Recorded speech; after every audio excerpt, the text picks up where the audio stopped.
God, you are both live. Do you want to count down?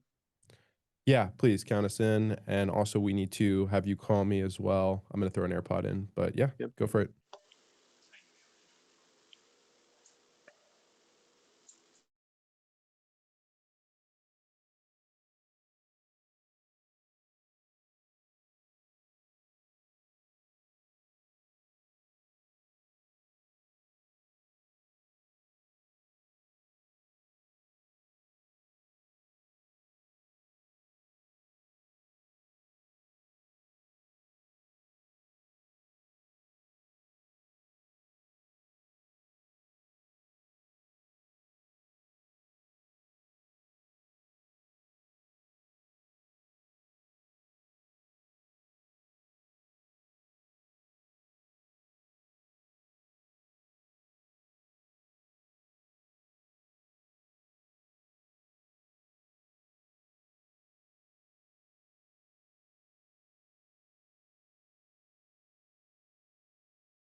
Good morning, everybody, and welcome to SpaceX IPO Day. My name is Gav Blacksberg. I'm the CEO at Wolf Financial. Joining me is Tanner Manson from Future Investing, and we're going to be covering the entire day live here on Twitter and YouTube. That's right, from open until close. We will be live today. We have a variety of top-tier guests that are coming your way. We'll run through the whole schedule here in just a moment, but before we get to that, Tanner, how excited are you for today, the biggest IPO in history? It's a huge day for retail. I'm extremely excited. Looks like we might end up seeing where this is going to be trading at here at 10 o'clock. But so far, the initial implied open is something like 25% higher than where we currently are. So I'm getting extremely excited. I know a lot of people had requested IPO access, whether that was through Robinhood, SoFi, or other brokerages. So uh, it's going to be an exciting open. I can't wait for that. I'm excited to see some of the guests that we have coming on. It's a jam-packed day, but yeah, I don't know if you want to get started talking about our initial thoughts of SpaceX in general, because I obviously have a ton, and maybe we differ on some things on SpaceX, and that's really what I think this day comes down to, is a big mix of ideas about the largest IPO in history at a pretty lofty valuation. So, you know, I think the consensus is pretty split on this one, and I think that makes for a good market. So, how you feeling so far, Gav? Feeling good. With that implied open, that's going to be over $2 trillion, correct? Yes, yeah, 2.3 I think is potentially what we're looking at. 2.3 trillion if it comes out at $175, which is looking pretty lofty. It make it, seventh, if not getting close to the sixth, the biggest company in America. So, or yeah. Um, Well, so but let's get into those thoughts that you had, because I know that you have some thoughts on this valuation. SpaceX is a really unique company. There's a variety of different sectors that it's playing in. Of course, there's space exploration, but then there's a huge AI play, and then also X, where we are live here as well, is owned by SpaceX. So you're in the entertainment industry, communications industry, yeah, all around. But with that being said, when you look at the revenue and the numbers, the valuation can seem very much out of proportion. So walk me through your thoughts on this. yeah. I mean, uh, there's a lot to go into. The connectivity space is unbelievably big. I think it's a lot larger than people give it credit for. You know, you're probably talking between cell phones and traditional broadband and stuff. You're looking at probably $1.6 trillion worth of a total addressable market. On top of that, the data center space and how much they're going to grow into there. I mean, the TAM is a little bit endless right now. We don't really know what the need for compute is. On top of that, they're selling compute still down here on Earth. Like Colossus 1 and Colossus 2 are seeing some of the highest priced compute sales. The Elon's been able to set up data centers faster than anyone else on Earth. I mean, they essentially set up a gigawatt data center in 122 days. It's never heard of before. Only Elon can do that. So I've got a lot of ideas about where that valuation should be. I definitely think that there should be a premium, but I personally didn't ask for any IPO shares, from my brokerage. So I think that tells you I'm not looking to essentially jump in right now at IPO. I kind of want to see where this settles out over the next couple months.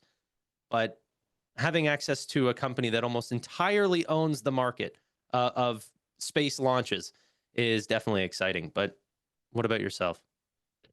I did put in a albeit moderate request, and I got filled on all of one share. Thank you. Shout out to the IPO gods out there that are, blessing Yeah. us.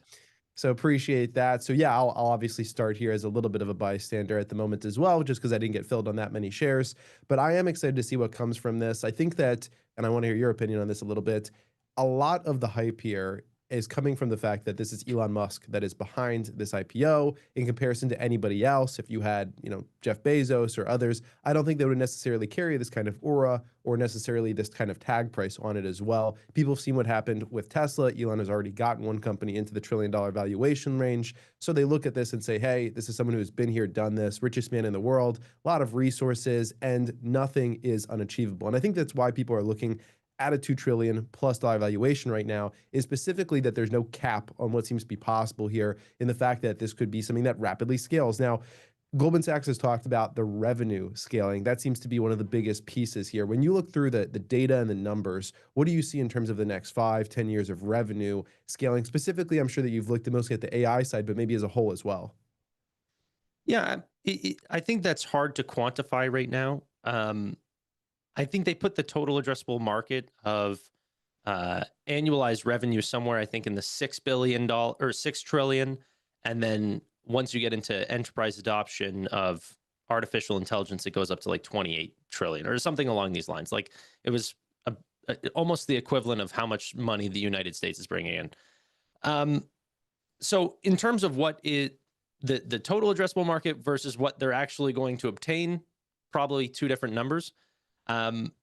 It's hard to know. I'm trying to put it together. I don't know the space industry nearly enough, and that's why we're bringing on some amazing guests. But whenever I try to look at it, I think they said it's probably going to take roughly 200 launches to bring a gigawatt data center to space. They want to get to 1,000, if not thousands of launches, which is roughly 2 to 3 launches per day. You could really start to bring this AI data center space to scale quite quickly at those rates. It's just a matter of timeline, I think, with Elon, not vision. I think a lot of the things that he set his sights to, they've ultimately been able to achieve. And that's why he demands a premium, because he sets goals that no one else does and he achieves things that no one else does, but not always on the initial timelines. Yeah. So I think we have some, V4 Starship. We want to get AI data center space not into production, but essentially being tested second half of 2026. A lot of these things are really exciting, but is it actually going to happen on that timeline? That's where I'm a little bit worried about. In terms of actual revenue targets, to your question, I don't really have many that I'm modeling out or anything. I don't know the company well enough. No worries. Let's take a look. I'm going to just roll through some of the news pieces that are happening this morning for a second here. If anybody wants to follow along with the news, at IPO Newsroom _ is where I'll be getting my news today on the SpaceX IPO as it continues to come out. One thing which stood out here was that SpaceX drew over $250 billion in institutional orders alone. The company raised $75 billion, ultimately super oversubscribed, obviously, within its IPO round here, and a lot of that was coming from retail too. Retail got a big allocation here. Typically, they'll maybe get 5 to 7%. In this case, retail got 30%, I believe, so a much bigger allocation. Google also, they invested $900 million in SpaceX over a decade ago. Crazy to see that is now worth $86 billion, and we'll see what that ends up being worth at the end of the day today after this IPO finally comes to materialization. So many pieces here that are continuing to blow minds. And I see it was 20% of the IPO that ended up getting allocated to individual investors, much higher than that 5 to 7% range. So pretty much just an anomaly by every single metric that you would look at. When you take a look here at some of the largest valuations of IPOs across time, you think about some of the biggest companies in the world right now. Apple IPO'd all the way back in 1980 at $1.8 billion. Walmart IPO'd back in 1970 at $12.4 million. Even some of the newest, biggest ones, right? Facebook, they IPO'd at $104 billion back in 2012. So you've never seen anything quite at this valuation. Of course, it is the largest ever. The biggest that you've seen previous to this was Saudi Aramco, which did have a very large one as well with all that oil that was happening there. So just a couple of pieces. Also, just running through some of the other things that are happening in the market right now briefly. You have a lot of names that are trading in tandem to what's happening with SpaceX today and are moving a lot.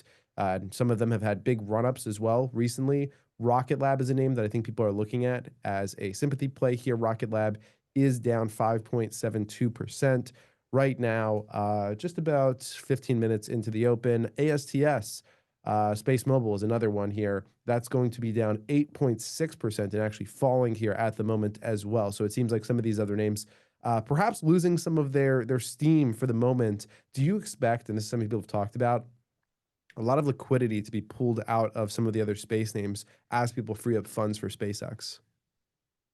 I mean, it's definitely possible. I think the claim that people were making before that I found a little bit improbable was that the market in general was potentially selling off because people were trying to raise some cash in order to buy into this IPO. Like the IPO is extremely large, but I'm not sure that it's drawing down broad markets. For individual names like Rocket Lab or ASTS or some of these names, it's absolutely possible that people want access to the space names. They want to be in market leading names, not the secondary or third names or something like this. You know, even whenever we saw the EV boom earlier on in sort of 2020, 2021, well, Lucid and Rivian and many of these companies did very well. The main company that got all the premium was Tesla. So now in this space race, I assume that a lot of that money will be going to SpaceX, and who knows? Maybe there's money to be made in the other names. But if I was to make a bet on one of these companies, I know I'm sticking with the big name, SpaceX. It would be the only one that I'd invest out of these. Very cool. Very cool. And I'm just continuing to look at some more of the pieces here. We're getting ready for our first guest that's going to be coming up in about 12 minutes as well. Just to run through for a second for those that are tuning in, pretty stacked guest list coming on today. We're going to start with Jose Naro, who's going to join us first. He's a semiconductor and chip expert, and as well as a big tech investor. An hour after that, or sorry, actually 30 minutes later than that, at 10:30 a.m. Eastern, Sawyer Merritt, who is really the #1 Tesla and probably soon to be SpaceX account on Twitter, will be joining us. He's the one that originally broke the news about the S1 filing for SpaceX. His tweet went super viral. I believe that it was retweeted by Elon Musk. Following up on that, we will have Anthony Pompliano, very well known here from the desk of Pump on Twitter, that will be talking with us. Roy from Crossroads after that. John Ehrlichman, a 25-year industry veteran. Then Austin Hankwitz and Robert Croak, the hosts of the Rich Habits podcast, followed by not Mr. Mans or Mr. Manzel. If you've checked him out before, a great options trader. Dan Niles joins us right after that at 2:30 p.m. Eastern. Then Steven Sykes, the COO at Public, followed by Steve Howe and Brett Winton from the ARK Invest team. So a pretty stacked day and lineup coming up here. A bunch of different people that will be joining us and sharing a variety of thoughts on both the space industry, investing, tech, and just some other pieces kind of across the board as we prepare for this. Tanner, not every day that you just see a company come out and right away you're in the top 10, right? And then we've talked about this concept of a Mag 7. Now you're going to have a Mag 10. Do you think that SpaceX is going to kind of just find its way into these names right off the bat, almost into a Mag 7, into a Mag 10, into some of these top tier areas? Immediately. Yeah, that's what I think. And, you know, the NASDAQ had changed their ruling. I think before it was 180 days after IPO that you'd need to be entered into the NASDAQ. Now I think it's 15 days. It all looks to line up very well with the SpaceX IPO. I think that they are going to immediately see entry into some of these broad sort of terms. I know the ones that have been going around, like Mangoes, if you've seen those, the Meta, Anthropic, you know, NVIDIA, SpaceX, bring up some of those major names. And then if the rumored merger between Tesla and SpaceX ends up happening sometime over the next, 24 months or something like this, if that does end up coming through, I think you'd have to put them into question about some of the, largest and most diversified businesses in the world, even at a premium, because both of those companies, carry some pretty large premiums. They are a force to be reckoned with, and it's backed entirely like that would be sole focus of Elon Musk's, covering both SpaceX and Tesla. That would be a name that I'd be really interested in looking into as well. As like Well a said. combined, A little breaking news from the newsroom. SpaceX shares indicated to open at 171 in NASDAQ debut versus IPO price. Still unaware of time, but 171 is the first indicated open price. Very cool. That was an update there originally, obviously priced at 135. You talked about 175 area, 171 right now being priced in. Before we get to our first guest here in just a few minutes, I want to give a quick thank you to our sponsor. Offers investors rare access to a genuinely transformational company at the intersection of aerospace, global internet, infrastructure, and AI. SPCH offers a leverage way to capture the future of space technology, satellites, rockets, AI, and exploration. For investors, the appeal is a 3-engine growth story comprised of Starlink, the launch business, and data centers developed in space. You're not betting on what could be, but but what will be, provided by one of the greatest and most innovative minds of our time, Elon Musk. SPCH is not for everyone. It's for people who understand that you don't get setups like this often. A one-of-a-kind innovator and operator with a first-to-market advantage. If the future is indeed in space, SpaceX will be the leading company that will take you there, and SPCH could offer the 2x ride up into the solar system. Many are positioned. Are you? You can take a look at SPCH. This should be live in brokerages on Monday. Also, a thank you to Tema with their NASA ETF, which has already been offering investors exposure through an SPV to SpaceX for quite some time now. Appreciate our sponsors for being with us on this momentous day. We're going to continue here with the live stream conversation. We'll double back with them a little bit later. All right. Well, newsroom that was coming in there. Excited to see if we do get this trading. There are some pieces here that we've also discussed in terms of, what trading time could be. We'll keep you updated on that as it goes in. We are going to get started here with our first guest a little bit early than expected. So thank you to them for joining in nice and early. Jose Najarro, we are so excited to have you joining us. I want to give a brief introduction for those that are maybe unfamiliar with Jose or haven't seen him on here before. He's one of the few people on the internet who can explain what's happening inside of a chip fab and why it matters to your portfolio. Because before he became a financial creator and educator, he was a practicing electrical engineer, got a bachelor's and master's in electrical engineering, went to work as a senior electrical engineer at General Dynamics, saw firsthand how emerging technologies reshaped industries, and then built one of the sharpest semiconductor and AI investing communities on the internet. He runs What the Chip Happened, a newsletter and podcast that breaks down the AI chip cycle in 5 minutes a day. 80,000 plus YouTube subscribers call him the NVIDIA guy. And on a day when SpaceX goes public with plans to build terafab orbital data centers and AI chips designed specifically for space, this is the guy that you want sitting here. Jose, whoa. Now that's an intro. I gotta save this. I was blushing the whole time. Appreciate it. I'm super excited to be here. This seems like a crazy, crazy day for investors. So thank you for having me. And I see my good buddy Tanner there. How you doing, man? Good to see you. Pretty good. Yeah, welcome on in. Super excited to have you here. This is a truly momentous day. We've outlined it. We get to be live here for the largest IPO ever. And I want to really hear, because you have that engineer's perspective. When people are saying, hey, SpaceX is going to build AI data centers in orbit, and they just unveiled Terafab, right? A chip facility to produce high-powered chips specifically designed for space. Does that make technical sense to you? Or are we still really a few generations away from this being real and people are getting a little bit ahead of their skis? I mean, humans are the greatest because, right, whenever we have a problem, we try to solve it, right? And the problem right now that we have, at least in the AI world, is we just don't have enough compute, and for various reasons, right? There's the power, so there's the power issue, there's the cooling issue, there's the optics issues. There's so many issues, right?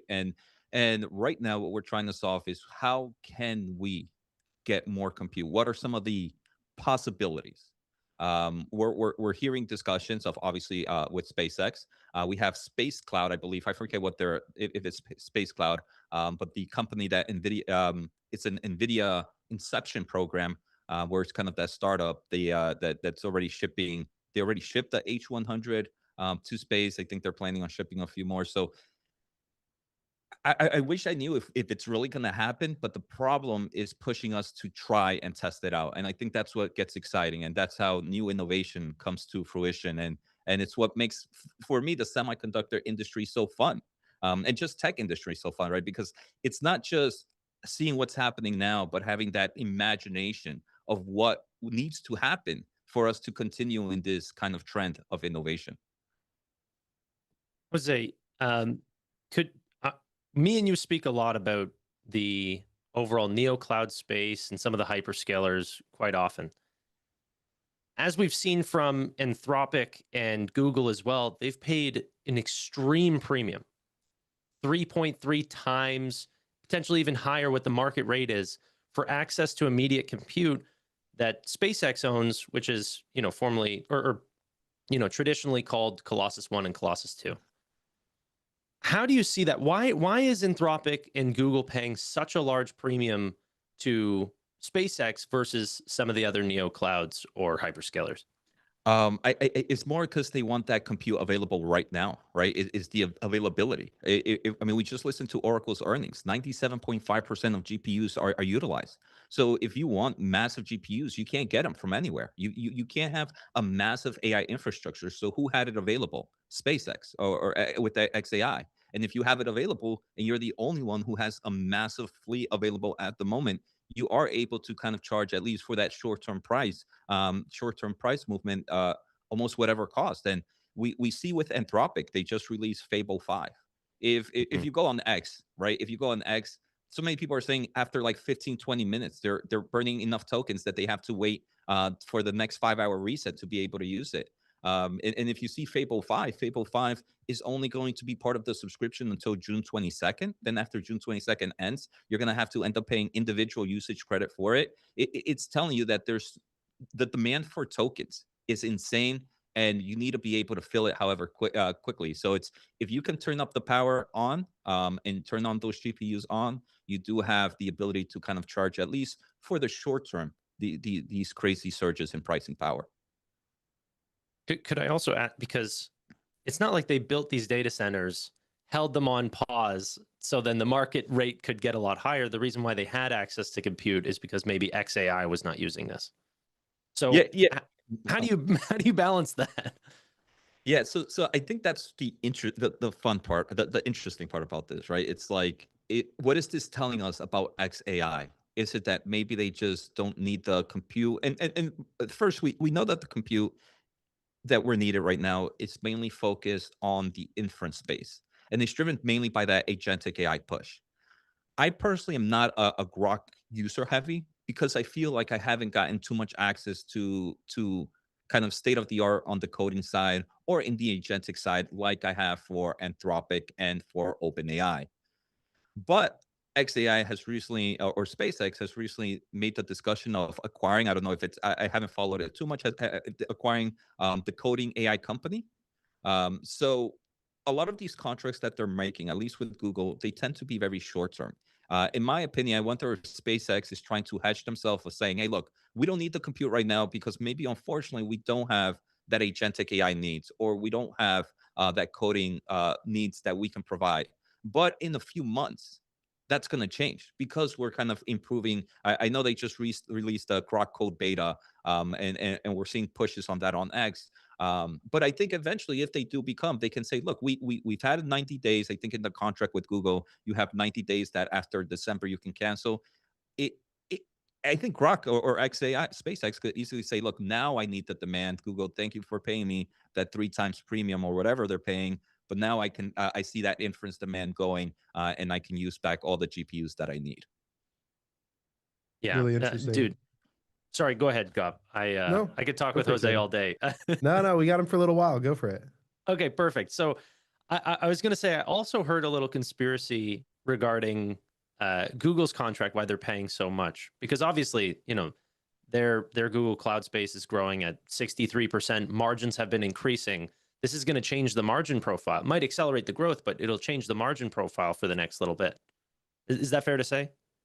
It is. I would love to hear the conspiracy you're hearing, Tanner, of why they're doing this. To me, I mean, before I hear it, let me just share my piece here. It's Go ahead.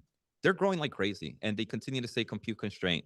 Sometimes some of these contracts that they tend to have, some customers are like, if you don't give me a compute by the next few months, I'm gonna go somewhere else. So even if maybe at the moment they might lose out on a little bit of margins on it, it's at least going to allow them to keep that customer intact of Google Cloud, if that's the reason, right? If the reason is that they just want to maintain, they don't want to lose market share to all the other cloud players right now, I think taking a bit of a margin hit is not that bad, because acquiring a new customer, I think it's more expensive, or bringing a new customer back is more expensive than just taking a quick margin hit for a few months to make sure that customer stays. The conspiracy would be that the reason why they're paying such a premium for access to Colossus 2 is potentially like a call option for being first in line for the orbital data centers. So they want to get very close with SpaceX. So whenever they are starting to put gigawatts in space, they call Google as the first customer and not one of their competitors. Do you think that's a fair thing to think, or how should we go about thinking about it? I mean, I wouldn't think it's impossible. I would say that maybe Google's ownership in SpaceX has a little bit more oomph to There's it, right? A that little too. bit more, a little bit more, more reputation than that. But I that definitely could be true, right? It's like, yo, you need the money right now. I scratch your back, you scratch my back, and we see that in the business world all the time. Um, and it is interesting that it's Anthropic and Google are here, right? And Google does own a nice portion of or owns some Anthropic as well. So I wonder if it's just Google buying it to give to Anthropic later on as well, because we know there's that massive contract with Anthropic and Google, and maybe SpaceX prior to IPO doesn't want to showcase that they're only working with Anthropic. It's good to kind of showcase different customers and different availability. So I think it'll be a little bit of all these things, right? A little bit of scratch my back, a little bit of customer diversification, a little bit of Google just needing more compute, a little bit of Anthropic also needing more compute, and so on. I want to It, hear it, if you got some shares, to be honest. I want to hear if you requested some shares and if you got allocated any. I I use Fidelity, and I don't think I was able to request shares. If I was able to request, I probably would have at the IPO price, but I don't know how excited I am because I heard it was oversubscribed like crazy. So when that thing opens up, I think I might just be more of a watcher than anything. Okay. So, but you would have requested. So, are you bearish or bullish at current prices? I mean, you have three different companies, right? You have the satellite, you have the launch, and you have the XAI company. And I mean, if you're hearing Anthropic and just Anthropic and OpenAI potentially IPOing at $1 trillion plus, now Grok is not there, but it's not impossible to get there, right? It has the GPUs, it has the team behind it. If it's kind of like you have a risk to reward mindset, and the reward is definitely there if you can get to those levels. If you continue to become a state of the art model, you're already at a $1 trillion valuation compared to some of the other players. Now it's all dependent on the success of AI, of their AI push. For me, it would be more on that. I think I'm just a huge AI nut. So if I was looking at SpaceX, it would be mainly for the XAI. And I could probably put, if they continue to improve their AI models, put a valuation is not that crazy at the IPO price. Got it. Yeah, Tanner, you were saying? I was just going to say, what type of valuation or ad would you put onto something like Terafab? I think this is more up your alley, and I'm curious how you think about it. Yeah, I mean, Terrafat. I wish we had just so much more information on this, right? I think a lot more information on Terrafab on like because we have kind of like that partnership with Intel. We've heard reports that ASML Right. and Elon had talked. Like, I wish I had more knowledge on the inside here. But Terra, I mean, we see right. TSM is a massive $1 trillion player.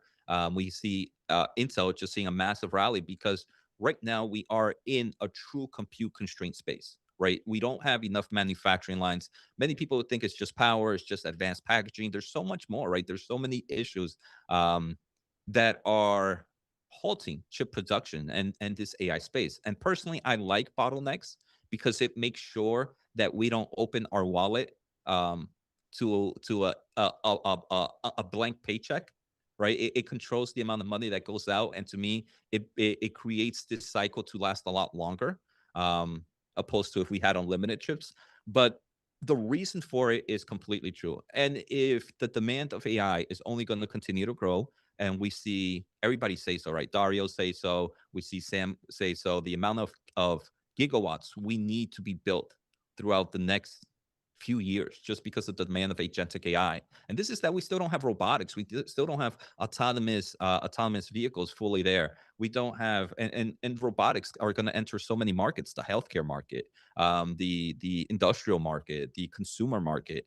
Then you have AI to kind of just be used for different types of research, right? Healthcare research. Then you have just simulations of engineering data.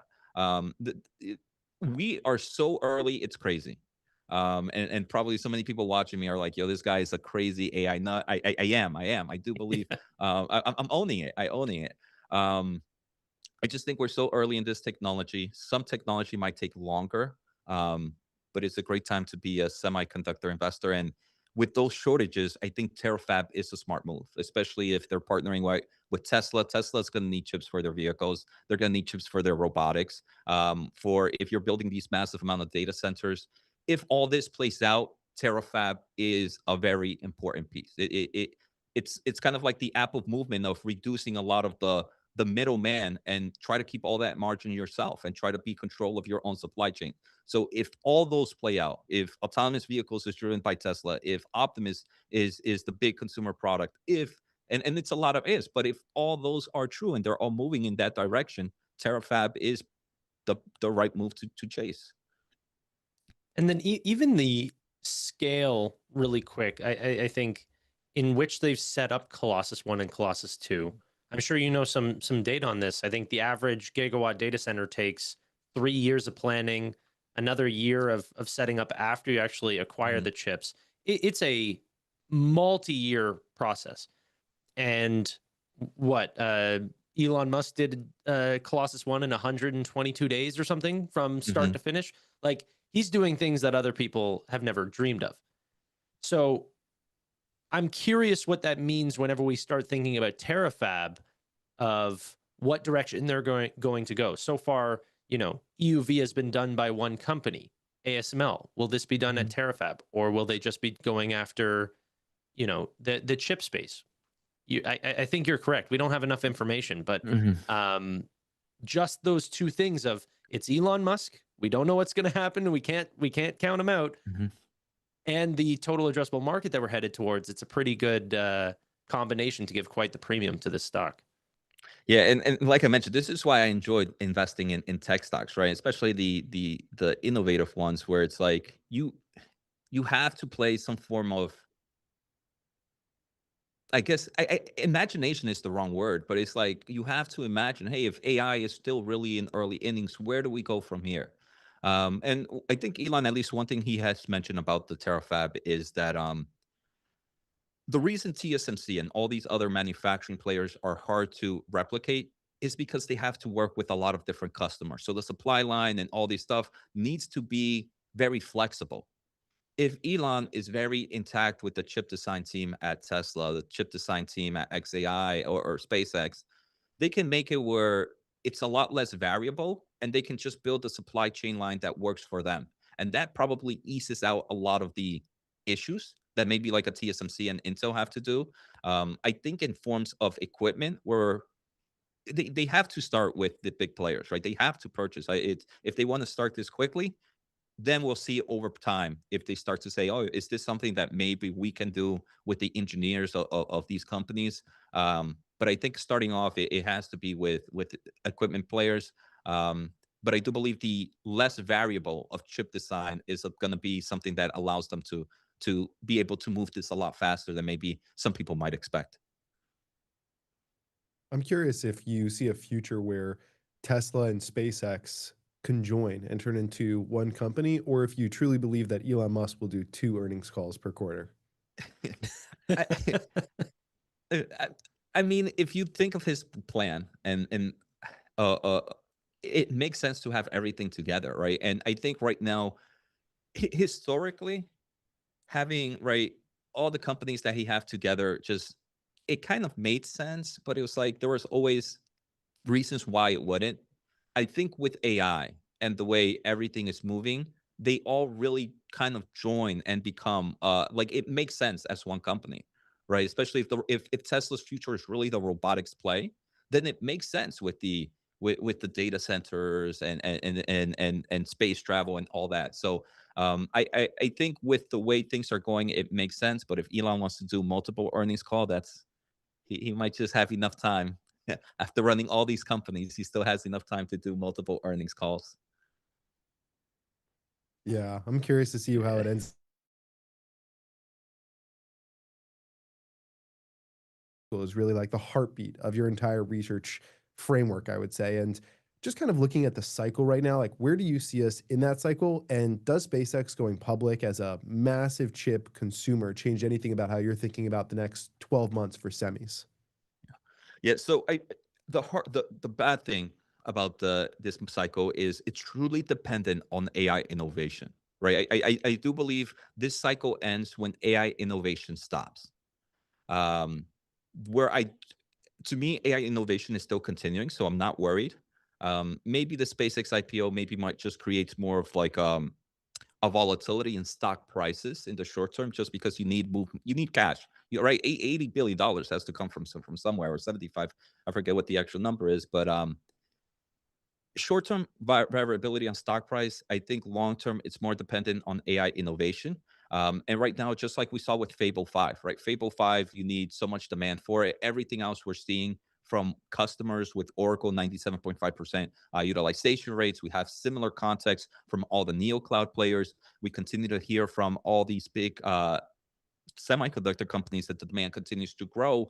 And I'm personally seeing it from my AI tools as well. I'm using AI more and more every single day. When I stop that, right? When maybe I don't stop growing my AI tools every day, or I stop going, wow, this is crazy.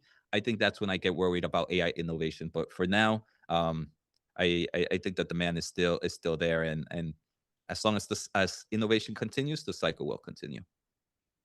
So the top of funnel is the model providers, is what you're saying. I think so. I was just gonna say, if Fable 5 and Fable 6 and GPT, 5.6 continue to show off amazing new breakthroughs, the chip sellers will continue, the neo clouds will continue. Is that what you're saying? 100% Tanner. And I would say I would not, when I look at these models, I would say don't look at them in a consumer mindset, because your typical consumer doesn't really need the new state of the art models. And I don't think the typical consumer is the one driving the demand here. I think it's kind of like your software engineers, your app developers, your data analytics. Like those are the guys that and gals and the teams that are really pushing this demand. So if you're looking at this AI innovation, I would say take off consumer glasses, put on kind of a developer or software player or whoever, a business glasses on, because those are the ones that are driving the demand here. So even if we see price decreases for the consumer market, I don't think it really tells us anything about the true demand for this space. I think that's an important perspective. A lot of people say, hey, everything I need to get done is being done by Google Flash or some of these models. But to use Fable 5 to help you draft an email is like, filling a cup of water using the Niagara Falls or something. Like, it's like you just don't need the token use to get that type of service done. But that doesn't mean that software engineers don't need it. Mm-hmm. That's an important perspective. Yeah, I think that's the biggest, because I know we're getting a lot of a lot of bearish sentiment here, especially I think for reports of OpenAI probably reducing prices. We heard kind of the news that Google, I think, reduced their price on their entry level. The consumers aren't the ones driving this demand. If we remember, the big driver of demand truly started in October, when a lot of these codecs happened, when Claude Code happened. Before that, it was like we were hoping for consumers to pick it up, and eventually the market saw, wait, consumer is not the market here. It's the software space and what goes beyond that business line. I have a quick little update, breaking news here. NASDAQ said that they expect SpaceX to start trading shortly here, and the expected starting trading price is up to $175 from $171 per share. So it looks like we should be going live here in hopefully a few, may take a little bit longer than that, but just a quick little update. Exciting times. I think that leads us to a $2.3 trillion valuation. At what price does Elon become the first trillionaire? I mean, way before that. Yeah, way way before that. Way before. Once this IPO happens and it goes public, I think that marks him as a trillionaire. Yeah, because he owns, what is it, 42% of SpaceX right now? It's in the 40s is what I believe, yeah. Yeah, right around there. So obviously, literally just from the IPO, he will have essentially $1 trillion there, not even counting his Tesla stock, right? And all the other companies and pieces that have been going. I saw a chart last night that was showing kind of the meteoric rise. If you go back to 2016, Elon Musk was worth $8 billion, which seemed like an astounding number at the time, right? More money than you know what to do with. And now it's $1 trillion. nearly. Jose, do you think that we're going to see more potential, trillionaires or just absurd wealth that's beyond the capability of mind scale arising because of AI and because of chips over these next several years? Yeah, I mean, I think so, right? I mean, we're seeing it, not trillionaires at least, but you're getting so many new billionaires entering the market. And then it's the first one is always the hardest, right? Isn't that what they always say? Your first 100,000 is always the hardest, blah, blah, blah. So it's like the The first, I first mean, trillionaire. the first trillionaire now maybe it makes it. I think it'll take some time, but it'll definitely take some time. But it does show that we don't have that ceiling anymore. And it just in everything, there's always that psychological wall you have to ever break, right? Many people say there wasn't possible to have a $5 trillion company. Then you have Nvidia. Now you have hey, you're not gonna have there's not we're not gonna get a $10 trillion company anytime soon, and then we're gonna have Nvidia, and then you're gonna say Nvidia is just gonna continue to break walls.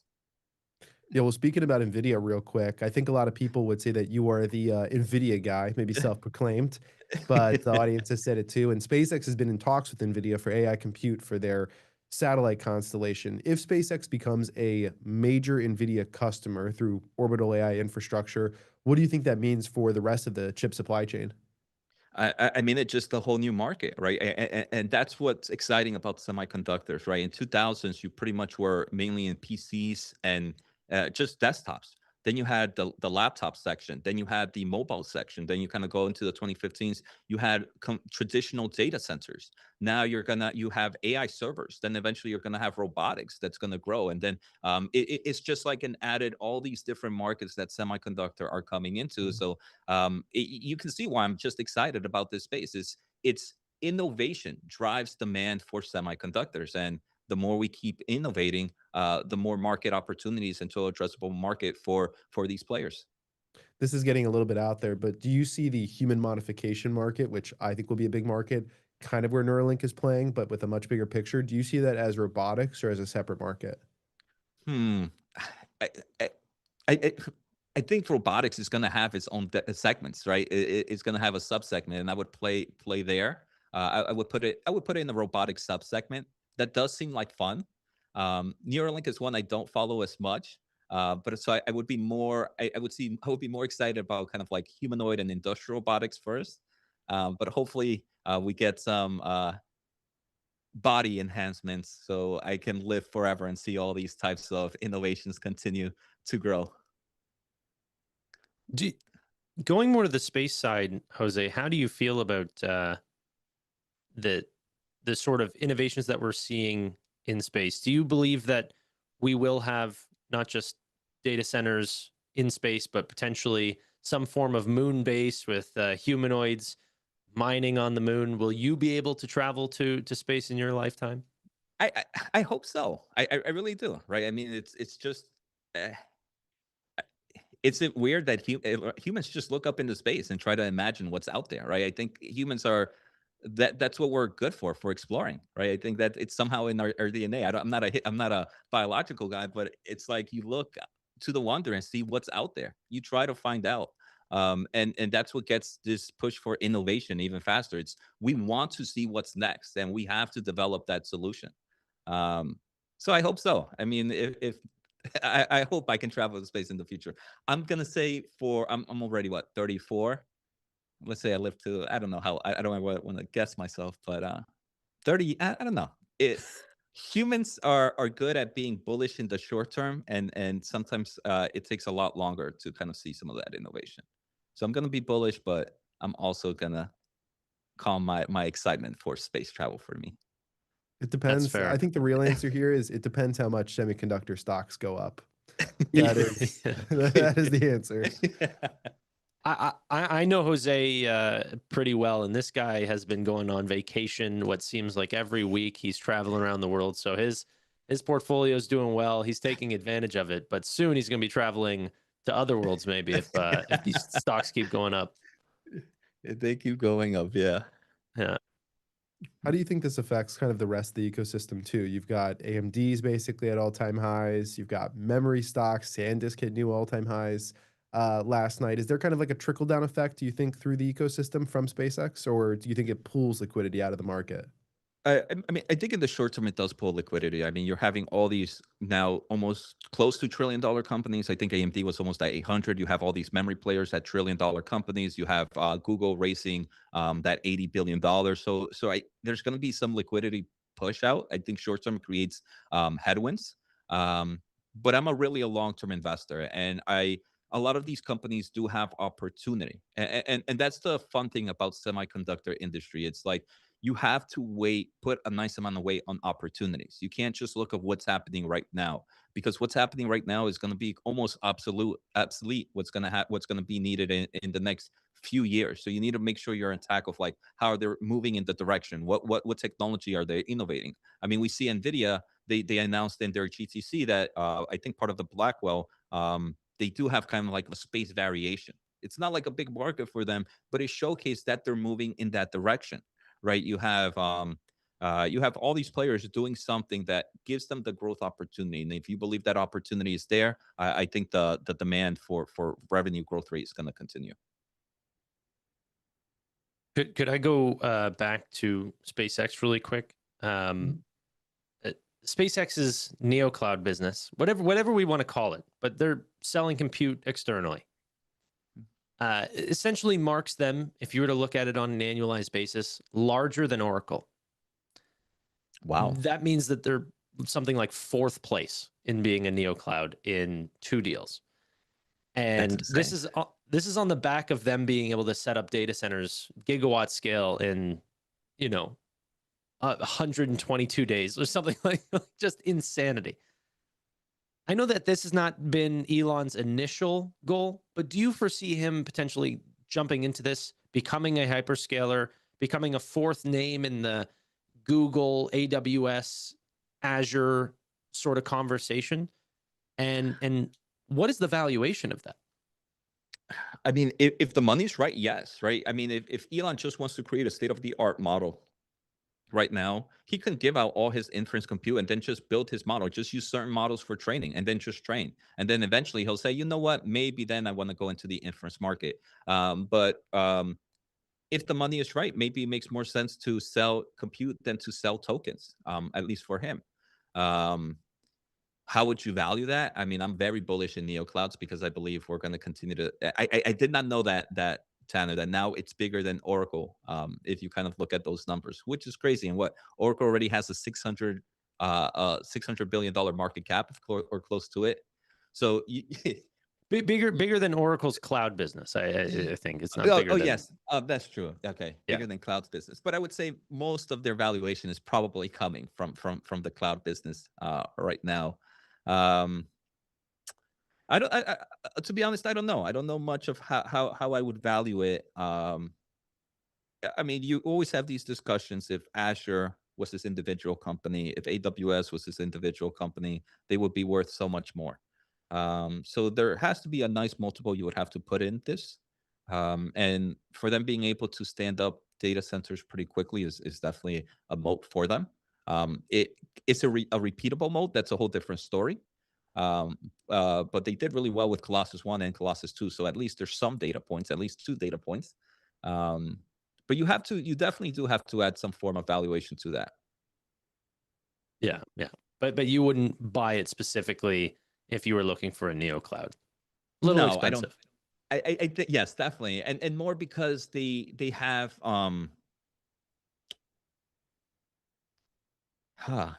they have a competitive pressure, right, with their own company. So with XAI, it's like, are we going to be a NeoCloud only for a few years, and then we kind of go back to being a kind of sell our own tokens? So I think there's the business model is just so fluid there that you could be investing in one thing, and then in the next year or so they might change it out. Jose, I'm going to jump in here. I love that we got you for even a little bit of extra time today. This is a guy that everybody should be following on X, on YouTube. He's going to be covering everything that's happening, the chip side of things, and I'm sure you'll talk some SpaceX. Any final words, anything else you want to share before we keep rolling here on the stream? No, just have fun with this live stream. It seems like a lot of great guests are coming in, so thank you for having me. And like, if you want to learn more about me, check me out at Jose Najarro. You'll find me on YouTube and on X. Appreciate you. Thank you so much, Jose. We'll see you soon. Good to see you, man. All right, we have a huge guest coming up here in just a minute. Sawyer Merritt will be joining us. Before that, I want to give another quick as TEMA ETFs. Real quick on leverage shares, here's my thoughts on it. SpaceX is going to be one of the most actively traded stocks in the entire market. There's going to be massive liquidity and huge moves on a daily basis. I think that you could see 5 to 10% moves realistically, especially in the early days of this IPO. A lot of people are going to want to trade that, right? It's going to be a super liquid name. The option chain could get a little crazy. First off, it could be a little thin to start, right off the bat. There could be some questions around Delta and other pieces like that. I've seen a ton of traders that want to play initial IPOs utilizing 2x leverage ETFs to the upside as well as the downside. You can see right on here on the screen. These should go live on Monday from the people over at Leverage Shares. You have a 2x long ETF as well as a 2x short ETF. So listen, bull bear, you can play it either way that you want to go about this as you're continuing to watch everything that's happening. SPCH, that's going to be that 2x long ticker. And then for those that are long-term investors in this space industry, TEM ETFs is bringing you the NAS ETF, already has had exposure to SpaceX via an SPV for a while, and has a bunch of other great space names. So for those that are interested in trading this IPO or investing in it long-term, you have a couple different ways to play it right here. With that being said, let's roll in with this next guest. We have a big one here. The man, the myth, the legend himself, Sawyer Merritt, joining us on. Who would have thought? I love it. Let's bring him on in here. I mean, this guest needs almost no introduction on a day like today. When Elon Musk confirmed that SpaceX was going public last December, there was one man whose tweet spread that news to millions of investors, and I believe Elon Musk retweeted it. He's been tracking every S1 filing, every roadshow slide, every IPO number in real time before anyone else even had it. Sawyer Merritt is my and many other go-to sources for everything in the Musk universe, from EV to Neuralink, and today he's going to help us set the stage for everything that's about to happen. Sawyer, welcome to the SpaceX IPO show. Hey guys, how you doing? Can you hear me well? We've got Yeah. you well. Loud and Super clear. excited. Yeah, loud and clear. Great to have you in here. It's like GigaCast back on its feet. Excited to chat here a little bit about what's happening with SpaceX. I want you to take us back for a moment to December. You tweeted the IPO confirmation and that exploded. What was happening on your end in that moment, and what were you thinking from that moment until today? Yeah, well, for full disclosure, I've owned SpaceX shares for Oh, We can't hear. I can't hear you few now. years. just now, lost the Sawyer IPO. sound. Hold on. Hey, we got you back. You're good. There we go. Okay. Yeah, I didn't expect SpaceX to go public for, really many years, to be honest. When I first invested a few years ago, I was thinking it'd be a 10-year long hold period until the IPO at least. But I think once data centers started becoming more common, and certainly orbital data centers became a larger part of the discussion, it became clear that they needed a lot of capital, and the private market just wasn't going to provide them that. And so I think the only avenue really for them was to go public and to be able to raise, however much money they wanted. And, they had a lot of competition from OpenAI and Anthropic, and so they needed to get moving. And I think ultimately, like, before the valuation got too crazy, I think they wanted everyday retail investors to have a piece of this company, to be able to say, hey, you can have a direct piece of this company who has the most ambitious mission in human history. So I think that was part of it. But ultimately, they needed as much money as possible to get moving quickly, because Anthropic and OpenAI are not sitting still. How many shares did you get filled for? So I got, I think, like 2.9% of what I requested, so like a few dozen or something. Yeah, it was nothing. There's so much demand, over $100 billion worth of retail alone. I think it was over 5x subscribed in total. So like over $350 billion worth of demand, which is unheard of for an IPO. Yeah, biggest IPO of all time. Kind of not a surprise when it comes to Elon. We are really curious to see, how this will perform out the gate, but I think that you're the type of person that's looking at it long term. You've been, I believe, nearly 100% Tesla for many years. You mentioned that you have been invested in SpaceX for a while, but that was as a private company. Now that it's going public, I'm just curious to understand, what is your split going to look like? Do you have a 50-50 in mind, or is it something different than that? So Tesla has been the only public stock I've owned for the last roughly 7 years. I mean, there's been tiny holdings of other things, but not really material. I guess it really depends what like the stock does on this day of trading and in the months to come, what that split is. I probably won't add a ton to my position, depending on unless the price goes down and there's an opportunity there. I'll probably just hold to what I have pre-IPO, and I'm not exactly sure when those shares will become unlocked, but I'll probably just hold those for years to come, unless the price were to get crazy. But I want to be a stockholder in this company for a long time. Very cool, Tanner. Yeah, I just want to know because I'm newer to the SpaceX, like understanding this company, and your account's been a major part of that. Just watching the road shows that you've shared and all of these things. But how would you rank in importance for your investment thesis some of the different goals that SpaceX has? Because they're obviously going in a ton of different directions. So how should a new investor look at this company? I think the orbital data center opportunity and the communication side via Starlink and Starlink Mobile are really the two pillars for me. I think long term people continue to underestimate the Starlink residential opportunity, but also like the Starlink Mobile opportunity is massive. I think a lot of people are so focused on the residential side or maybe even the commercial side with airplanes and stuff, but the mobile opportunity is huge. I think by the end of this year, SpaceX wants to have like 25 million Starlink Mobile users worldwide. And this is before they even start to launch their version 2 Starlink Mobile satellites, which will start to launch in the middle of next year. They need to have Starship going for that. But that'll enable 5G speeds literally from space in the middle of nowhere. And then the orbital data center opportunity, SpaceX is uniquely positioned for this. They got the launch capability. They have the technological know-how because they already have 10,000 plus satellites in space, so they know what they're doing. I know a lot of people think it's some sort of physics problem or technological problem that SpaceX will have a hard time figuring out how to put GPUs and data centers in space, with the cooling and stuff, or the heat issues. But I have no problem. I mean, I have no doubt that SpaceX will figure that out. But there's no other launch provider that can send these things up. So if Anthropic and OpenAI and a lot of these other AI companies have trouble building these terrestrial-based data centers, which I suspect they will, because the political and local pushback of building terrestrial-based data centers is only growing. It's getting worse. And so really, I think the long-term solution, cost-wise and just for a level of ease, is going to be data centers in space. And really the only company that's going to be able to do that, send them up, is going to be through SpaceX. So they'll be the go-to launch provider for that. And it'll be interesting to see what happens. I think a lot of people at first value don't fully realize how large the connectivity industry is. Some $1 trillion now. And for the longest time, it's kind of been tackled in the exact same way. Many of these companies share the same towers that there's never been a differentiated product. Now the market, SpaceX is taking this in a completely different direction that really hasn't been done before. So do you think that this market actually grows in terms of the addressable market for connectivity, whether that is cell phone or residential or all these different areas? Absolutely. I think Starlink is really going to become known as like the internet going forward, because I think everyone's going to have some sort of connection with Starlink, either whether it's through residential or mobile. I think everyone eventually will have access to it. And initially, Starlink was really known as just a connection service for rural areas that don't have much internet anyways. But now even people in more urban areas are starting to use it.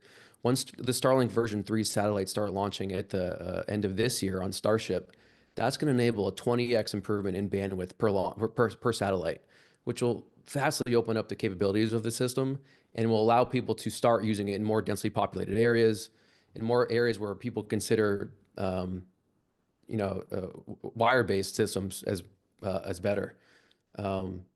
I think 12 million subscribers that they have now, Starlink is going to seem puny in the years to come. And do you think that they're going to charge more for this, or they're going to be competitive on pricing? No, I think they want to bring pricing down. Yeah. I think as the capability gets better, their bandwidth improves, and they introduce more new users. I think they want to bring down that monthly cost. I mean, that's already started to happen. I think a few years ago, the average or revenue per user was like over $100. I think now it's about $66. So it's already started to come down. Wow. Okay. I can jump in here for a second. Just bouncing off what we were talking about before. Maybe you could talk a little bit more about Terafab and bullish, what you think needs to change there, any of those pieces? Yeah, Terafab is interesting because it's sort of one of those moonshot projects that, you know, classic Elon, right? That could cost hundreds of billions, if not trillions of dollars. I think SpaceX thinks that the entire terafab could be upwards of 100 million square feet, which would be Giga Texas. Tesla's Giga Texas factory is a mile long and 10 million square feet. So theoretically, this thing would be many miles long of a building Yeah. and 100 million square feet. It's just nuts. I don't. That's going to take many, many years to build, and hundreds of billions, if not trillions of dollars in investment. But I think that will enable them to use their own chips, their own design, bring down costs, and really fulfill the demand that they think they're going to have. They don't think that they can get enough chips from TSMC and you know, and Samsung and the other makers, Intel. So I think ultimately they just feel like they need to bring this thing in-house to be able to have the scale and put the chips into Optimus, the AI satellites, you know, Starlink satellites, and everything else. Um, I think Elon ultimately would rather not have to bring this in-house. I think that's how he feels most of the time. But Yeah. ultimately, he just was like, "There's no one else is going to do this, so we got to do it." That's what happened with the lithium refinery at Tesla. They didn't want to do that, but they're like, "Oh, no one else is going to do this. We need more lithium, so we'll just do it ourselves."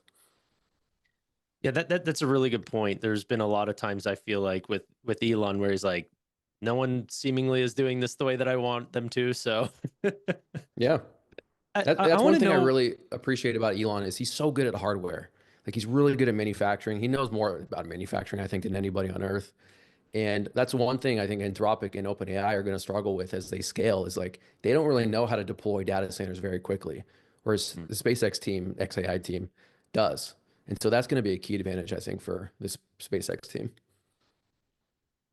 I think that's going to be a huge advantage in every industry, right? Because as AI models start to crack human level capabilities, the software side is going to be, I think, a much easier problem. It's going to be the hardware side that's really going to differentiate two separate businesses, whether that's setting up data centers or, you know, orbital data centers or something like this. The logistics, the understanding, like Elon just somehow has an understanding of how to speed up and accelerate deployments faster than any other human on Earth.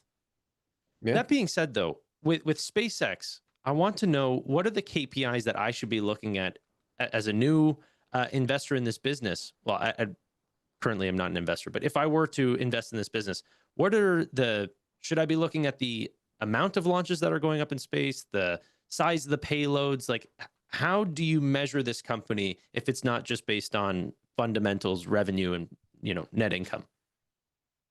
A large portion of this company comes down, or the future potential of this company really comes down to Starship working. If they can get Starship working at a rapidly reusable rate, and they can start sending up huge payloads of, you know, next generation Starlink satellites and just other satellites, and moon-based missions and cargo missions, then that is a really huge unlock in terms of future total addressable markets. For example, so the next generation Starlink version 3 satellites, which will start launching later this year, about 10 Starship launches full of Starlink version 3 satellites will equal the amount of bandwidth that all 10,000 plus satellites that they have currently in space equals to.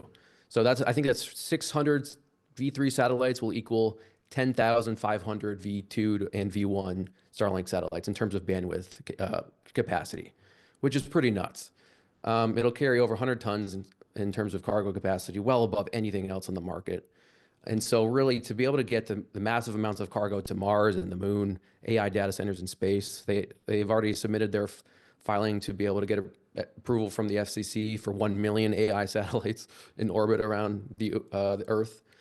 If they can get that going, that'll be a huge unlock for the whole addressable market and just their valuation, I think, in general. Can you speak a little bit more about the difficulties they're encountering to get that ship to be able to actually work? Yeah, I think the hardest part is getting it rapidly reusable. And so to do that, you don't want to have to like take a long time refurbishing it. You know, they have to develop a heat shield tiles on the Starship to be able to The withstand. one that they let Mr. Beast bang into place? Yep, exactly.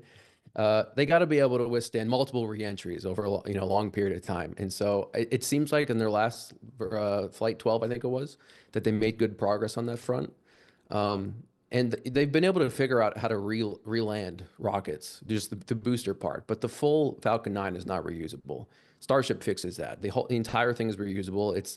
It's aimed to bring down launch costs massively, even from Falcon 9.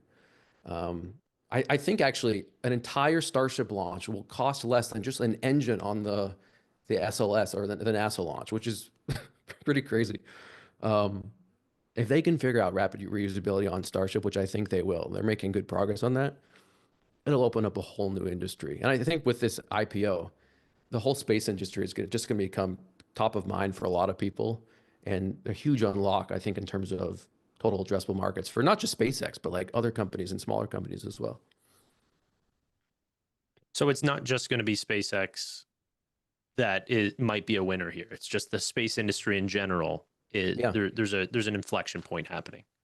Yeah. I think there'll be second order winners from this IPO. And I also, there are going to be a lot of people, there's going to be so much wealth generated from this IPO that people that invested in SpaceX long ago, or employees that maybe have already left but still hold SpaceX shares.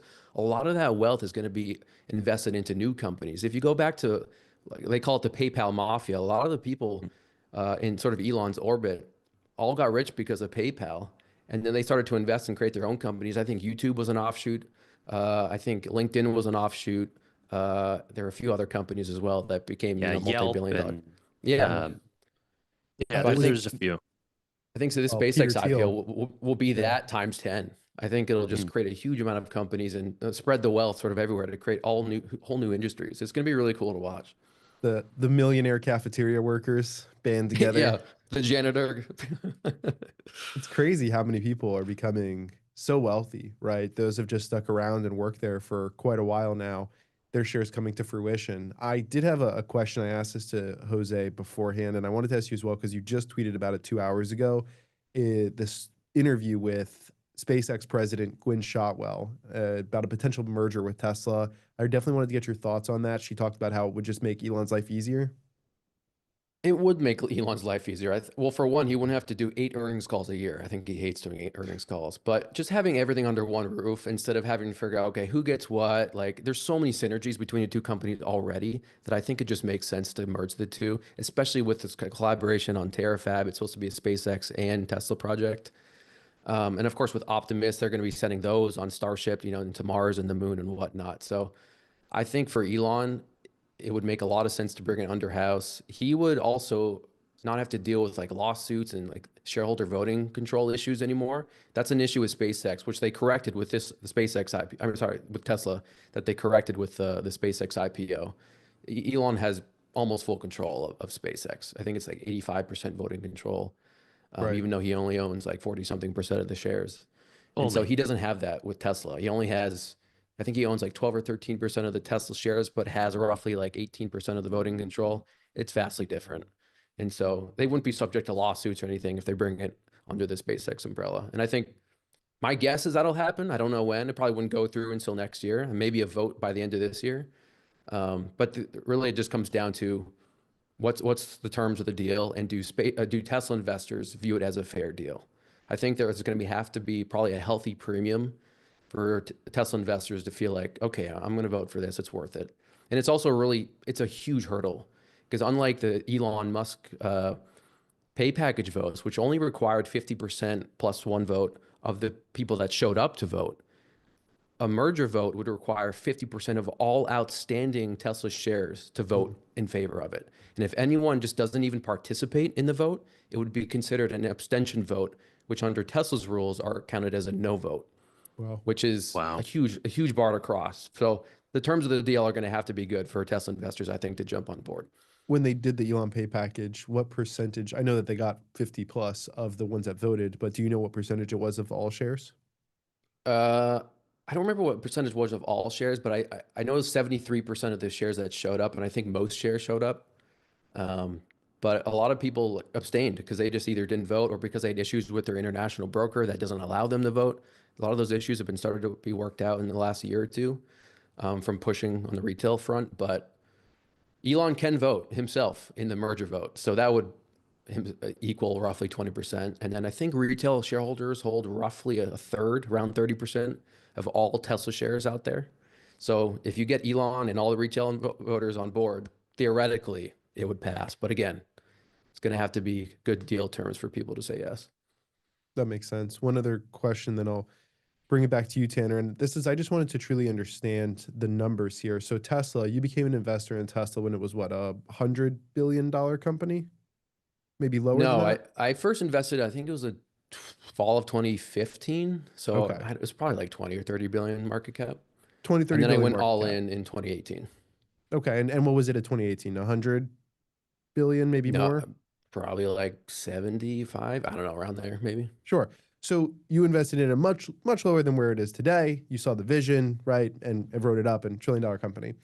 SpaceX not starting at a 75 or 50 or 100 billion, 2 trillion plus investing it in here. So when you look at the numbers, just being honest, like how bullish are you still on it? Is it where, because Tesla is maybe you looked at like, hey, I see a lot of growth here. SpaceX, could this truly 5x, 10x from here?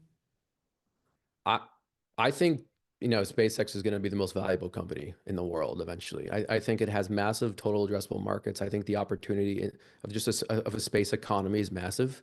And so I think a lot of people are balking at, almost a $2 trillion market cap and comparing it to what's out there already. But I think if you have a long investment horizon, 5, 10 plus years, I think 1.75 trillion market cap is going to seem small in the future. We'll see.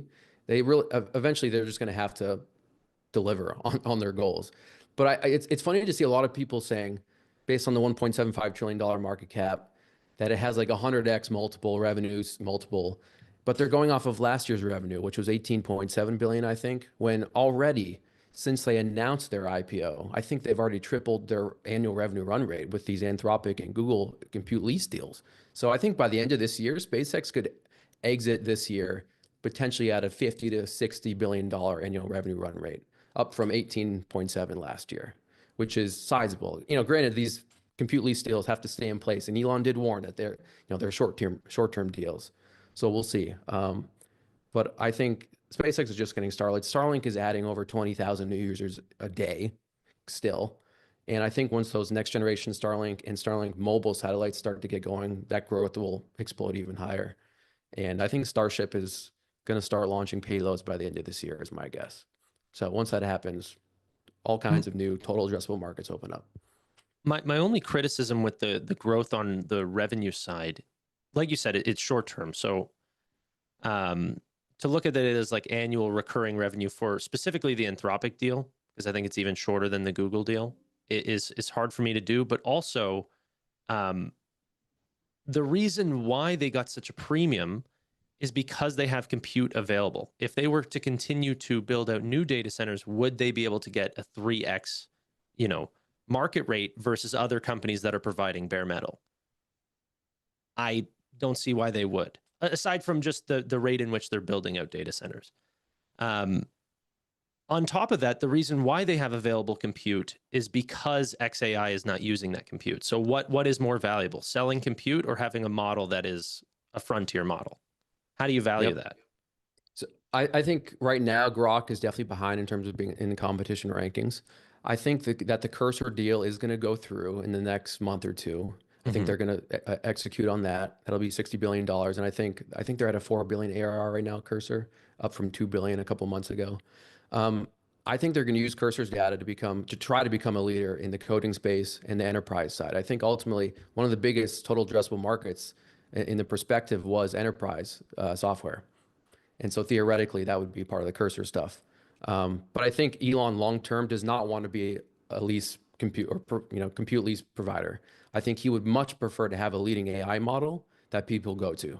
And so I think that's his ultimate goal, which is why he's been like warning us, hey, these are just short-term lease deals for the compute. Because I don't think he wants to help his competitors, for years to come, giving them capacity. I think he'd rather be able to use that capacity. But right now they don't need it for Grok. But I think maybe he feels like once they acquire Cursor, their capabilities improve, more people use their service, that they will start to use all the compute capacity that they have, and they'll cancel those compute lease deals. But we'll see. I think at least for the Google deal, that'll be in place until at least the end of Q1 next year. But I guess we'll see if they end up just building more data centers. But I think just to the point though, whenever they do end up doing that, the revenue spike that we end up having will be used by the bears as a revenue decrease whenever they go back to using that their own compute. And that'll come back in form of new customers paying for Grok or access to tokens or something, but it would be a slower ramp than unlocking 920 billion or billion plus dollar monthly contracts. So yeah, it's a concern short term. I think long term is if they have a competitive model that is attracting a lot of certainly enterprise users, but also just the everyday users, I think it'll more than offset those that loss from the compute lease deals. But it really is, it's a bet, you know, who knows what'll happen. I have a couple. Sorry, go yeah, ahead. Tanner. No, you go ahead. I have like a couple questions real quick. One, and sorry, it's a little bit tangential, but we had we were doing a podcast maybe about a year and a half ago, and we talked about SpaceX potentially going public. We did like a whole 45 minutes on it with Omar Sawyer, and you were pretty emphatic, and so was Omar, that SpaceX was not going to go public, that this would be a headache that Elon didn't want to have to deal with, and they, had all the access to funding that they needed, and it's easier to move when you're private. What do you think changed between then and now that led them to actually going public? I think the orbital data centers really changed everything. Well, once they realized they needed, and just compute in general, I think once they realized they need a massive amount of compute and that they were going to acquire XAI, I think that sort of changed everything for them. SpaceX was always oversubscribed. They actually stopped raising money years ago. They only did secondaries for the last few years because they didn't actually need the money. Starlink was producing enough cash for them to be able to fund operations. But once they needed a ton of compute or money for compute, raising $75 billion in the private market is extremely difficult. I mean, maybe the demand still would have been there, but to do it over and over, just having access to public markets and the amount of liquidity there is just a much better scenario, I think, for them.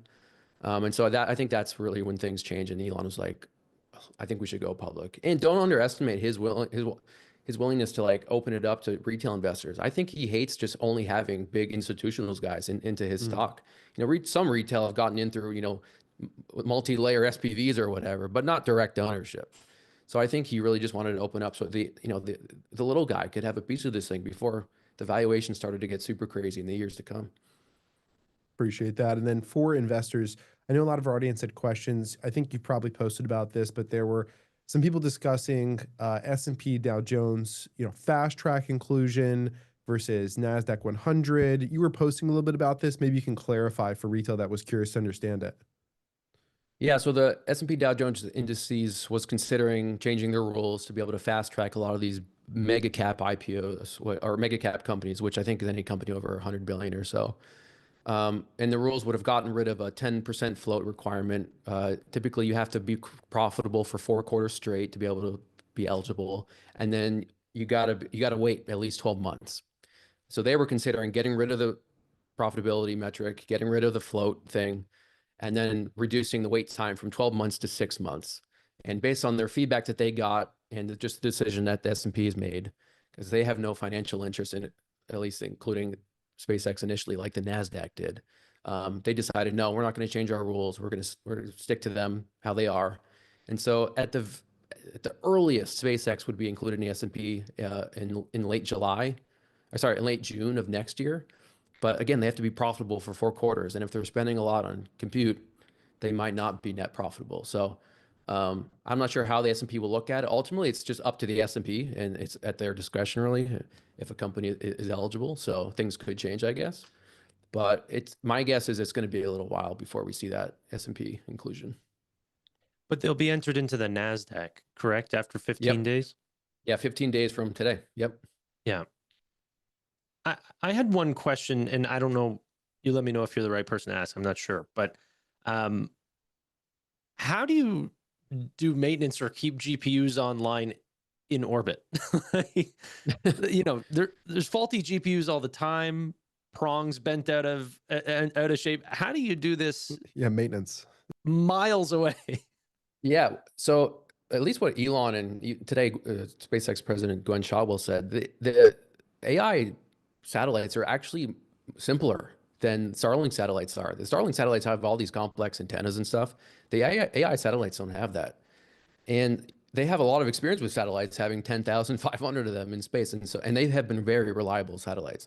And so I think they feel they won't need to maintain these things, or that they're going to have a lot of issues. I think that they feel that these things are going to be reliable, and that they can put, I think like they want to do over 1 million of them. I think they're at least 70 meters in wingspan. They're huge satellites.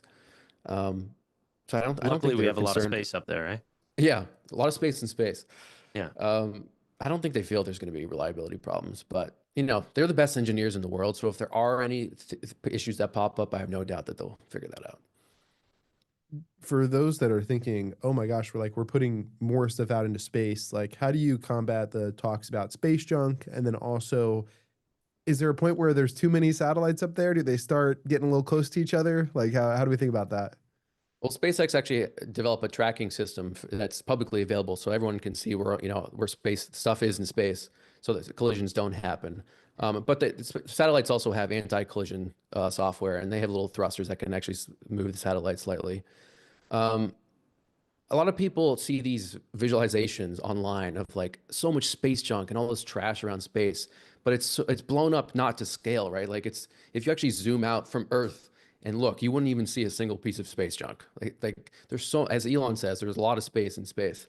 And so even if there's 1 million satellites and you were to zoom out from Earth, you're not going to see all these things floating around. The only way you see it is if like the sunlight reflects off of maybe one of the solar arrays. But really, I don't think it's an issue. They can deorbit them if they're faulty, or send them even out into deep orbit, so deep space, so they can just get rid of them if they need to. So I'm not worried about it. I know you've got Seemingly that we still have a ton of land here on Earth, and yet space, like if you just think of the sphere and go outwards, we've got more space out there. Yeah. I'm totally not worried about that at all. I think, it's an endless black abyss that we can throw solar panels into. And actually Impulse Space is, they're developing technology to be able to move satellites in space. So if there is junk or whatever, that theoretically they could move it out of the way. Very cool. I know we're coming up here on the top of the hour. Do you have to run here? Do you have 10:15 or do you got to go? I don't think it started trading yet. No, we haven't started trading yet. Yeah. Okay. So yeah, I can go for another 5 or so minutes. Okay, cool. Well then, while you're still here, I just want to go a little bit further into this. The next steps, I think, for retail is, this is going to start trading. They're going to see some pretty heavy action, I would assume, right off the bat. I think you could see some significant moves as it starts to settle out a little bit. I think Tanner was hitting on some good pieces. Can you talk a little bit more as to the data that you're going to be most closely paying attention to as an investor over the course of this next year, as we start getting public data? In terms of the share price, or just like company data? No. We start getting earnings calls. We start getting numbers, like data that we weren't exposed to before. So my understanding is that SpaceX couldn't really talk much about the future of the company and their perspectives. And, they had a quiet period all up until this IPO. My understanding is that probably starting around the Q2 earnings call, they can start talking more forward looking and talking about the future of the company and some of the metrics and data that, and goals that they want to accomplish. I think for now, they're maybe I don't know when the quiet period ends. I don't know if it's like on today or not, but I think ultimately everything comes down to Starship, as I was saying. Like, I just want as much information on that. It sounds like the 13th test flight will be next month, and they're not gonna try to go to orbit quite yet. But I think if that flight goes well, the flight after that, the test flight after that, they would try to catch the booster again, like they did a couple of years ago. And then maybe the one after that, they would potentially catch the ship as well, so the booster and the ship. Wow. And then maybe by the end of this year, start launching actual cargo. But I don't really care so much on the development of the AI satellites. I know they'll figure that out. Ultimately, like Starship needs to work. So I think most investors will be curious about that. Terafab is still a ways off. I'm sure we'll hear announcements of it, but that's going to take a long time to build. Yeah. I think the biggest thing for Elon skeptics is just the timeline, rather than the vision. Elon's never lacked vision. Do you think that there will ever be delays on some of the, I know we're looking forward to, I think, first data centers in space by, second half of 2026, if I'm correct. But I think it was second half of next year, because their Gigasat satellite facility that they announced a few days ago is going to start production, I think, at the end of next year. That's already started construction, but the actual production, I think, will start at the second half of next year. But there is a major, there's something coming out of the second half of 2026. Am I correct? You know this way better than I do. I think they said the first V3 Starlink satellites would start to launch at the end of this year. Gotcha. The V2, so there's the version 2 Starlink mobile satellites. That won't happen until the middle of next year. But the version 3 Starlink satellites for like residential and commercial, that will start, I think, at the end of this year, as long as Starship works. And that's to unlock a gigabit per second of data, right? Yeah, that'll unlock gigabit speeds. And should SpaceX investors be cautious of potential delays at all for some of Elon's ambitions of SpaceX? Oh yeah, yeah. Like as a Tesla investor, a longtime Tesla investor, I think we've all become used to delays. I think Elon says like he makes the impossible merely late. So I think we can expect the same probably with some of these SpaceX projects, especially going to Mars and the Terafab project. But I think he will deliver eventually. Yeah, expect delays because these are very difficult problems to solve. Yeah, that's fair. All right. We just got a quick update, by the way. SpaceX is expected to now open at $162 per share. Originally, we heard 171, then 175, and now it is 162. That was just released, I think, a minute or two ago. So just a quick update there for the audience. And do you have the valuation on that? I can do it here 1 second. I believe it's around 2 trillion. 2.1, I think, is what I'm getting based on the 13.1 billion. So that means they're doing a good job finding and balancing the buyers and sellers, and it's not going to get too crazy. It sounds like. I guess. Well, I mean, we'll see. But also breaking news here: SIBO Global Markets expects to list SpaceX options as soon as Tuesday. So this would be one of the fastest option listings ever in history for a public market company. Basically, within 2-3 trading days, have option chain.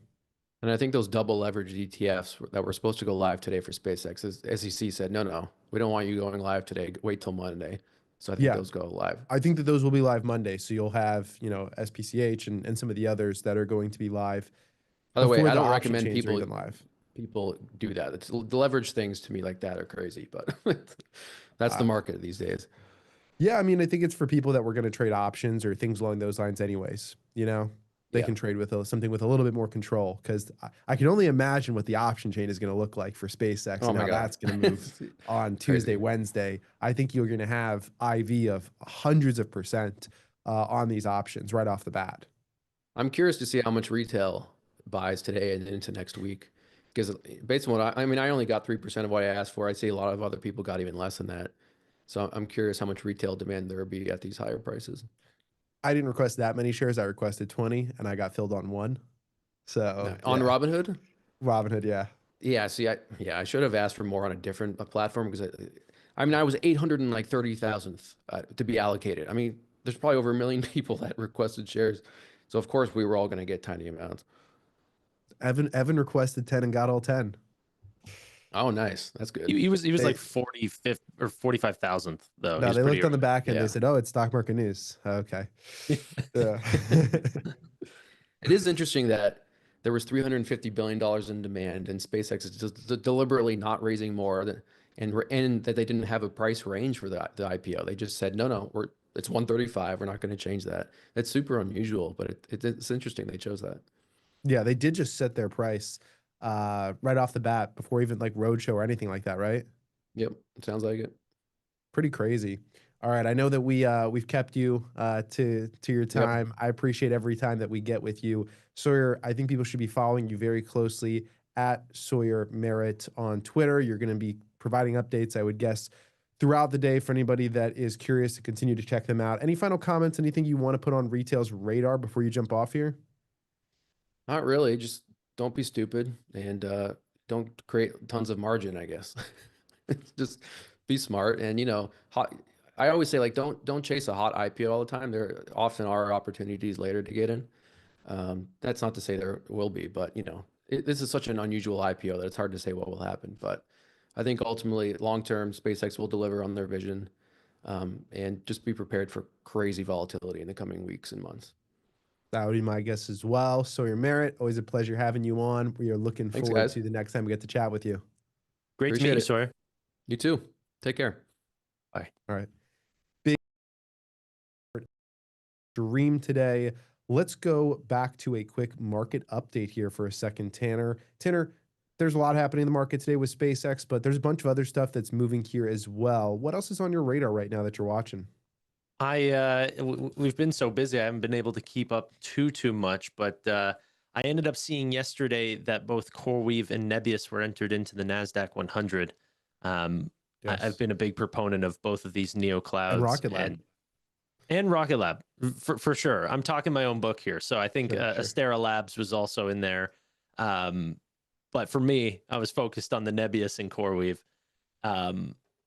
And that was quite exciting. So they're doing okay today, but the rest of the NeoCloud names, Cypher Digital, IREN, all these names are running right now. Yeah, sorry, go ahead. No, you're good. Yeah, Nebius is up 6.8% today, up 172% on the year and up 372% in the last 52 weeks. Rocket Lab completely sold off all of their gains that they had. They were up several percent this morning. They are now down 6%. And then the other one that you mentioned there, which was CoreWeave, that one is up 7.8%. So it seems like you're picking the right winners here that are getting into the S&P 500.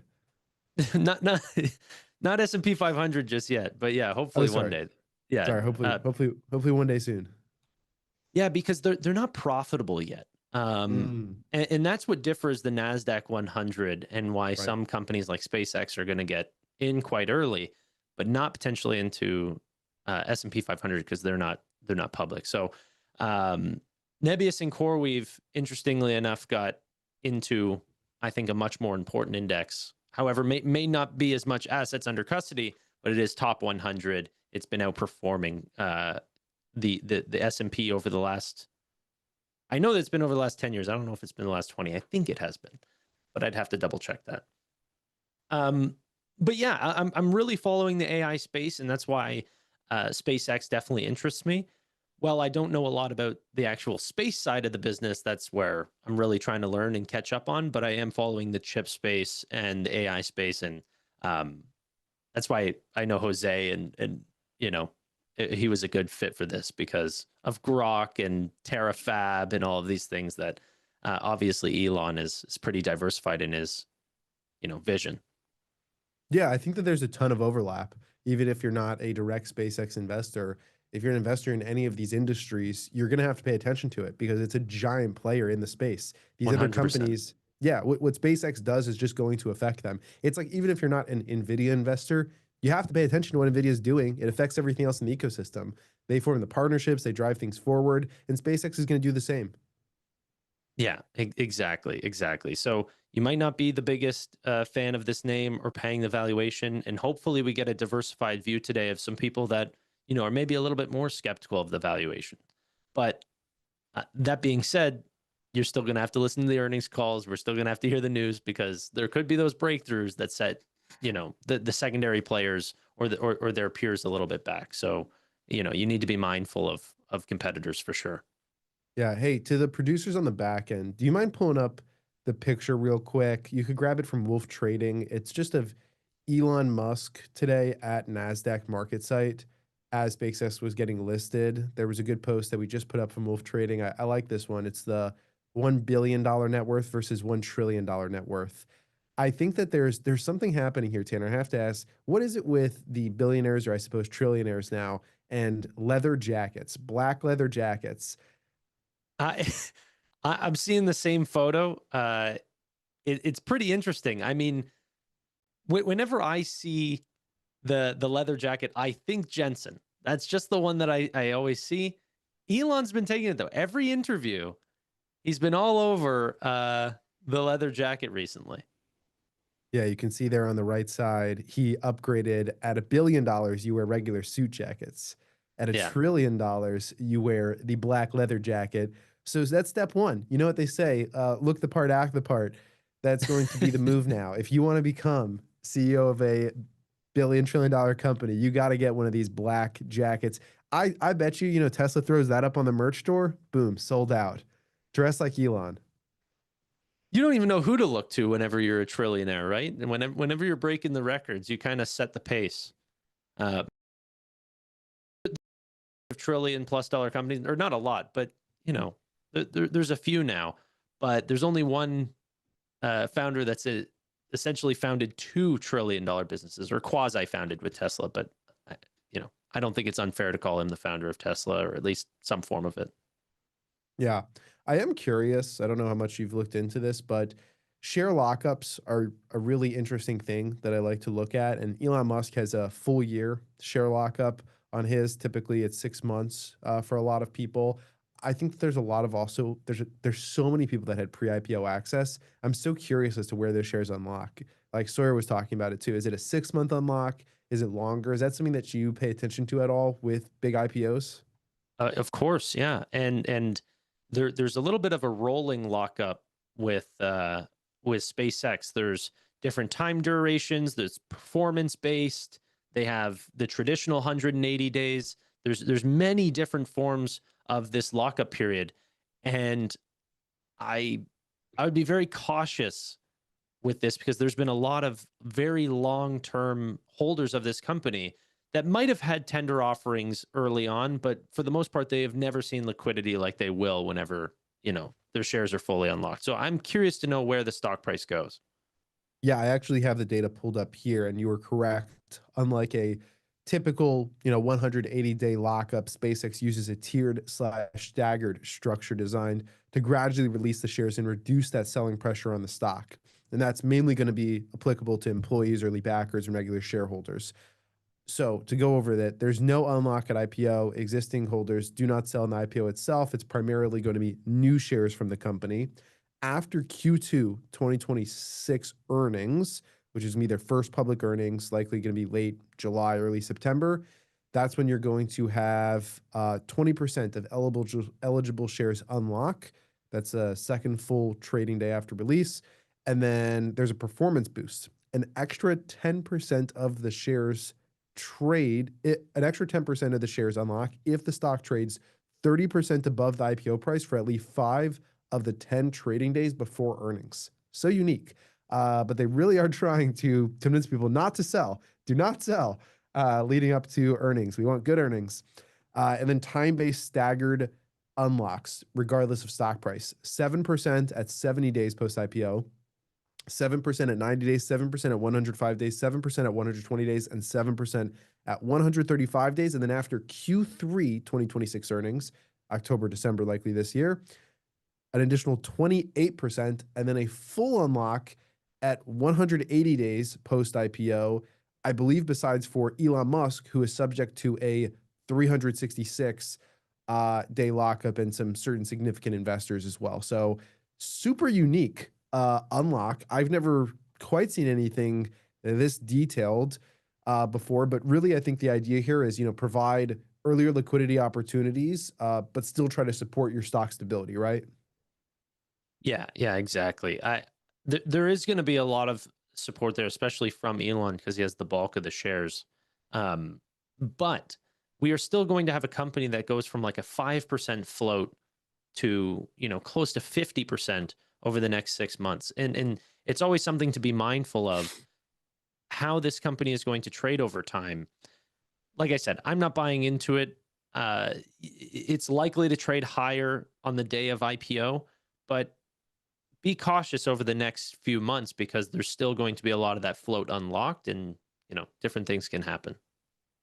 Yeah, it'll be all those 7% tranches that I discussed. That's going to really increase the amount. Like you said, it's only 4 to 5% of the float, and that really amplifies moves, right? 911 million insider shares, roughly 2x the initial public float, are going to unlock in phases.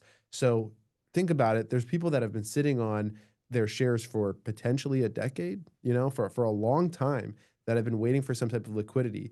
They might not sell their whole position, but even if they sell a quarter of their position, that could really cause outside swings, especially early on. And so you have that plus, potential with index inclusion dynamics, right? These could add buying pressure, rebalancing volatility. There's a lot of different things. And then you have to combine all that with all the high valuation and the hype that's been happening, right? This is priced at extreme multiples. I know Sawyer said that it's a 3x on revenue, and so you can factor that in. But if you're not factoring that in yet, it's a 94x trailing revenue, which is crazy. Have you ever seen 94x trailing revenue on a big IPO? No, but I've also never seen a company ran by Elon who's, an already founding $1 trillion+ business. Like, there are reasons to deserve a premium here. And that's what you got to give it credit to. Elon's done well entering into a space like in Tesla and fighting off incumbent players and creating something new and trying to revolutionize a space. Now he's entering a space with no incumbent players, dominating the entire thing. And it seems like he already has a market lead. He doesn't have to fight for market lead. He already has it. And the total addressable market is seemingly endless. So this is one of the most interesting companies to price. It's an N of one, massive total addressable market. And obviously that's going to come with a lofty valuation. For sure. I just don't want to rush into those types of things. So I'm sitting here on the sidelines. I'm getting, I might be an investor at some point, but I don't know about yourself. I know you got one share, but are you really looking to invest in this business here? It's a great question. And, I think you can look at what my initial buy was, because even though I only got the one share, I was only trying to buy 20 there, right? So obviously that's not a huge position. It's like $4,000. So I was just, dipping my toe in to the water to see what was happening here. But I'm of a similar mindset that I do like to wait and see a little bit what happens with IPOs. I think if you bought and held the last 30 IPOs, basically to today, you would essentially be flat at this moment. There was some stat like that we were looking through. Couple of past IPOs that you can look at. Snowflake, they doubled on day one, then faced later pressure. Uber dropped 27% in their first year, then later went on to all-time highs. Meta fell 50% post-IPO. That's a $50 billion drop. And then they recovered, obviously, long-term. So you can see it with IPOs a lot of times. Yes, there's a strong pop right off the bat. No, that doesn't always correlate to this is just going to continue running long-term. Even with Snowflake itself, which we mentioned right here, I'm just pulling out for a second. Looking at the weekly chart, you had essentially that double sell-off. It went all the way up to $427. That was back in December of 2020, right after an IPO that happened in September of 2020. So you went from your IPO at about 250 all the way up to 420, and that just happened about 2 months. Well, where's it trading today? It's trading at 240. Essentially, where it IPO'd, and it's been at this point 6 years from them, or 5.5 years. And so you can see, like, hey, even with all these IPOs, and that's just one example. Obviously, there's others. They don't always work out. Now, let's take a look at Meta for a second, since I think that's maybe a better comparison, something that is significantly larger. We talked about that one too. They IPO'd at like $42. Now, maybe if you had bought it right at IPO, you're like, hey, I'm a genius. I'm up 10x, I'm up 11x, whatever it is at this point. But there was a chance to buy it at $18, right? It dropped all the way down there. That's a much more significant gains from there. Now, not saying you were going to, nail the bottom at any point, but just saying, even if you didn't get allocated 100 shares today, 1,000 shares today, there's opportunity here, in my opinion, to be able to get exposure and to do it in a measured mindset, right? You can do it by DCAing into the stock long-term. That's something that I always recommend for long-term investors. You can do it by constantly being able to check what's happening on earnings reports, being strategic about it. So plenty of time. SpaceX is not going anywhere. It's already, as of IPO, it'll be a top 10 company in the world. Top 10 companies in the world typically last a long time.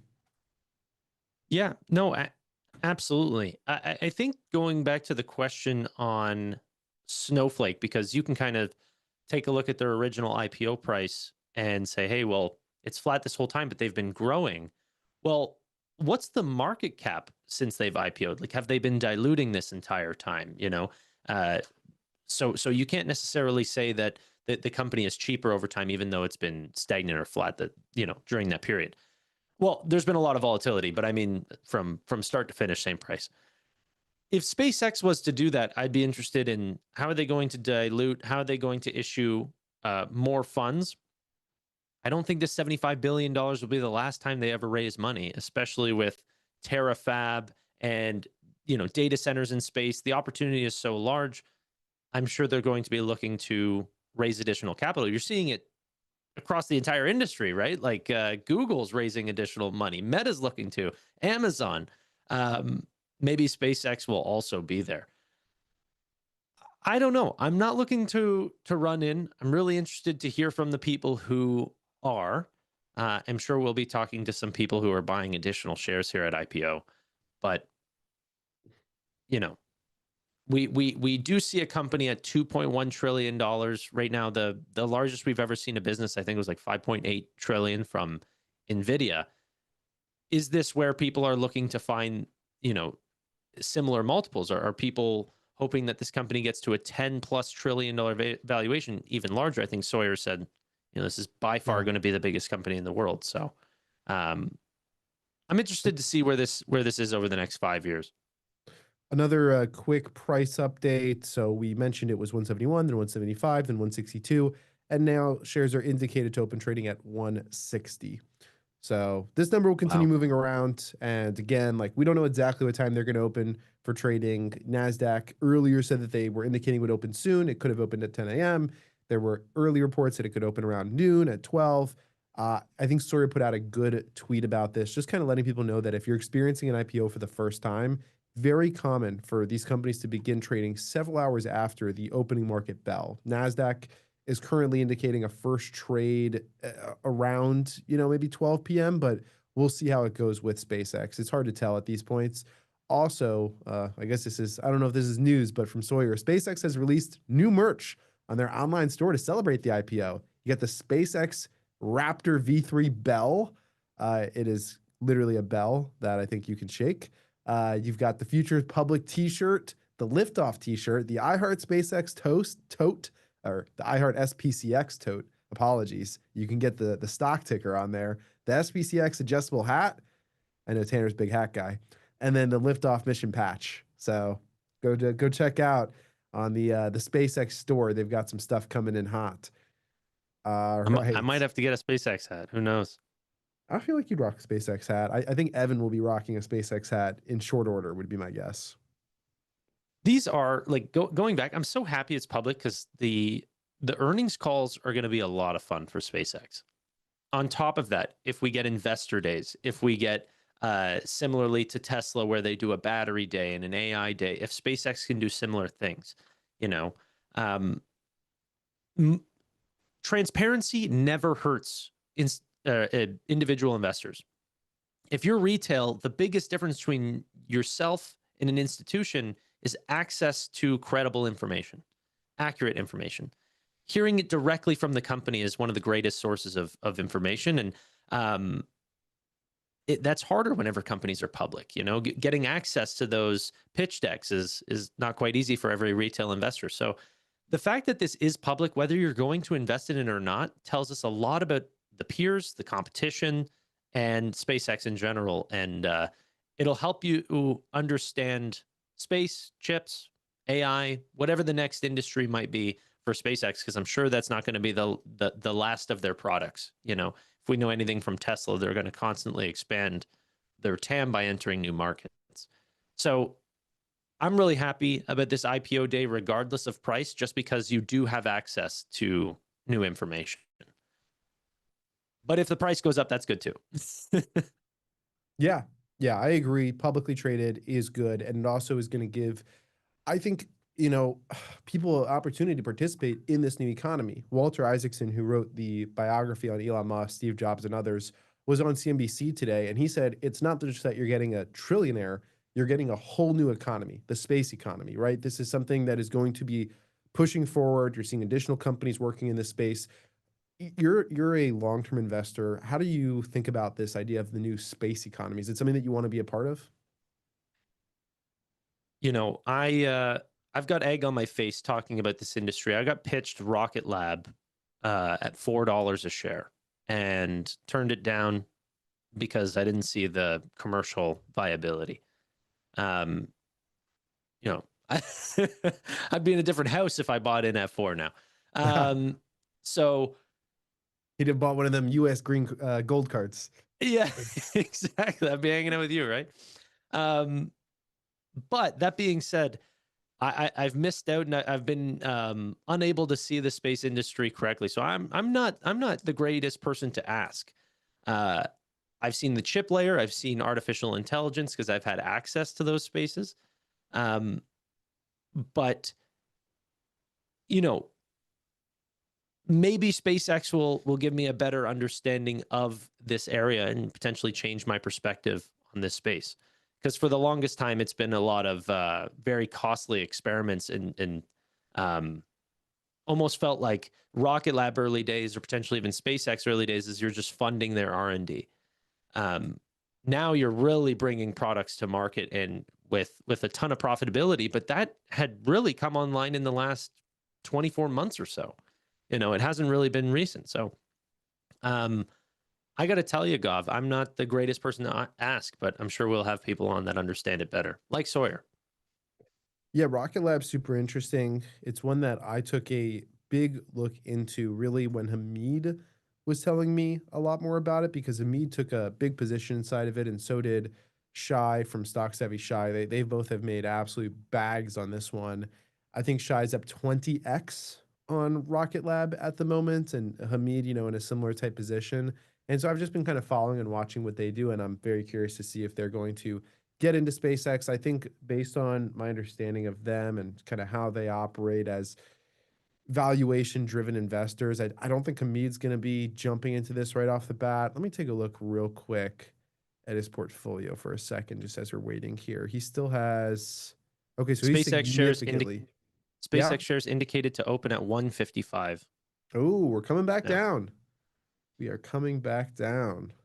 To be fair, the IPO price was 135, so we were still up. It's not like this is we're in the red or anything. Do you think But the people would freak out? initial report of the 175 was maybe a little too high. $2.3 trillion valuation. We'll see where this actually settles out by the time the day actually ends. Do you think people would freak out if we went under that 135 mark? I think that would be very interesting. I'm not sure. I'm not sure what I would think. I don't believe that's going to happen.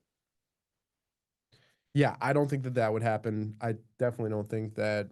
I mean, certainly they would try to do that to retail. The whole reason of creating this and opening it up to retail is to give them an advantage, not to shunt them at the moment. So I think that's something that I don't believe will be happening either. Just continuing to look on the timeline here, is there anything that's standing out to you? Anybody that you're following today for insights on this IPO and just kind of staying in the picture? Individual people? Yeah, yeah. Not really. I mean, obviously the guests that we already have, Jose, Sawyer, Walter Isaacson, Amit's covering this as well, and I'll be keeping up with him as well. But wouldn't say there's too many individual names that I want to shout out. You're probably better at that than myself. Yeah, no worries. Amit, just like me, by the way, said that he also got one share of SPCX. So, you know, me and him, same boat right here, but it's okay. It's like, just like Bitcoin, my one share will be worth $1 million one day. You know, that's all that I need. I just keep holding. You know what I learned today though is because the people who asked earliest got full access. I saw another person that invested in Robinhood's IPO access, and they got the exact allocation that they were requesting. Same with Evan. So the big takeaway here is if you want an IPO on Robinhood or SoFi or some of these platforms, request it early. Don't wait, because supposedly it is biased towards earlier people who are requesting allocation. And I know that because of two people who I saw do it on X. So don't trust me. But that's at least the bias that I'm seeing online. Yeah. Hey, I would agree with that. And probably the people that are indicating interest first are some of the most avid supporters and possibly people that are going to hold longer term. And so I do think that that would make sense why they would favor those people. So there you go. You have it on SpaceX. Some interesting pieces there. So just continuing to kind of look around at the moment. We're all waiting for this to begin trading. Hopefully this will be trading by the next 30-ish minutes or right around there. That was kind of the latest expectation was that we were hoping for. You just mentioned some of the latest updates on where it's indicated to be opening trading. We won't know exactly until we actually see it get started. I think within those pieces, and then it'll go from there. I'm looking at we posted this morning just asking people, you know, how many shares did you get allocated within these pieces? I see actually some people, looks like they requested on multiple platforms, which is kind of interesting that they went about here. Some people saying that they got, you know, fully filled, especially on Fidelity. It looks like a lot of people got fully filled within their pieces, good amount of interest. Somebody here said that they put in for 3,000 shares. They got 300 of them allocated. That's not too bad for Fidelity. People that were saying they got, the ones that they requested for themselves. This guy's interesting. This guy said that he requested 1,000 shares himself. His wife requested 750. He got filled on 109 out of 1,000 shares. His wife got filled on 1 out of 750. So interesting there. A little bit of bias maybe on one to the other. On both on Fidelity, did you say? They didn't say which okay. platform they were using it on. Maybe I should have asked that in the question as well. Trying to figure out which platform they were using. Because it sounds like Fidelity is giving out the real allocations here. It does, and maybe they had more to give. Maybe they had less retail that was requesting on there. I think a ton of people, I found it very easy on Robinhood to be able to put in. It literally was like 3 clicks. You're like interested, how many shares done. We're now looking at shares indicated to open at 151. It's coming down. What did you say before? 155? 155. Interesting. So we went from 135 to 175, 171, 166 or 165, 160, 155, 151. Really a mixed bag of a market today here as well that I'm looking at. Bitcoin kind of flat, popped a little bit. I saw we broke 64K a little bit earlier. Some of the things that are moving here, SanDisk, nice move here today, 5.6%. AHR, 6.6%. So definitely some of the names that have been high flyers continuing to move, but then you do have some of those ones in the red, Rocket Lab, that have pulled back. Apple's down a little bit today. Wolf, shout out Wolf Speed, down a little bit here today as well. Just kind of a little bit all over the place. Maybe the market probably thinly trading would be my guess. If you were one of the people that's looking at actual breadth within the market, I would guess that a lot of people are waiting with cash on the sideline, especially some of those traders.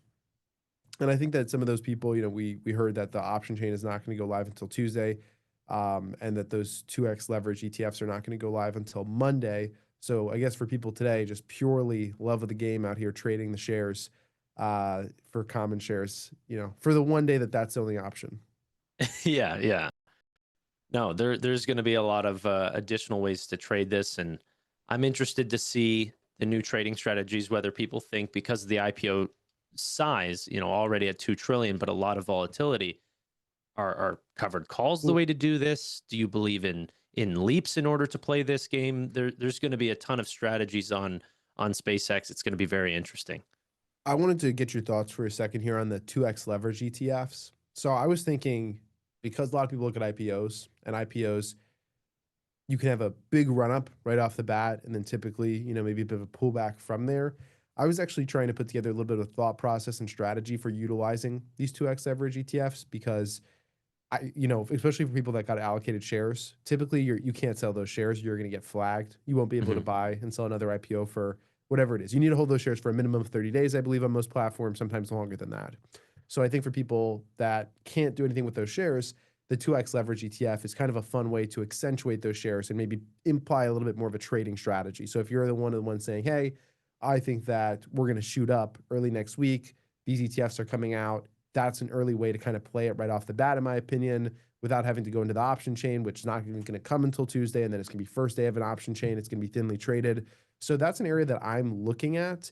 I know that it's, you're more on the long-term investor side, but I'm just curious if you had any thoughts here on these leverage ETFs. I mean, I personally have never participated. Although you get locked out of, you won't be able to really use the shares that you're buying in IPO access. Once the market's open and you're able to buy and sell, you can go in and buy just the regular SpaceX shares and not be locked out if you buy after IPO access. Do you know what I mean? Like we could just buy intraday. Yeah. So I'm not sure. I don't know much about the 2x leveraged things. I'm not much of a trader myself. Like, I buy long-term and hold. So I'm not looking to find really a trading strategy on this, but there will be many different ways to trade this name for sure. Yeah, I would agree which with is that. Crazy because I'm looking at these space stocks, ASTS, Firefly, both these companies are down huge percentages. Firefly is down 14%, ASTS is down 12.5%. it looks like there's going to be a lot of money, rotating into SpaceX if you're already a part of this space, like sector. Yeah. Yeah. Well, I'll keep speaking for just one more second about the ETFs here. Not only is a lot of money going to rotate into the SpaceX, like you're saying, and we're seeing the sell off across the board here, across some of these other space names, but I think that these ETFs will be some of the fastest growing ETFs in history. I actually think that you're going to see a ton of money coming in that wants to trade all around SpaceX. I think these ETFs could go to $1 billion rather quickly in AUM. People are just going to be looking for ways to play around with this, to get some type of exposure, to get some type of leverage in one direction or the other. And especially because it's such a polarizing company, right? Like, that there are people out there that are like, I want to short this thing, right? There's got to be a good crowd of people out there, even the ones that are like a little scared and timid because they've seen what Tesla did to shorts and pieces like that are like $2 trillion valuation. Catch me outside. Yeah. There's definitely going to be a wide range of people shorting it, but I'd get scared, man. That is risky business, but who knows? Who knows? There might be some traders there who think they can get in and out, maybe make some money on this IPO, if not potentially even later, without getting burnt before that Elon curse of really cracking down on shorts. Yeah, I wonder what I went over when some of the earnings calls are going to be, but I'm wondering like what other news is coming up for SpaceX. Anything on your radar? I'm not seeing anything other than the $151. Well, I'm talking about more so like upcoming catalysts, news pieces. Like I can run through some of the catalysts here real quick, and then maybe if you want to bounce off that. So just things to be watching, in general, as a potential SpaceX investor. Let's talk about it. So several key upcoming catalysts, both in the near term and throughout 2026, really driven by a few things here. Rapid launch cadence, Starship development, Starlink growth, and being an IPO, being a public company. So let's walk through a couple of these. So June 15th, this is coming up pretty soon. It's just going to be next week and 3 days from now. You got a Starlink mission from California. That's going to be SLC-4E. And then 2 days after that, the Bluebird 810 mission from Florida. 1 day after that, there's going to be a launch from California. And then 2 days after that and 4 days after that, you have additional Starlink missions. So you're getting really routine launches now, 5 to 10 per month. This is going to provide steady operational momentum and continue to build out that Starlink constellation growth. So I think that this is a huge piece right here. And it's going to be wild as a public company every time you have a launch, because those launches are going to affect the stock, in my opinion. Like, people are going to be watching these so much closer, the live streams, every time something goes right, goes wrong. Now you have a public way to actually play that, which you really didn't have before at all. Beforehand, it was just like, oh, cool. Like, wow, they caught the rocket on chopsticks, but there was no way to actually go. And I love the saying, I don't know what show it comes from, but it's like, we have to make money off this. Now there's a way to make money off this as things are happening, which I think is super fun to continue to watch. A few other things here. So short term, SpaceX is going to have their first public earnings report as a listed company late July. That's going to be the first one. We're going to cover Starlink subscriber growth, launch revenue, and really any updates on Starship and XAI synergies. And it's going to trigger the first major share unlock, 20 to 30% of eligible insider and employee shares, which could influence stock volatility heavily, right? I think that's a big piece right there, because I just guarantee it. I mean, Tanner, people are going to sell, as they get an unlock. Like, it's just human nature, Yeah. No, there's definitely possibilities for sales. Sorry, I didn't understand what you were saying before. Yeah, there's definitely a ton of catalysts. The ones that you said, the rapid reusability, but like, to understand what rapid reusability is, they want to essentially get Starship filled, whether that is AI data centers, satellites for their Starlink constellation, shot up into space at 100 tons today. They want to get that eventually to 200 tons. So a major catalyst would be not only the amount of times that they can actually go to space, but how much actual, like what the payload is per year. They want to eventually be able to, under that rapid relaunch, go up, head back down, refill and launch again in an hour. So we're looking at potentially even in their current outlooks, like near term updates, potentially doing somewhere along the lines of roughly 2 to 3 launches per day. They're trying to achieve about 1,000 launches per year. If they can end up doing this, the unlock for revenue potential, like you said, goes way higher. Like this is no longer research and development projects. These are active revenue generating activities where they're bringing constellations online. They're potentially getting gigawatts of data centers online. In a gigawatt data center here Unconfirmed on, reports were 5 minutes from live trading from CNBC. Sorry, continue. wow. Okay, perfect. I might run to the bathroom really quick, and then if you can hold my my spot really quick, and then I can make sure that I'm live and here for the trading. But Yeah. essentially, it was from what I heard from Gavin Baker, it's about 200 launches that they would need in order to achieve a gigawatt data center, if that was their sole focus of the payload. If that happens and they're requesting to do 1,000 launches per year, we can start to set up gigawatt data centers pretty quickly once the engineering and the designs actually get finalized. Yeah, it's going to be pretty incredible. If you need a run right now, I can hold it down for a Perfect. few minutes here. And I'm just going to continue walking through a couple of the items just around the continued rapid deployment growth. So Starlink and business milestones here. So you've got continued rapid deployment of satellites. There are already over 1,000 satellites launched just in 2026 so far. That number is going to continue to increase.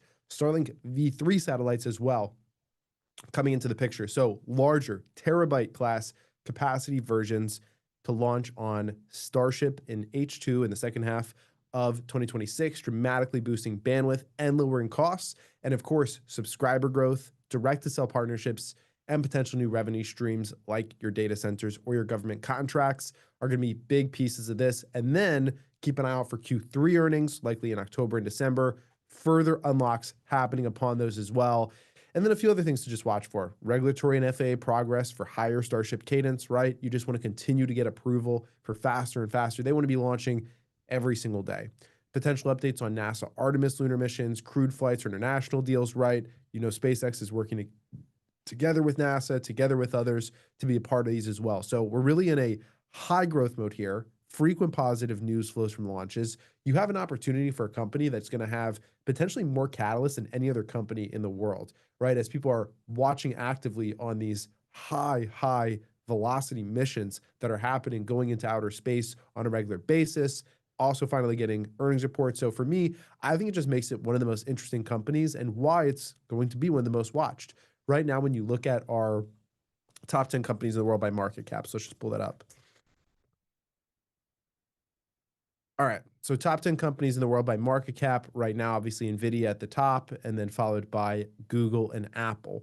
When you look at these companies, NVIDIA, I would say a lot of catalysts, especially, you know, working in this current area. They've done really well. They're constantly putting out new chips, Vera Rubin. They're constantly doing partnerships as well. That's been a huge thing for them that they've been able to focus on. And I think that's led to a variety of catalysts that's driven them up to basically being worth about $5 trillion at the moment. Google, I think, is a lot less catalyst right now, right? They're working through the AI side, though. They've got Gemini, some of those pieces. Apple, even less, right? People are often just saying, Apple, give us some type of catalyst, give us some type of new product. Maybe it's Siri AI or something along those lines. And, you know, so on and so forth with Microsoft, Amazon, and TSM. There's just companies here that not always are going to be in the news, you know, as often. But when you see something like SpaceX, which pretty cool to see, if you go on something like a companiesmarketcap.com, SpaceX already listed here as a top 10 company at number 8 in the world, in between Broadcom and Saudi Aramco. We'll see exactly when it starts trading. SpaceX, I think of the top 10 companies in the world, will be the one that has the most to talk about, just the most catalyst, the most active, variety of pieces. And so that's going to firmly place in the spotlight on a regular basis and just make it super, super interesting to continue to look at. So just some quick thoughts there. All right, we're bringing on back to Tanner. What's going on, Tanner?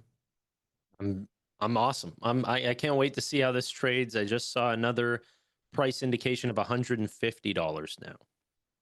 Now we're getting down to where we might actually be at, because you know, the price fluctuations of 151 and 150 might be a pretty good indication that this might be where we're settling. But even throughout the day, we'll be live all day. Like, it'll be very fun to watch how this fluctuates throughout Are the we day. open? Are we trading? We are trading I'm getting news 150 reports. up All 12%. All right. My thing is, of course, deciding that now's the time to glitch. Why don't you talk for a second, Tanner, about what you're seeing, and then I'll No pull this up. problem. Yeah. While we get this on screen, SpaceX is currently at 151, up 12.5% on the day. We are seeing roughly, I'm trying to find the volume here. We're climbing up 153, and the volume's coming in already at roughly 30 million shares already traded. Oh my gosh. $2 trillion market cap. That's where we're at right now. Fluctuating in that $2 trillion market cap opportunity. What do you think about this, Gavi? You still glitching out? Producers, if you're logging in, don't show your stuff on screen. Unshare for a second, and then we'll get you back up on screen. But yeah, I am back here. I'm looking at this right now. SPCX. You can go ahead and pull that up on whatever brokerage you are looking at. Should be live and covered within here. Okay, 155 now, up 15%. We are man. climbing, ladies and gentlemen. The fun has begun. Moving right here. Minute one. Good times. Who's got the 1 minute chart pulled up? I wonder if this has made its way to. Here we go. Perfect. Yep. We're showing up right now on some of these, climbing right here. 157 just got tapped for a second right there, sitting at 156 to 157 at the moment. Very, very nice. All right, perfect. Looks like we're going to get that chart up on screen here. Fantastic. Everyone can see this. We're moving up towards 160 right here. We just tapped 159. Let's go. 160. Can we push through? Looking for a good Wow. move here. Big moves. That Big moves. is incredible. Well, the other space names are selling off quite dramatically, down, some of them down 15, 16%. SpaceX is taking all of that, up 18.4%. Wow. There we go. Oh, wow. Yeah. Volatile as can be right now. It does look like we got up to, let's see.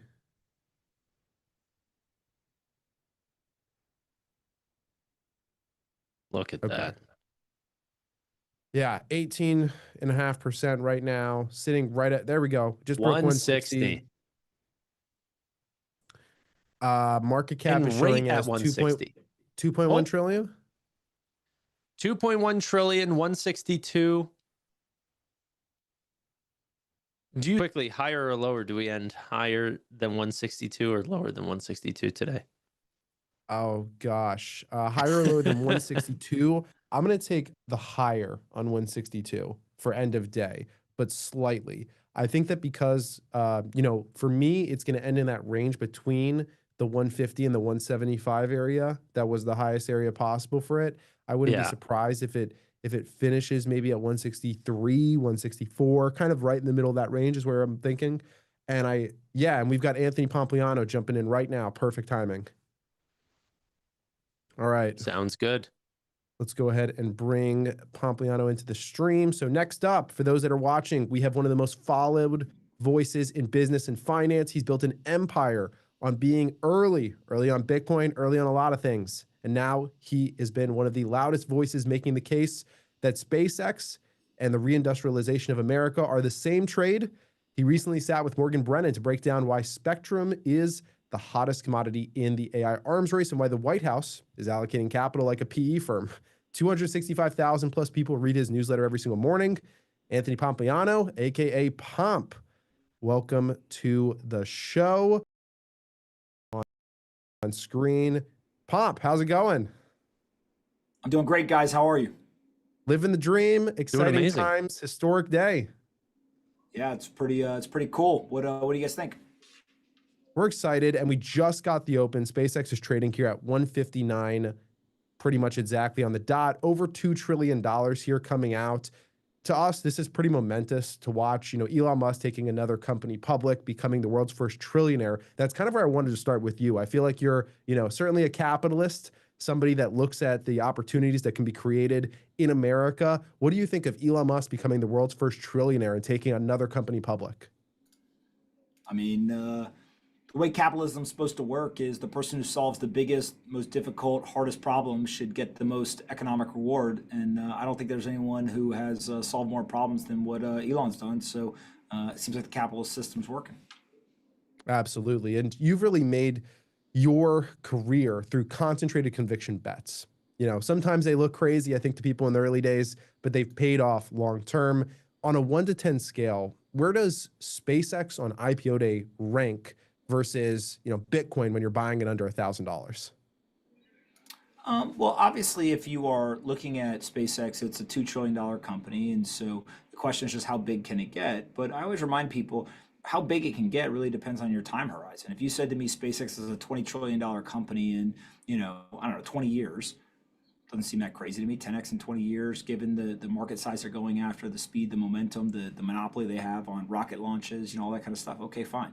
If you said to me, what's it going to be worth, you know, 3 months from now, I have no clue. Could it go up? Yeah. Could it go down? Yeah. Could it go sideways? Yeah. Right. So I think that it really is actually easier to identify the direction of progress and try to look at the magnitude or the asymmetry over a long period of time. And, you know, same thing with Bitcoin. What's Bitcoin's price going to be tomorrow? I have no clue. Is Bitcoin ever going to be worth $1 million? I have no doubt that that's going to happen. Right. And so what is that going to take? Is it going to take, you know, 2 decades? Is it going to take, you know, 50 years, 5 years? I don't know. But I think that's really the key to being an investor is understanding what game are you trying to play. I'm not trying to play a day-to-day, week-to-week, month-to-month game. I'm trying to play, you know, decades. So I want to buy things that I can hold for a long period of time, and let's see what happens. Anthony, I'm newer to the SpaceX trade. It's not a company that I have any shares in. The question that I keep asking is where should I be focused if let's say this potentially does 10x over the next 20 years? What are those areas of really high potential growth? Is it in the data center space? Is it Starlink? Or should they focused on their AI plans still down here on Earth? Like, what is the aspiration that you see SpaceX going after? All of the above. I mean, think about Google. What business is Google in? Well, somebody who uses YouTube would tell them, oh, they own YouTube. Somebody who uses search would say they're in the search business. Somebody in the AI industry would say they're in the AI industry, right? Somebody who says, oh, they do self-driving cars. Somebody who says, you know, actually, I like Gmail or I like Google Drive, right? So to get to the size of these businesses, you have to do a lot of different things. And so different for the Amazons of the world, the Microsofts of the world, the Metas, you know, or any others. And so I think that's what SpaceX is ultimately doing is they're saying, look, we want to be able to launch rockets. We want to be able to beam the internet down from space. We want to have orbital data centers that are able to solve some of the bottlenecks. And we want to actually own the models and pixels of the AI trade as well. And then you even see them doing like the deal with Cursor where they're going to have the ability to have AI coding, right, that they get added in. And so I think that what you're watching is really the vertical integration. And Elon is famous for this at Tesla. You know, rather than kind of outsource part creation or manufacturing, they actually do it in-house. I think it's very similar here is that he's just continuing to increase the total addressable market they're going after by expanding, you know, kind of various components of the business. But going to your Google analogy, while they are a diversified business, YouTube or Google Network or Waymo or any of these things are peanuts compared to Google Search. Like I would say, if you were to say what is their bread and butter, it is still search. What is SpaceX's bread and butter? Yeah, well, I think that Google, if you listen to them talk on their earnings calls, they don't think that their bread and butter is search going forward, right? They think it's actually these other bets that they're making, even things like the TPUs that they've built with the hardware side, you know, et cetera, right? Yeah. I think with SpaceX, ultimately, they are trying to figure out how do they use space for the benefit of humanity. And that shows up in a lot of different ways. Historically, I think people thought of SpaceX as we are going to go to Mars. And, you know, it seems like that's still part of the plan, but maybe people realize like that's a little bit farther out there. And so now there's talk of like, you know, the moon colonies and, you know, things that I think are like maybes in a lot of people's mind.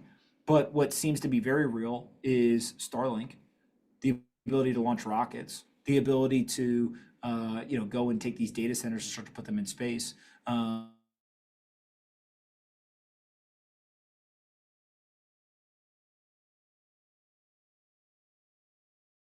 so if you look at that stuff, I like the car. It's very obvious that the car can drive.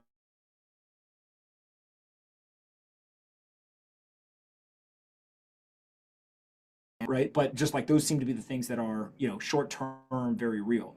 I think with SpaceX, we know the rocket launches work. We know that the Starlink works, and we know that they now have the ability with X and XAI to do data centers and AI models, etc. Let's see what happens, right? And to be clear, like I'm not some like crazy blind SpaceX, you know, bull. It's going up forever, whatever. I actually think that the market is going to be the referee here a little bit and see, you know, what does it believe. But obviously, there's quite a bit of demand for this thing, and I think that we've learned over time, just like do not bet against Elon Musk, even if there is, you know, headwinds in the short term. I think it is very hard to bet against the best entrepreneur of our lifetime. Yeah, very true. And then especially if there's going to be a merger, that's the sort of, you know, out there conversation is Tesla and SpaceX going to merge? Then you're getting a lot more of Elon's focused time rather than him working on a bunch of different businesses. I'm curious your thoughts on that merger. Do you think that this is going to happen? I hope it happens. I am a Tesla shareholder, and a key piece to the thesis is that he is going to merge these businesses together. I believe that whether you're launching orbital data centers, you're beaming the internet down, you've got self-driving cars on the road, or you're building humanoid robots, it's all part of one big problem, which is how do you get machines or hardware to see and think? And then how do you use the combination of AI and machines or hardware to actually solve problems, right? One of the things I think people forget is like there's a lot of companies who they kind of like do stuff because they think it's going to be a popular trend. But I think one of the things that Elon does a very good job of clearly defining what the problem is. So like the orbital data centers, the reason why he seems interested in that is because power, land, and cooling are very difficult in the kind of Earth environment. Some of that is because we have a lack of resources. Some of that is regulatory, you know, burden. Some of that is cost. Some of that is the need to actually cool the machines, which increases, you know, what it takes to actually build this stuff. But really, at the end of the day, like, okay, there's a problem. He's figured out a way to solve it. Now he's got to get one up there. He's got to be working. He's got to be, you know, beam that stuff back. Like, there's still risk there. I think that's probably why the debate is so aggressive. But ultimately, I think that it's all the same thing, which is you are trying to figure out how do you match this artificial intelligence, machine learning technology with hardware and solve real problems. Did you participate in the SpaceX IPO by requesting shares, or have you been previously invested in the company? No, I did not participate in the IPO in terms of requesting. We did make a previous investment years ago in SpaceX. It was maybe 2016 or 2017. How has the thesis for you changed since that initial investment? I think whenever you invest in a business, whether it's SpaceX or anything else, you're really just betting on people, right? Some of the businesses that I've invested in, you know, take Figure Technologies. When Figure Technologies, Mike Cagney's company, went public, I think that our investment firm was like the fourth largest holder of Figure, if I remember correctly, right? So very large position. Some of the initial pitch of the business was evident when they went public, but a lot had changed. The market had changed, the technology had changed, some of the team members had changed, right? So like you're betting on somebody who can kind of navigate all of the changes that occur in a business. It's not very different than take a company like Strike, you know, Jack Mallers' company. I was one of the first two investors in that business. Us and CMT Digital participated in their initial funding round. It was very low valuation because there was a ton of risk, right? We knew that Jack was talented, but at the time he was working on like a Bitcoin wallet. Today, Strike is a very different business, right? The team has done an excellent job of figuring out where is the problems in the market and how do we as a team solve it. And so you want to bet on the Jack Mallers of the world, the Mike Cagneys of the world, the Elon Musks of the world. You want them to be able to navigate all of those challenges. And I think that, those tend to be the winning investments in my experience. If I could, Mike Cagney's a serial founder, and multiple of his businesses have gone on to be $1 billion+ valuations. How much does that put into your thesis in whenever you're doing these early stage investments? Because Elon, obviously, I don't think we have another founder that's founded multiple, or at least quasi-founded multiple $1 trillion+ valuations. How do you look into that as part of your investment thesis? I want to give my money to winners. There's nobody who's a winner more than Elon. Yeah, that's fair answer. I had a question, and this was something I was just doing research on your background, and it was something that really stood out to me. You years ago sued Snapchat. Is that correct? Say it again.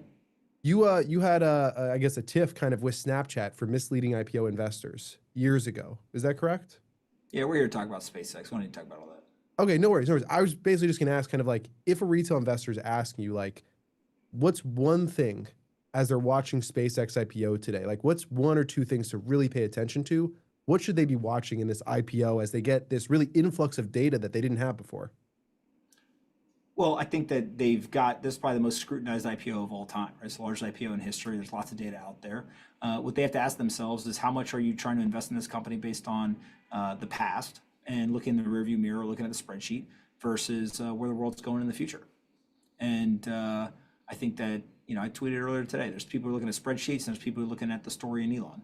And that's ultimately the debate. Let's see who ends up being right. But when it came to Tesla, Elon obviously won out over whatever spreadsheet people are putting together. Got it. And then one last question. I know limited on time here. Just kind of thinking between Bitcoin and SpaceX.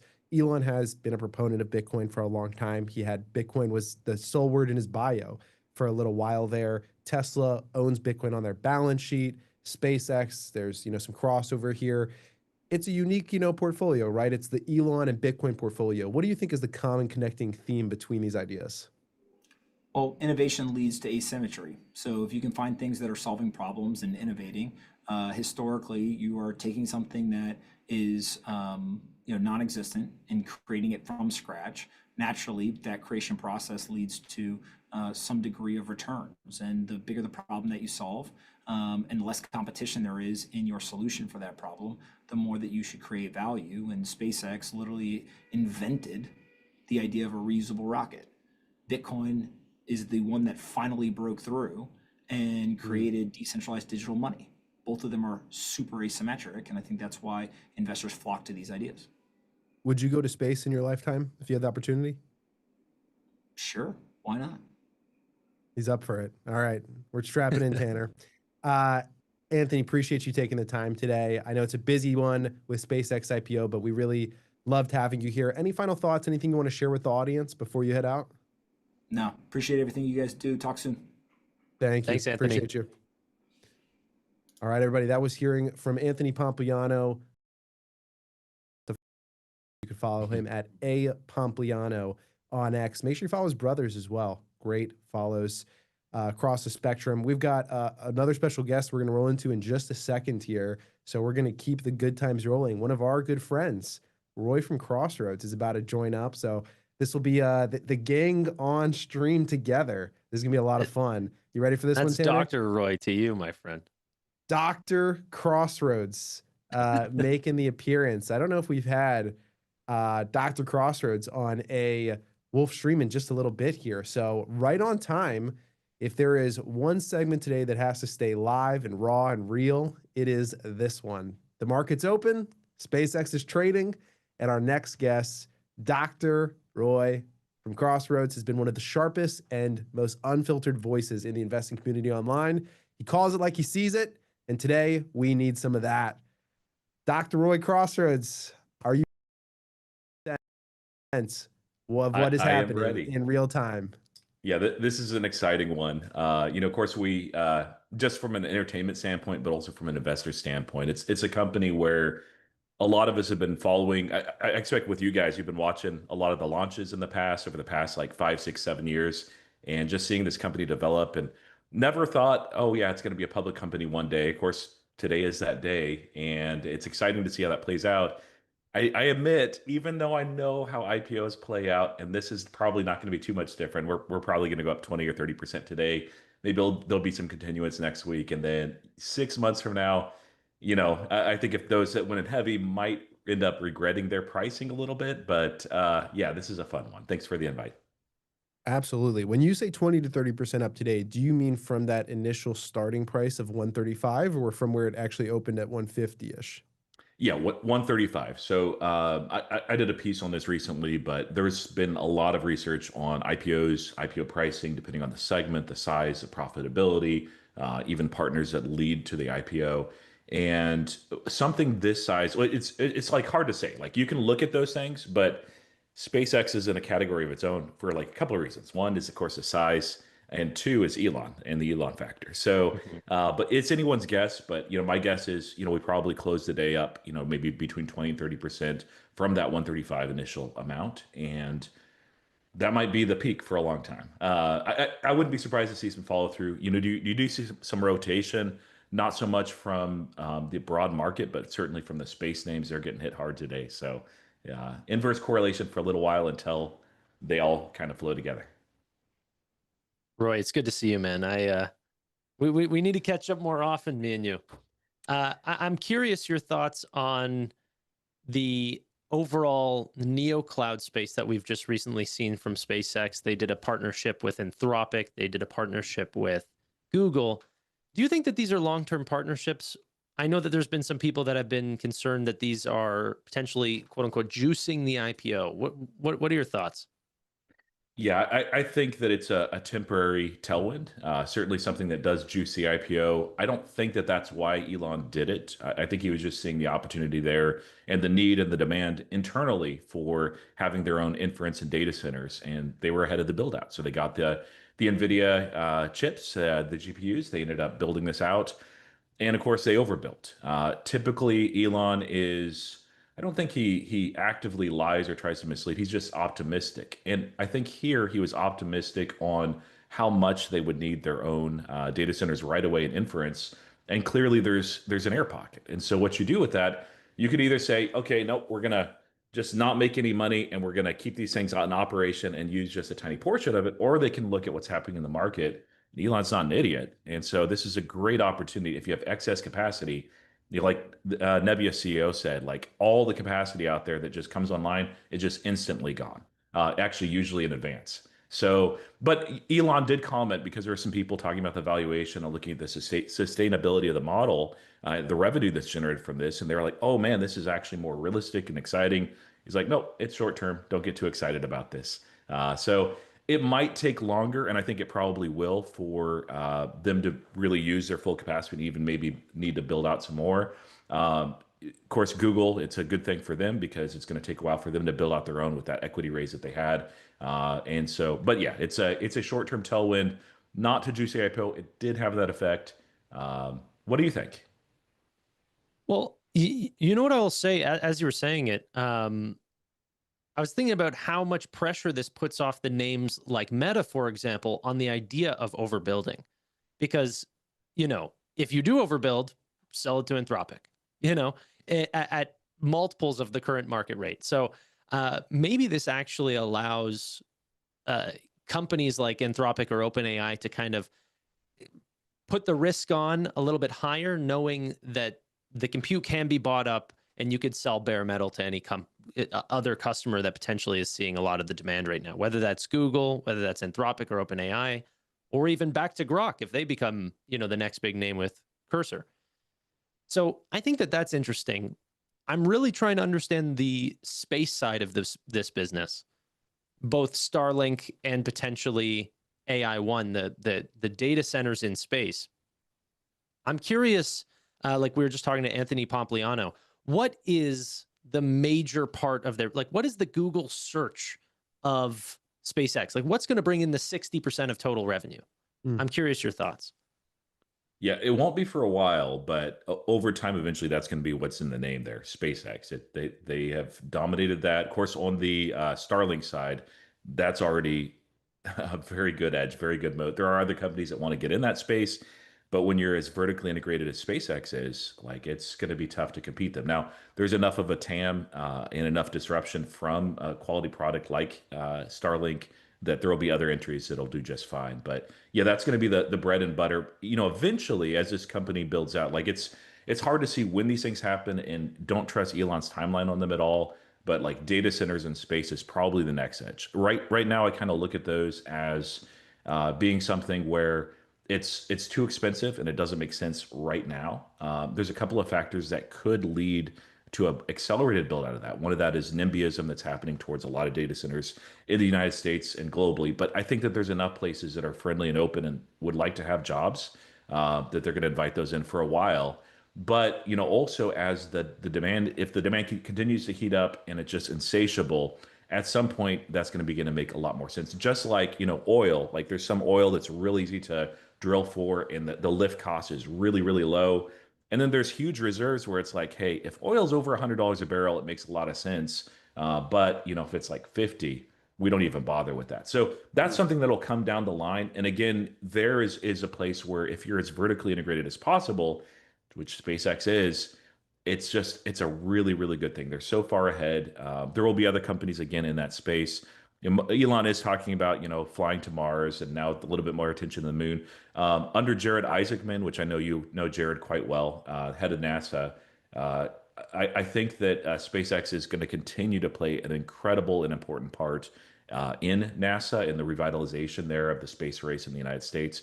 But yeah, the more that this gets built out, it's kind of like a positive feedback loop. So the more exploration that's done, the more use cases as well, the more people that want to get in, the more costs actually come down. And then it's again just like with the inference, it's Javon's paradox, where the cheaper the price comes down because lift costs are lower, reduced, things are actually built out in space. There's a lot of different ways to approach this.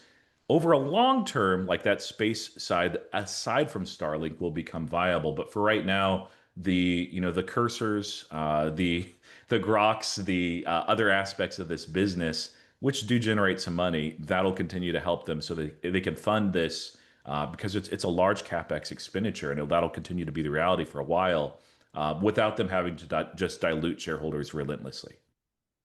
I've not heard a lot of people bring up the fact that they also own X. They've got a free speech platform included in this space name, and it's incredible how diversified they are. It kind of comes with the multi-trillion-dollar names. They kind of get diversified over time. It's like But there Elon is always so many says, different- diversity is our strength. Sorry, continue. And so there is so many different ways to play this. I think the interesting part that you were talking about as well, as the payload cost comes down, it makes space data centers more viable. But also on top of the cost of going to space going down, you also have the potential energy costs on Earth going up. So there's this dual weighted sort of fluctuation where space data centers are getting more expensive and earthly terrestrial data centers are getting more expensive. So we might see a big influx in demand. For sure. And by the way, when Anthony Pompliano was on, I did catch him soft pitching Figure Technologies to you. I was like, oh yeah, go get him. I couldn't help. I had you in the back of my head. I was like, Roy's loving this. Yes. I wanted to hear a little bit from you on a couple of other areas here. So, okay, let me just kind of dive into this. We've talked a lot about lockup periods, retail euphoria, media saturation. These are all conditions that I think a lot of, people have benefited from before by being on a short side trade. And you mentioned that you could see today being the high for a long time. How do you think those that are of a similar mindset to you, is there a play to take here? If maybe you're one that's not interested in potentially shorting SpaceX, is there an alternative area that you think could benefit from what you're seeing? Yeah, it'll be interesting to see how it plays out. And today might not be the high. Like we could see some continuation through next week, even through the end of next week. We've seen that with IPOs that were heated last year, and this one's a little different, so it's hard to gauge. But at some point, it does feel like that the bottom will drop out. Just like if it continues to run, right now it's 165 a share. There's a point where it becomes the same size as far as market cap of Amazon. And as amazing as SpaceX is, that doesn't make any kind of sense at all. And I think most people in the market know that. But there's a couple of ways you can play this. So one is, of course, like the Ron Barron approach, where, of course, he was an early investor, he and his firm. So they're not changing that, but they did add $1 billion to SpaceX. He's not planning to sell in his lifetime. You could say, well, he's in his 80s, but no, like realistically, if you're like, hey, I don't care about the price. I just think that there's a huge opportunity. I want to bet for and with Elon. I think space is exciting. It's not wrong to buy and just say, hey, I'm going to buy it and I'm going to hold it for like 10, 20, 30 years. Like, is there a scenario 10 years out where SpaceX is worth less? Yeah, but it's not like incredibly likely. I do think that you're going to probably underperform the broad market over the next 3 or 4 years. It's just how these things typically do play out. I think the more attractive is waiting for that IPO drop. Now, I don't think it's going to drop as far as many people expect because you can look at Tesla, for instance. Tesla is one of those companies where there's an Elon premium. It is what it is. If you ignore that, I think that you're you can hope that that changes at some point. Maybe it does, but the reality is at some point a lot of people are interested in SpaceX. They do make money right now as far as like revenue. They are an exciting business. They're very well run, and so there are going to be buyers along the way. A lot of retail buyers as well. And so if you have some shares or if you want to add, figure out what price is right for you as an investor and just buy and hold it. Obviously, if you want to trade it, you can trade both sides of the aisle. I'm not the best guy to ask about that because I'm not much of a trader. And then the other thing that you can look at too is maybe you missed Rocket Lab. Maybe you missed some other space name. I mean, there's a lot of them out there that have been just running up and to the right in anticipation of this. Of course, today they've fallen down pretty well. So if we do see some continuance on SpaceX, as I mentioned before in just kind of my opening comments, there's inverse correlation between SpaceX and the other space names, and that will probably persist for a couple of weeks. So if SpaceX ends up being very strong, of course, today and then through next week and the week after, you might be surprised at where some of the space names come. Now, I'm not expecting that, but I'm saying if you're like, hey, I missed Rocket Lab, I wish it was $60 a share, it's probably not going to 60, but set an alert because the market can surprise you. I think Well that's said. very fair. Yeah. Are you so are you looking to play any of the secondary names? I know that you sort of spoke on what others can do. How are you playing this? So I have a big 3 shares of SpaceX. Nice. Yep. I got allocated one. Yeah, I did that just because I was like, okay, it's probably just going to be allocated one, and I look at it as like a concert ticket, a stub that you hold on to afterwards, and you're Yep. like, oh yeah, I remember when I went to that awesome concert. I'm not expecting anything from it. Well, like 10 years from now, it'll be worth more, but I'm just going to hold on to them. I see no reason to sell anytime soon. There's a flipping policy anyway, and yeah, it's just a little allocation, but.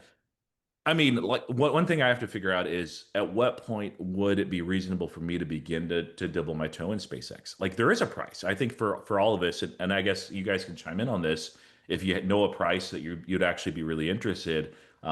We may not see it for 6, 12, 18 months. We may never see it. And again, it'll probably be higher than a lot of people expect. There are some space names. So Rocket Lab is one that I mentioned that it was the one that got away. I was looking at it at 450 a share, and when I was convinced, I didn't do the invest then investigate like I've done now. That actually altered my investing strategy because it was ran up to like $7 or $8 a share, and I'm like, okay, well I'll wait for it to retrace to like 650, and then I'll buy. Never retrace. So that doesn't mean that I'm going to double my mistake. If Rocket Lab continues to sell off, and it would have to go a fair bit lower, there's a price there where I step in. There's some other names as well. Fly is one of those that I've been doing some due diligence in, and Voyager as well. A little bit less excited on that one, but they're long-term opportunities. I doubt that they get to a price where I find compelling, but yeah, I'm just kind of monitoring it from a side, seeing how it plays out. And again, the market, I've seen it so many times, guys, where I think, okay, this is the one that's gone away. I've seen it. I've seen the light. It's probably never get it to a price where I want to be in and enter meaningfully. And then the market gives you a gift. So we'll see. How about for you guys? Is there a price where it begins to make sense for you and you're interested in owning? And do you have any IPO shares that were allocated? I think Gavi said one. I got my one share, my ticket Right. stub. Big money. Yeah, so that's sitting there. It's a good question. I'm curious to hear from Tanner first because he has no exposure right now if there's a price for him. Yeah, I haven't given it too much thought. I mean, obviously, there's been a lot of talk today with some of our guests about SpaceX being one of the not even one of the largest. They already are one of the largest, but specifically the largest business in the world.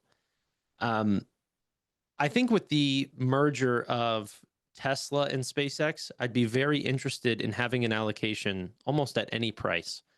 as my exposure to Elon, while also getting a large percentage of that time not diversified across many different businesses where, you know, you might be interested in Tesla, but he's off spending his time at SpaceX. Now you know you're getting the full thing, whether it's different parts of the business or not.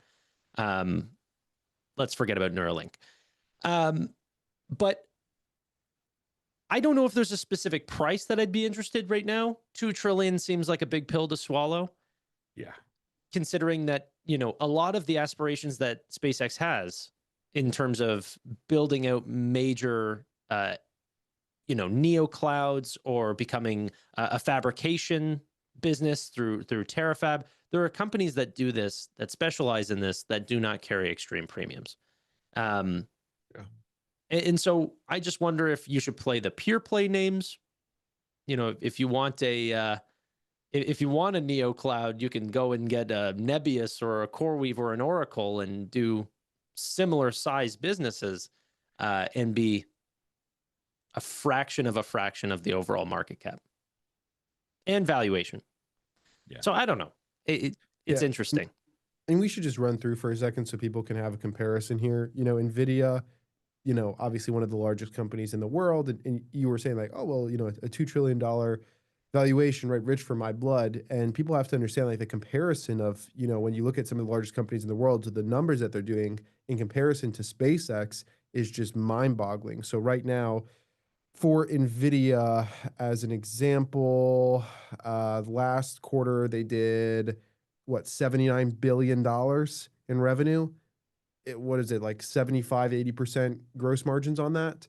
Yeah. And when you look at SpaceX for full year of 2025, not one quarter, $18.7 billion of revenue, net loss of $4.9 billion, you know? So they're losing money. They're making a fraction of the amount, but they're being put at literally almost 50% of the value of NVIDIA, which is building the future here. So when you put like the two side to side, like how do you even compare them, Roy? I mean, like they're obviously different spaces. One thing I do want to say on the revenue, like, yes, you're right. Revenue, like even if you're comparing forward revenue, which I think is more pertinent here, they landed massive contracts with Anthropic, with Google, also with the U.S. government on the space side. Yeah. And it seems like some of those contracts, which people thought might be rescinded by some other governments because of Elon and other, you know, what it looks like most of that's probably not going to happen. So forward revenue is going to look very different than present revenue. Again, some of that is a short-term sugar rush over the next few years. But yeah, like obviously revenue, obviously earnings, which they don't have positive earnings, are a great way to compare some of these companies. But with something like SpaceX, I think if you're investing in it, other than if you're just trading, that's fine.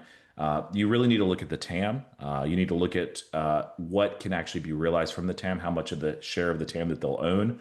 And this is kind of maybe not to the dominance of Google, like 90% of the search, you know, is owned by them, but they are the Google of space. And so if you look at space down the road, again, we're looking like a decade or two down the road, it's going to be much, much larger. It's literally an infinite TAM.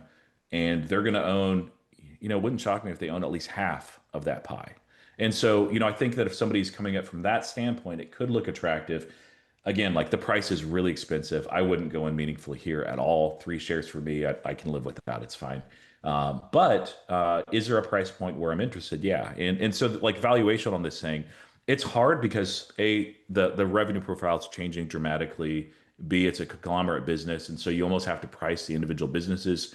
And usually in those cases, although SpaceX so far has been an exception, the whole is worth less than the sum of the parts, especially when it's not all vertically integrated. But you know, I think that there will be a lot more scrutiny on that and then on the valuation, you know, weeks, months, maybe even years later. Right now, people are just excited that this great company is IPOing and they're watching the ticker and there's traders all over it. And but yeah, zoom out 10 years, look at the TAM. The pricing doesn't make sense, but there is an opportunity there. Definitely. I don't, you know, Definitely. I just like a lot of people are treating those that are buying now and holding for a long time as like completely irrational. And I don't really think that. They'll probably underperform for a good while, but if you want to own SpaceX, you can now. It's exciting. Yeah, and and such. stock. Sorry, go ahead. Sorry. I was gonna say stock still sitting here at around 164.5. As we've been talking, up about 21.5% on the day. And just one note before I bring it back to you for a second there, Tanner, which I thought was just crazy, is the volume that we're seeing right off the bat here at the open. So this was from Adam Kobasi with the Kobasi letter. This was 15 minutes after SpaceX started trading. He said that there were already 160 million shares traded, $26 billion worth of shares traded in 15 minutes, $1.7 billion being traded per minute right now of SpaceX, which is, historical volume. Yeah, I think we're at, if my numbers here are correct, 236 million shares traded so far, past that 15-minute mark. Wow. So it's just continuing to fly. Yeah. Do you guys think that this is going to be the largest IPO in history for a long time, or do you think Anthropic and OpenAI have a chance of debuting higher? I personally think Anthropic should be worth quite the valuation. I think their potential for growth, at least in the short term, seems much higher than SpaceX's. Are they going to see a $2 trillion valuation? Probably not. Is it going to be in that midpoint of 1 to 2 trillion? Honestly, I do think that we could probably see a $1.6 trillion valuation. Are they going to raise 75 billion? Probably somewhere around there. Like their Series H was a $65 billion raise. They've only gotten bigger since then. And that was in private markets. They raised $65 billion after a recent raise not long ago at the same valuation in private markets. That's pretty unbelievable. So we'll see. Yeah. And I think I should note on that, like, this isn't just a stock going up by 75 billion in market cap. It's real money being put on the table from somebody's pocket, from some form of liquidity. So it's a large amount. It'll be interesting to see how it plays out the rest of the year. I think that SpaceX will be the largest for decades.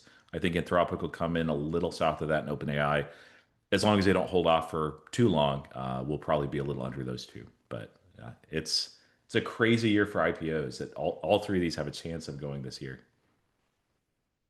Yeah, it seems like. Go ahead. No, yeah, go for it. I was just going to say, retail is seemingly the new trade right now, that everyone wants to get early access because there's these large pops. But as Gav was pointing out earlier, it's important to look at these recent IPOs and zoom out to see how they've done over time.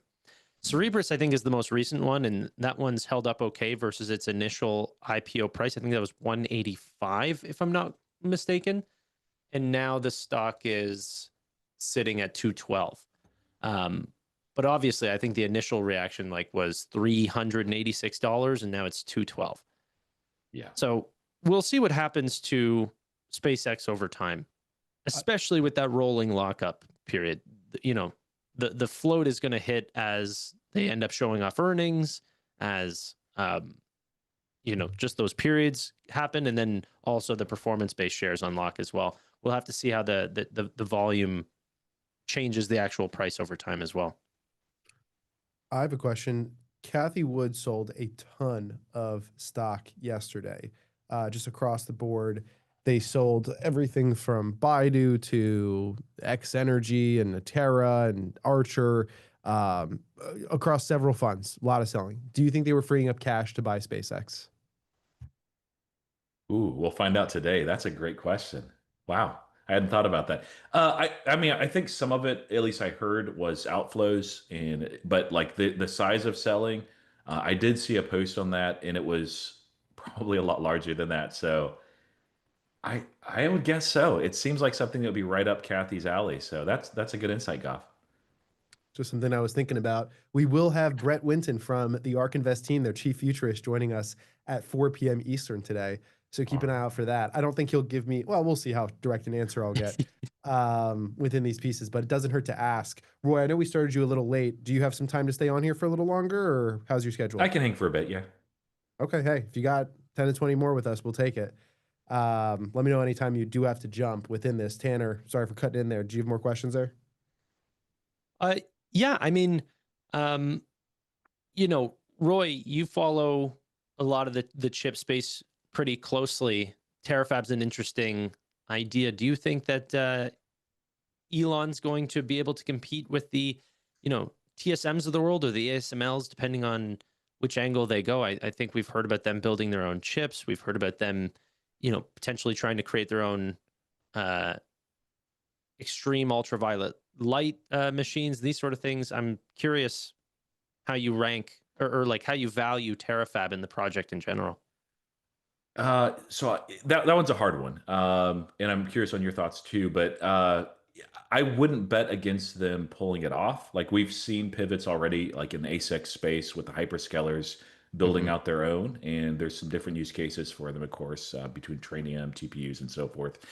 So like I would not bet against Elon being able to do it. I don't see why they would be able to succeed, and he wouldn't.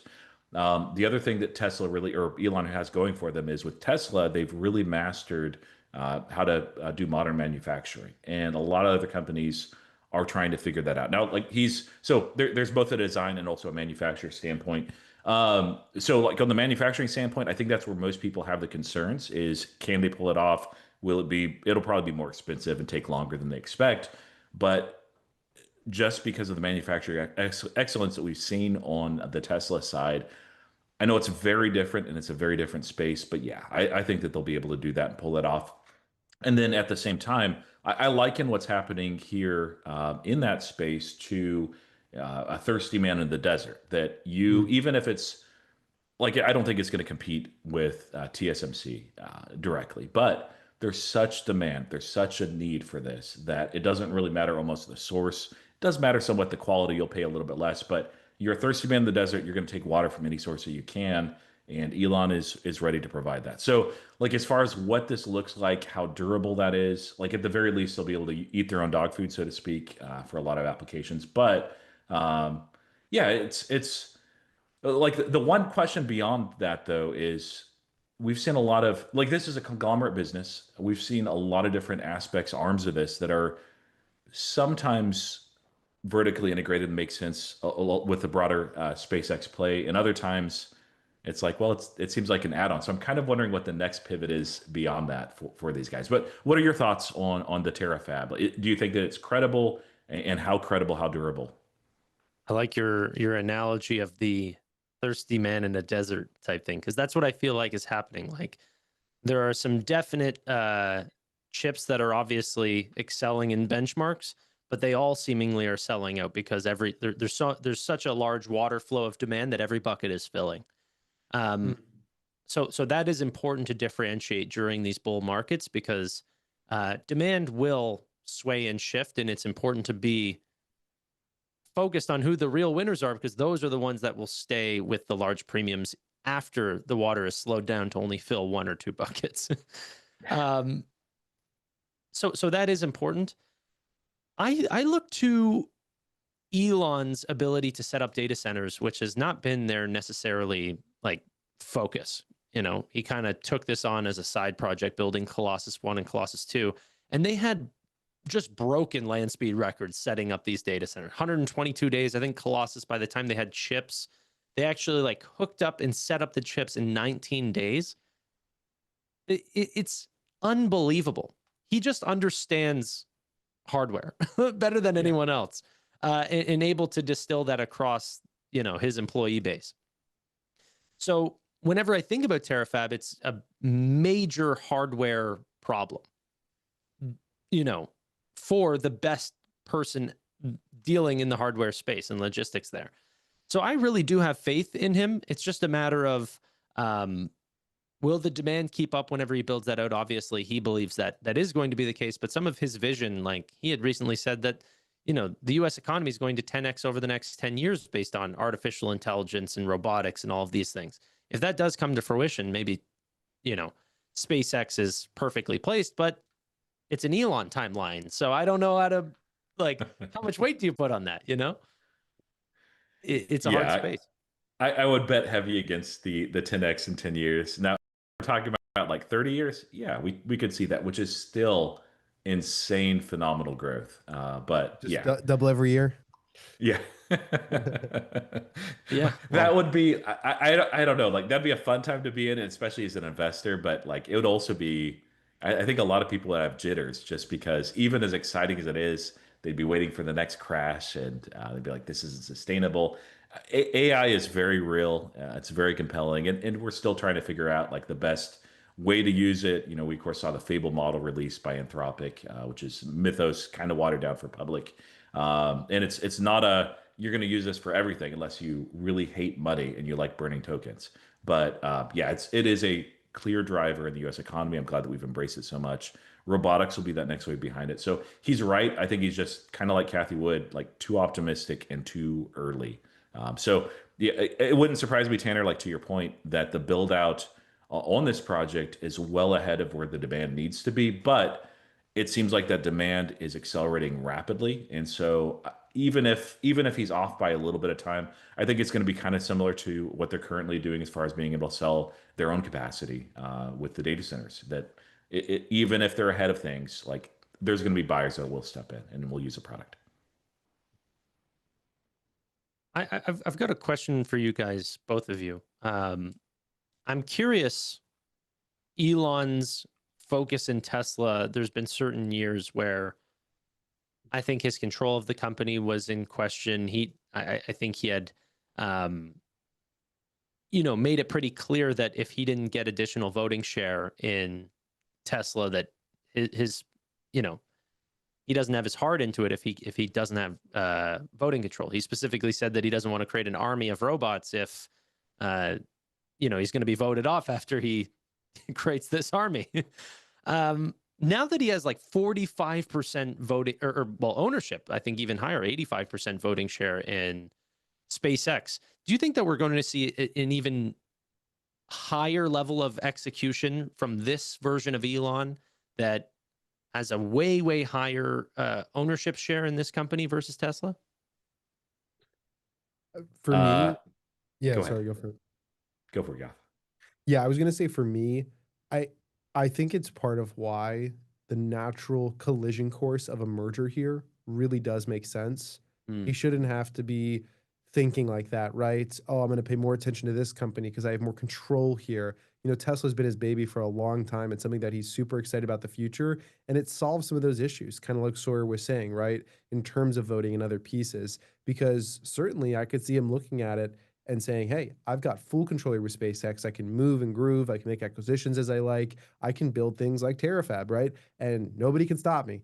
I've got all the power in the world here. And then with Tesla, it is probably a lot more contentious at times, right? In terms of when he wants to get things done, and then he's calling things to shareholder votes, and judges are ruling against him and different pieces like that. And so for me, I actually do think a little bit yes. I think that it's part of why actually SpaceX is commanding a higher premium is people are looking at it and saying, less guardrails on Musk. He's more interested in this. He's going to be putting his heart and soul into it. And it's why I think that they should really think long term about the merger there to solve some of the issues and put his attention to one place. Because while people are like not concerned that Elon's running 5 different companies and he's got Boring Company and Neuralink and all these different things, at some point, as the companies continue to scale, things start to fall through the cracks. Like there reaches a limit, in my opinion. And so, yes, it is a little bit concerning to me. And I do think that he probably is favoring SpaceX a little bit. And now that it's public, we'll see the true course of that. Yeah, I was a little bit surprised just to see it public, the way that this is up here. But yeah, he does have a controlling interest in the company. It's been one of the things that's kind of chafed him on Tesla. I don't think it'll change his focus much. Like a lot of people that were Tesla shareholders use that as an excuse of why he didn't seem to have Tesla as the apple of his eye anymore. And I think that just maybe there's a little bit of truth to that, but largely it's not. So I do think that for Elon, it would be desirable to merge the two. It would make a lot of things easier as well. I think that most shareholders would probably approve that, both from Tesla and also from SpaceX. You see a lot of people that are large investors also in both, that it's just a long bet on Elon. I'm curious, though, with regulators.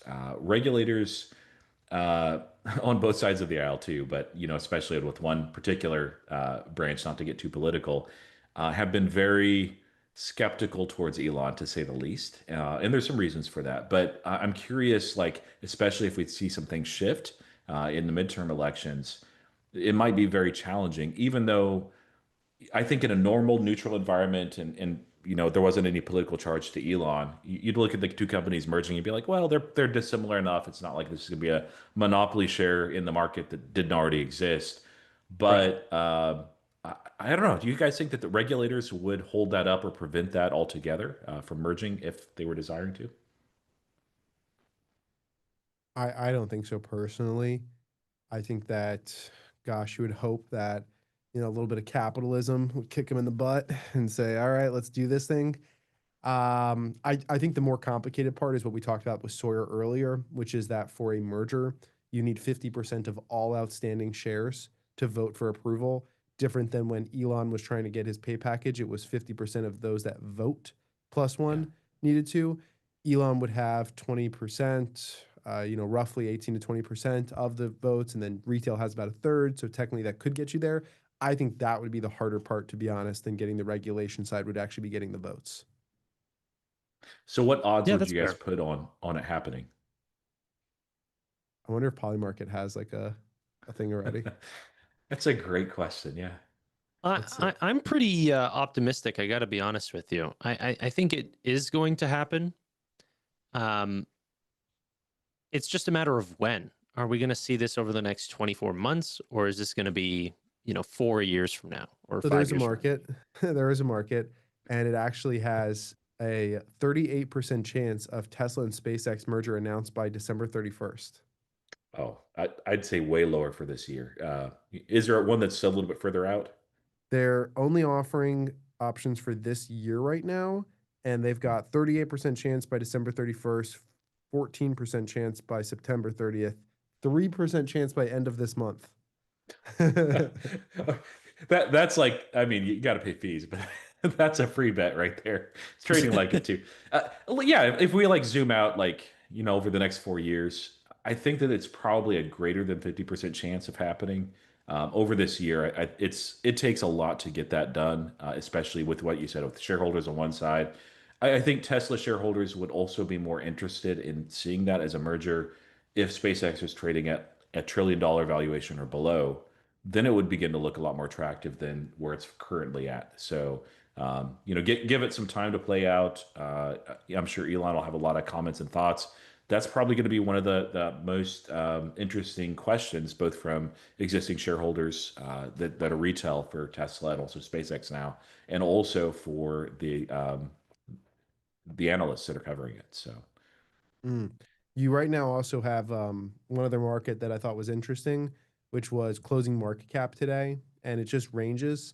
And very high percent chance people are estimating over a $2 trillion closing market cap, 76% chance right now.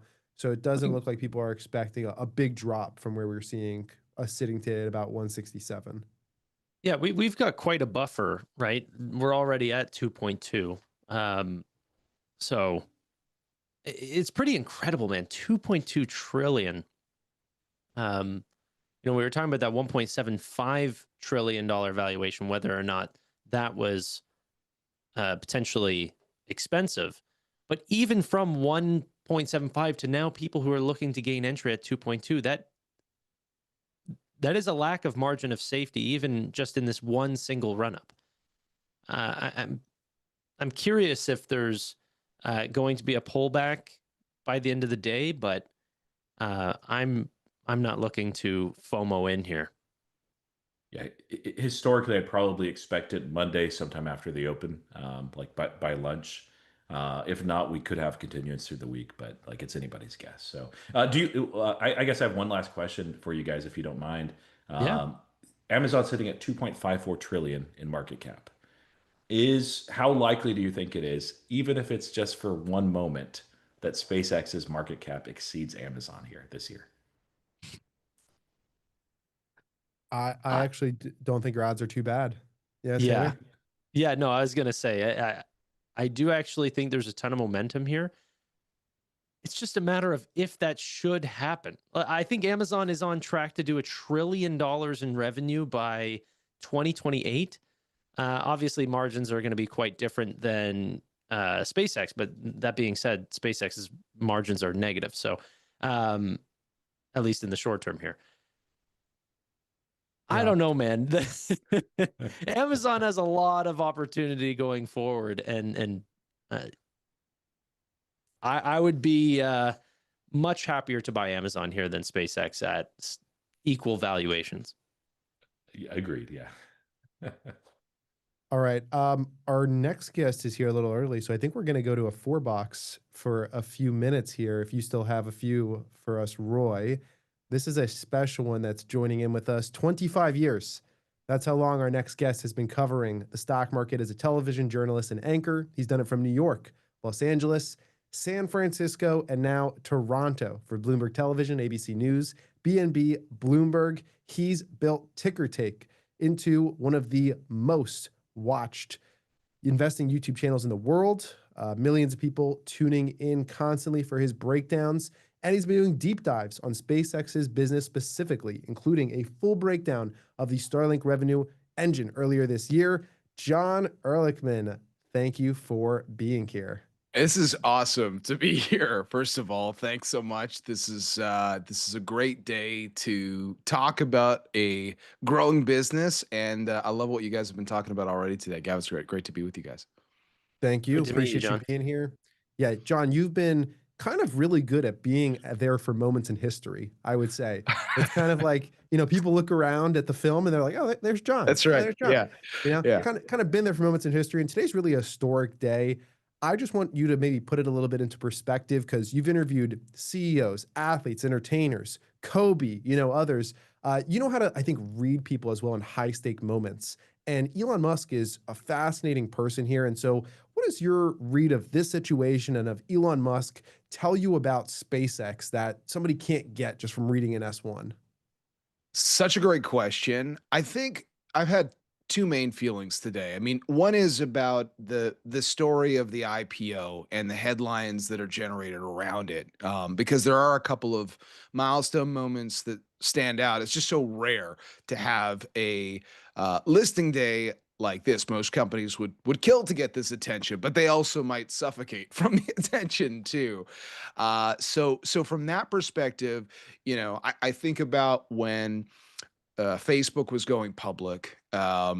Such a different business, but a company that wasn't a baby, that already had a huge valuation, and there was pressure from day one. And remember when they priced that deal, there was rockiness, choppiness, volatility, whatever you want to say in the months ahead, because like a lot of these growth companies, the plane's in the air and they're changing things on the fly. But when you look back over time, what you see is, a lot of headlines that in retrospect look silly. And I think today we've got a portion of that. You've got the skeptics, but then you've got the celebration. And I guess I would compare that, Gav, with the IPO of Tesla, whatever that was 16 years ago, where, Musk had the magic back then. I think that in the same way that people are really tickled by the prospects for the space economy, I think people were very curious about the electric vehicle market, the fact that, you hadn't seen innovation in car manufacturing in many years in the United States. So there was a lot of support, but because the company was going public at such a different point in its history, and really needed that IPO. Not to say that SpaceX doesn't need whatever they need, the $75 billion to go and build space infrastructure and everything else they have planned, and all those starships. But, I think that the celebratory nature of this morning and this afternoon just kind of speaks to the retail investor revolution too, and how Musk has even played a key role in changing the conversation around investing. I mean, Wall Street has always been driven by today, quarters, no more than 12 months. And here's a guy who has received an embrace from a lot of people building for the next 10, 20, 30 years. And you just don't see that a lot. Those are some of the takeaways. Really good ones. I want to hear from the other guys up here. Any questions they have for you, Tanner? Not too much. I've been sort of asking the same similar questions that I've been asking to Roy and Anthony and everything. But I guess I'm trying to understand the total addressable market of space, and how do I value this as a new investor? Like, comparatively to all other industries, you can look to peers, you can look to competitors. How do I go about even valuing SpaceX? I mean, I don't think we spreadsheet it. You know, I just what was I mean, you know, like at the end of the day, uh, I try to think of it in. I try to think of the business in three stages. I mean, the business to work at all required SpaceX to have uh, a clean way to to get to orbit, and to develop a reusable rocket, which it isn't getting as much attention today, because now it's just commonplace with Tesla. But that was the majority of the company's history involved having to get that done, and what I think that did was create a mode of sorts for them that most other players are either going to have to catch up with or contend with whatever space related businesses that they're building. Because now that they have that, obviously they've been able to scale up Starlink. So getting to the Starlink part of the story, you know, people are throwing all sorts of numbers out there. Some of them are pretty aggressive, but then again, it's a business that didn't exist a few years ago and now has whatever they've got, 10 million subs or whatever. I mean, I still think that globally, the telecom industry, I'm sure at the 10,000 foot level within organizations, they're thinking about it. But I really, think of every country in the world. There's a couple of very reliable, predictable, almost unbreakable businesses country by country, and those are the telecoms. There's a lot of support. There's government support. Does Starlink start to deteriorate what has been such a sort of unbreakable business for many years? And if they can, are they just taking away business from all those companies? So I think like that's a worthwhile conversation to have, as opposed to trying to sort of figure out, which space comps to be looking at.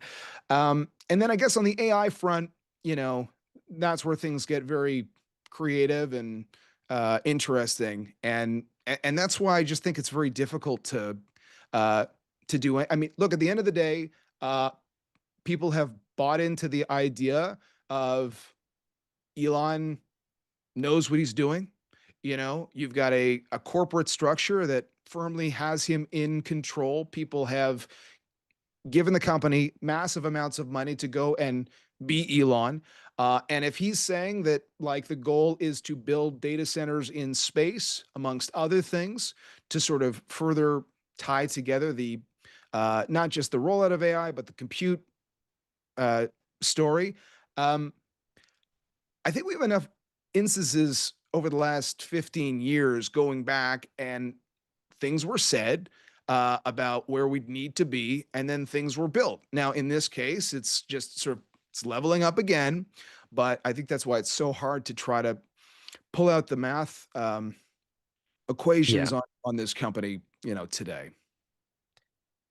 Yeah, that's extremely important to realize, and I always lean into the fundamentals so much, and I have to realize whenever you're talking about Elon, the projected revenue, just the number of businesses that you're in can change whenever you're talking year over year. You can enter into a business that has 3 times the total addressable market of the entire corporation a year ago, just like how they're selling NeoCloud space or entering into AI data centers. These weren't even on the roadmap 24 months ago. Yeah. So, yeah.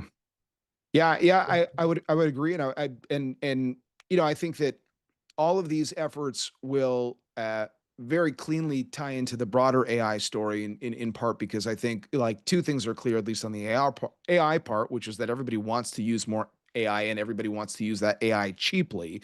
And that's something to be watching for as well.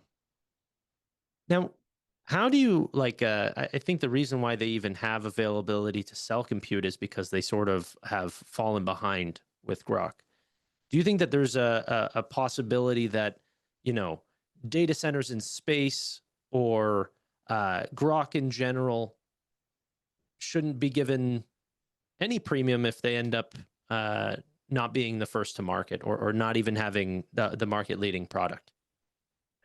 Well, my thought on kind of the next chapter on the AI boom, and I don't know if it's a 2026 thing, but I feel like it's a 2020. It's a 3-year thing, and I'm leaning a little bit on Jensen Huang on this one, but physical AI as sort of a near-term roadmap makes a lot of sense to me. It makes sense to me because, again, NVIDIA is preparing for that, more merging of AI and compute behind, I don't know, more hardware. I think even on this day, uh, while we are talking about SpaceX, we know that Elon Musk has um, such a web of all these businesses that we can't really talk today about like humanoid robots sort of in the SpaceX equation, I suppose. But I do think that physical AI is a big one. And the only reason I'm sort of getting to that part first is, yeah, there's a lot of talk about Anthropic and a lot of talk about open AI, and maybe more Grok talk from the ex faithful. But the fact that you can be in a Tesla vehicle or a robo taxi or um, um, um, uh, uh, Tesla machinery that integrates Grok already. Companies are going to have to. They are rushing to have vertical integration with AI, which I guess is my point of saying that um, Musk might sort of be behind in certain areas, but he's also further along in other areas, and he's constantly merging all these pieces together. And I do think that the vertical integration piece will be kind of important to that. So I guess that's how I think about it. I think about it less about sort of usage per day of AI tools that sort of consumers are picking between, and more about what will be the next use cases for all of that AI as well. Hold that thought right there as Yeah. well. John, you're staying on with me. Sure. Tanner, I know you have to jump for a few. Roy, I believe you have to jump for a few as well here. Yeah, I'd love to ask a question first if I could, though. Yes, please go for it, Roy. Tanner, we'll see you shortly. Thanks, guys. I'll be back later. See you, Tanner. John, great to meet your acquaintance. And I agree with you that balance sheet is obviously the not correct way to look at SpaceX. It's missing the picture of what's happening forward. And another analogy from history is looking at the railroad barons as they built out the railroad. If you looked at the demand, you looked at where the West was, the Midwest as well. You'd say, well, it doesn't really make sense at this point, and yet we know that they became fabulously rich in the Gilded Age. And so space, controlling a large amount or a large volume of that entry is the railroad into space. But I'm really curious specifically with thoughts from Tesla shareholders and now SpaceX shareholders as well. Do you think that there's going to be a merger between these two companies? If so, I'm kind of curious how you see that playing out as far as a timeline. And do you think regulators would possibly want to stop that? I know they're kind of dissimilar companies, but there is a little bit of anti-Elon sentiment among some. So I do think that enough has been sort of thrown around with this idea of bringing Tesla and SpaceX together that there's a very real possibility that could happen. Yeah, I do think that is true. I think that that is also something that doesn't necessarily have to happen right now. So I really can't really put a timeline on it, but I would say um, just looking at how quickly SpaceX and the entities that make up SpaceX has evolved and what the team at Tesla is already working on, and the fact that, for Musk having this integration between all of these different, businesses, whether it's behind the scenes or not so much behind the scenes over the years, has always been beneficial. There's a case to be made for that. There's also a case to be made for regulators having questions around it too. I think that would be quite a natural thing. But I think that, uh, for now, I think there's probably this need to try to get into some kind of um, I don't know, comfortable. What is SpaceX quarter to quarter Right. kind of breakdown? Uh, like like I'm just not sure how the market is going to sort of navigate the SpaceX story, uh, you know, uh, over a 3 month stretch. Like I can think in year one that you've got, like a good Starlink story to talk about, a sort of notable spending story on AI to talk about. The market will react to that story. We'll see what happens. I would think that there's no decisions that have been made on sort of how everything possibly looks down the road, because everything happens in stages. But maybe now that SpaceX is public, that starts to inform whether or not Tesla and SpaceX uh, being one entity makes more sense. I appreciate the question, and yeah, or the answer. Similar questions in our mind. Just it'll be fascinating to watch Yeah. and see how it plays out. Absolutely. Absolutely. Great questions. And I got a bunch more here for John. Roy, appreciate you being on with us. Thanks for spending over an hour here. Looking forward to chatting with you soon. Thanks for the invite. Take care. Of course, of course. All right, John, I want to ask you about a little thing called conflict of interest. Okay. And I want to get your thoughts on this here because you've seen enough IPOs to speak on this. So a lot of people had questions. They said, hey, the revenue is just not lining up here. Even the forward projected revenue is just way less than what we're seeing at this market cap. It doesn't make sense. And Goldman Sachs said, hey guys, don't worry. We're projecting $144 billion in Starlink AI revenue by 2030. Well, it happens to be that Goldman Sachs is also the lead underwriter on this deal. So you've covered enough IPOs to know what conflict looks like. How should retail investors actually read into predictions from companies that have pretty large conflicts of interest with SpaceX? Well, I think retail investors, they have their seat at the table now. I personally, I think that's the bigger story. It's the story because look how this IPO literally just played out around the world, and that somebody who all the banks want to get attention from decided that the best course of action for leading his beloved private company into the public world was to be very receptive to having retail investors involved. I don't know that there are as many high profile CEOs or public companies that have seen the value in connecting with average investors and how smart retail investors are, but they have their seat at the table now. And I think it's absolutely their job to keep bankers honest and, forecasts level headed.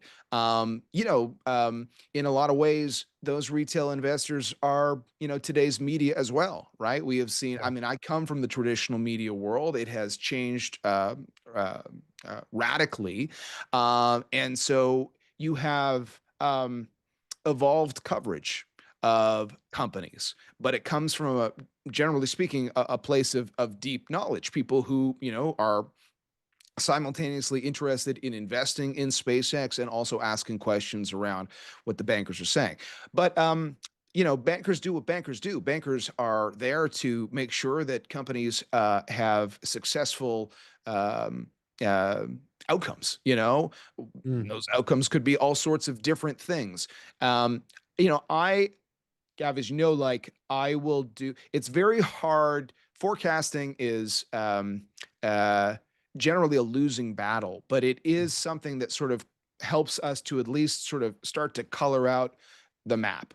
I've always leaned pretty heavily on what the analysts at the firms who are also bankers for a lot of companies are doing, because it's just they're tools. They're very helpful tools in sort of figuring out where we go. So I think that so long as we understand that for the people who are in service of companies, they want to make sure that an IPO goes well. There is some machinery behind the scenes. There's no doubt about it. But I have felt like I'd actually like your opinion on this. Again, sort of speaking of milestones in the IPO world, because retail investors have that seat at the table, and because those same investors are modern media as well. Mhm. I feel like we have more outlets that then sort of tips the scales on the conversation of, is somebody sort of playing with the story in the short term for someone's short-term financial benefit versus the long term, right? There's, I would agree. There are a lot of people asking that question, but there are also people, as I was sort of talking to people on social media today as well, who, who are excited about opening the doors to a new economy, and the opportunity to sort of have that long-term thinking. So I think you see both, and I think that, like, my net conclusion is just that it's great to have a deeper and wider net of conversation when companies go public. Yeah, I mean, my thoughts on that point would be I agree. So some might call it conflicts, others call it exposure, right? And Yeah. so more retail than ever has exposure to this. You saw a much larger allocation to retail. Typically it's single digits. This time it was what, 20-30% inside of there that was allocated to retail. And that's why so many retail investors are like, I applied for 3,000 shares and they allocated me one, right? Because there's so much demand from people across the board. And by the way, all-time high right now on the stock. We just popped. We've got a live price on the screen for those watching, $175. And I believe I saw 48 cents right there. So we're continuing to climb. I don't know exactly where it will get to becoming, I believe, the sixth largest company in the world. It's already passed for number 7. So just continuing to move up the scales here as we are talking, and boom, new all-time high right there, as well as we continue to go. So pretty exciting stuff. I want to pull back for a second to your deep dive that you did on Starlink earlier this year. From my recollection, you described SpaceX fundamentally as a internet company that happens to build rockets. Mm. That was some of my takeaway, but I'd love for you to kind of elaborate on it here and also talk about, from what you saw in the S1, does that confirm your framing or complicate it? I think that when we started putting that piece together, the AI merger had not happened. Mm, So like that's the fun in covering the world that is Elon Musk, right? Like, things are yeah. always happening and always evolving. But I would say before the X AI merger, I think the cleanest story, and you did, and I definitely took this away from the filings leading up to the IPO, was that you had a massive problem solved in building a reusable rocket. Yes. And that so far, while there has been steady and impressive business in, logging things to orbit, those contracts are there. But to be able to leverage the moat that is a launch business to create essentially a new business that then can go and quickly um, uh, eat into the market share of the telecom industry globally, what is fascinating to me. And, I do think that in the short term, if you want to see a profitable SpaceX, that, you know, Starlink has been a great cash flow creator for the company. I guess we'll see how quickly the satellite rollouts from here impact that story. But I do think that at the end of the day, because there is sort of this next tier on on SpaceX, which would be to, ensure that Starship is in good shape to um, start taking um, just sort of incredible amounts of material into orbit, namely, data center material, all that kind of stuff. You're gonna have like these two things happening simultaneously, and that's okay. I think it's just what you sign up for when it's a period of great excitement in industry, and then you've got sort of a company that is at the center of a lot of the change and sort of choosing to be involved in those things simultaneously. So I think that I would say that Starlink undoubtedly is doing a lot of heavy lifting, and that over time, maybe that changes, but for now, the ability for them to have that moat, thanks to reusable rockets in the first place, open the door to a business that they've been able to scale, so quickly. And those are the numbers that I found most interesting for sure. Yeah, that makes sense.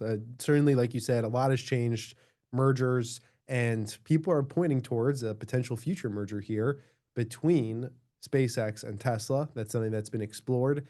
That would put it into a top two, top three largest company in the world at that period. There's actually already a poly market running on this, with people betting on the fact that it's going to happen. This year, people are betting on the fact that it's going to happen. 37% chance right now of that. So it seems like people really think this is going to come sooner than later. Is it something that you've thought about at all? Well, I do think it's worth thinking about. I think that in the case of Elon Musk's businesses, there's always been behind the scenes a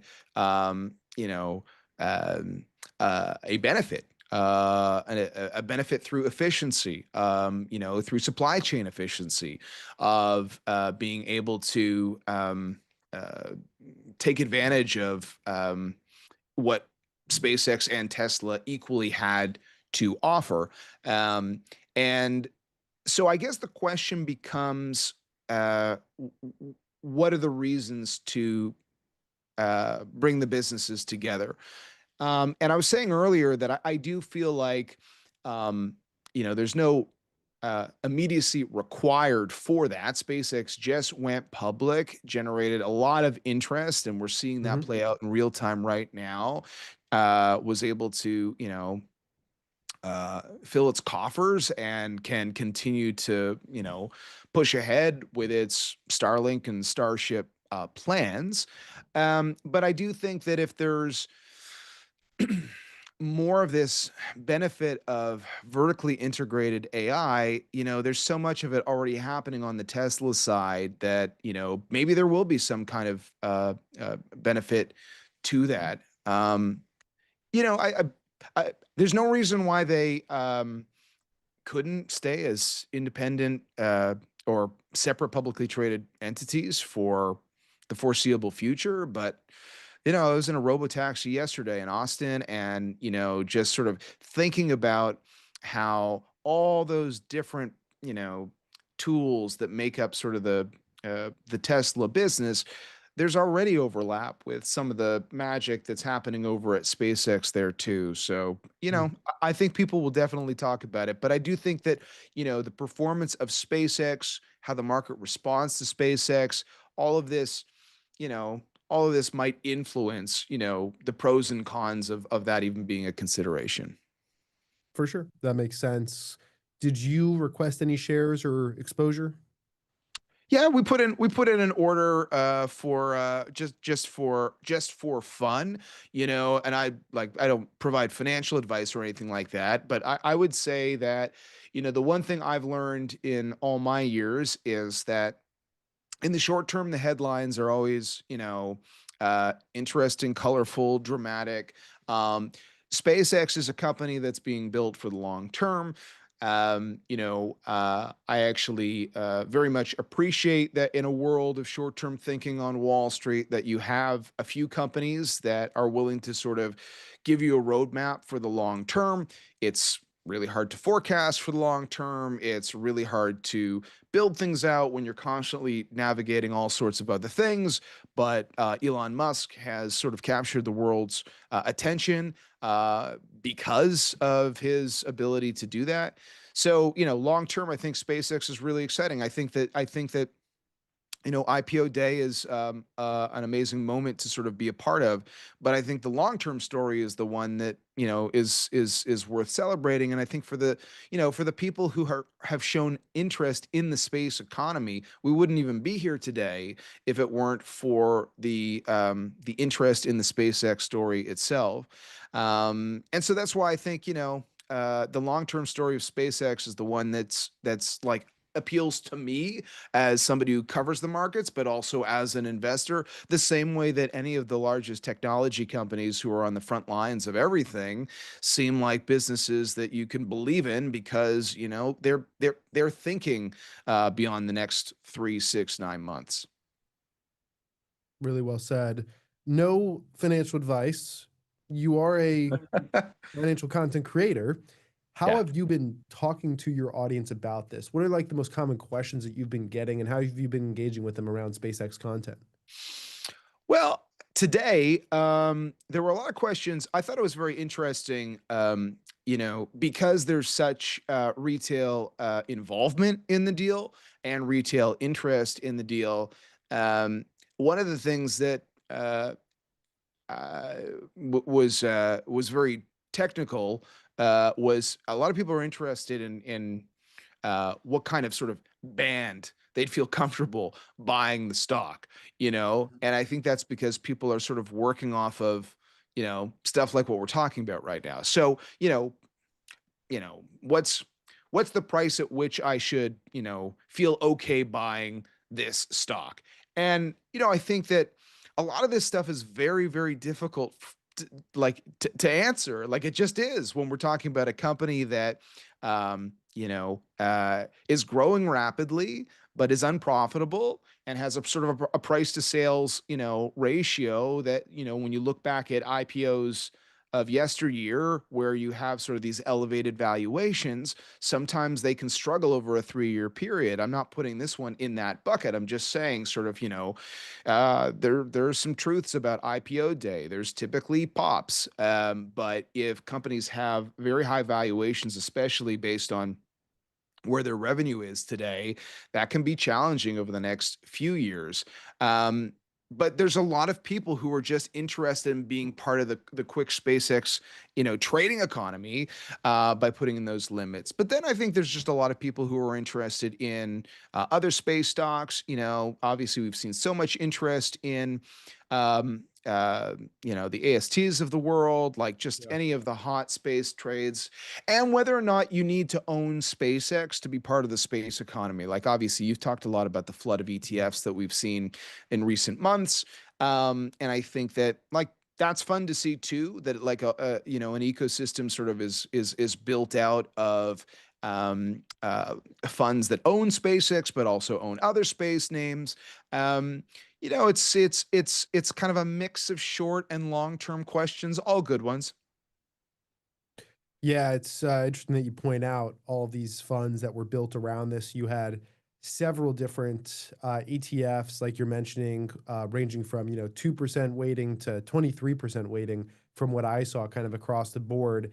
And then outside of that, expected here post IPO, this is going to be inside of QQQ, QQQM, right? You'll probably have it inside of VOO and IVV and other areas within short order. So it's going to be bought across a variety of different funds. And so it's not just going to be, hey, I have to buy this directly to get exposure. People could hold an ETF, right? Get exposure to the space economy. We've been talking about NASA. That's an ETF which saw billions of inflows over the last month or two as people were very focused on this concept of getting exposure to SpaceX. And if people wanted it beforehand, I don't think most of those people were just like, oh, I'm going to sell it right at IPO. That's where I'm out. But we'll see what ends up happening. We're sitting here at 172.50 as we continue to look forward. I will say though, for somebody who, let's say, didn't get pre-IPO exposure, they didn't get any, shares allocated to them, let's say, and they're kind of watching it trade right now. You are a master historian. What does history tell us about smart entry windows into IPOs after deals this size? That's a good question. I mean, like my recent history bias would be Facebook, only because I think with the companies that have reached the size and scale that probably a lot of your audience is interested in discussing, a lot of times you're going public earlier in your life cycle, and that is that a part of that is sort of just sort of the history of capital markets and private markets and venture capital. Obviously, like Jeff Bezos has a new business, and that's exciting, and has a rapidly rising valuation. 41 billion, 50 billion, just like out of stealth. But who's counting?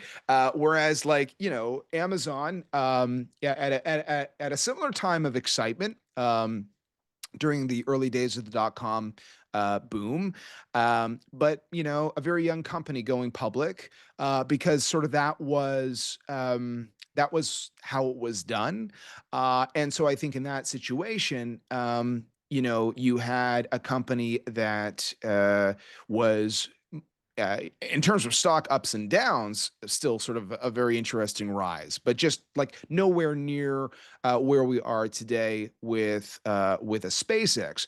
I think I've shared like on X, a few times the Jeff Bezos like shareholder letter from whenever it was, like 2000, after the dot-com bust, to be like, ouch, that hurt, but like we're going to keep building and we're going to get to it. So like that was the smaller scale model of, a boom time, an exciting stock story, a company that did get all the limelight. I mean, Amazon sort of carries a lot of the e-commerce sort of storyline as things are growing and growing and the stock surges and then things fizzle out and the stock sinks. But you have a founder-led business who says, I'm still committed. And I guess if you had stayed committed to it, there's the lesson learned in the Amazon story. I think in the Facebook story, different in that it's later stage in its life, 2012, that's only 8 years old, but like, a company that had the ability to stay private for longer because the markets had started to change. In that example, you had just sort of a much more robust private market. And so they were able to go public at a time when they were more mature, but there was still that big change in the business to Right. mobile, which was happening simultaneously. Stock had, really mixed, muddy performance for a while.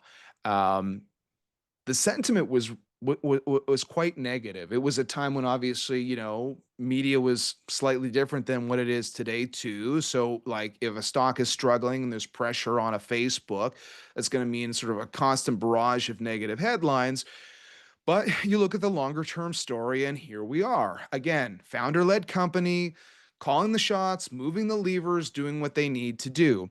And then this one just feels like all of that just turbocharged, right? And I guess, the only thought I was having, one of the key differences being, I mean, literally, you have a business here, not only that is much older than both of those two examples, but also, poor Tesla not getting much attention today. But here's this other public company, literally, that Elon Musk is running and has been running as CEO. And so this isn't a new experience for him to be, running multiple companies. So I think that the difference would be that, the lights might be brighter. The valuation is certainly higher.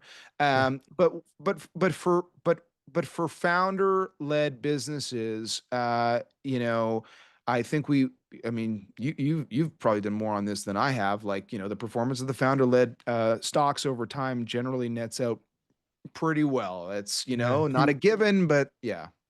keep the founder in place. Keep the founder in place. Don't push him out. And Elon's got, 80+% of the voting power here with SpaceX, which is super unique. John, always a Yeah. pleasure talking to you. Thanks, I know we Gav. have a podcast scheduled coming up shortly as well. Yeah. So thank you so much for joining us on this historic day. I'm glad you're able to be a part of this all-day live stream. Great to be with you, and I'll keep watching, enjoying the Wolf coverage. Thanks for having me. Appreciate it, Gav.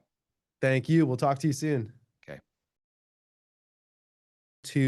For being on here, and appreciate everyone that's watching. We just crossed over 40,000 viewers that have tuned into today's live stream for this historic SpaceX IPO. Before we move into our next speakers that are going to be coming on, wanted to give a quick thank you to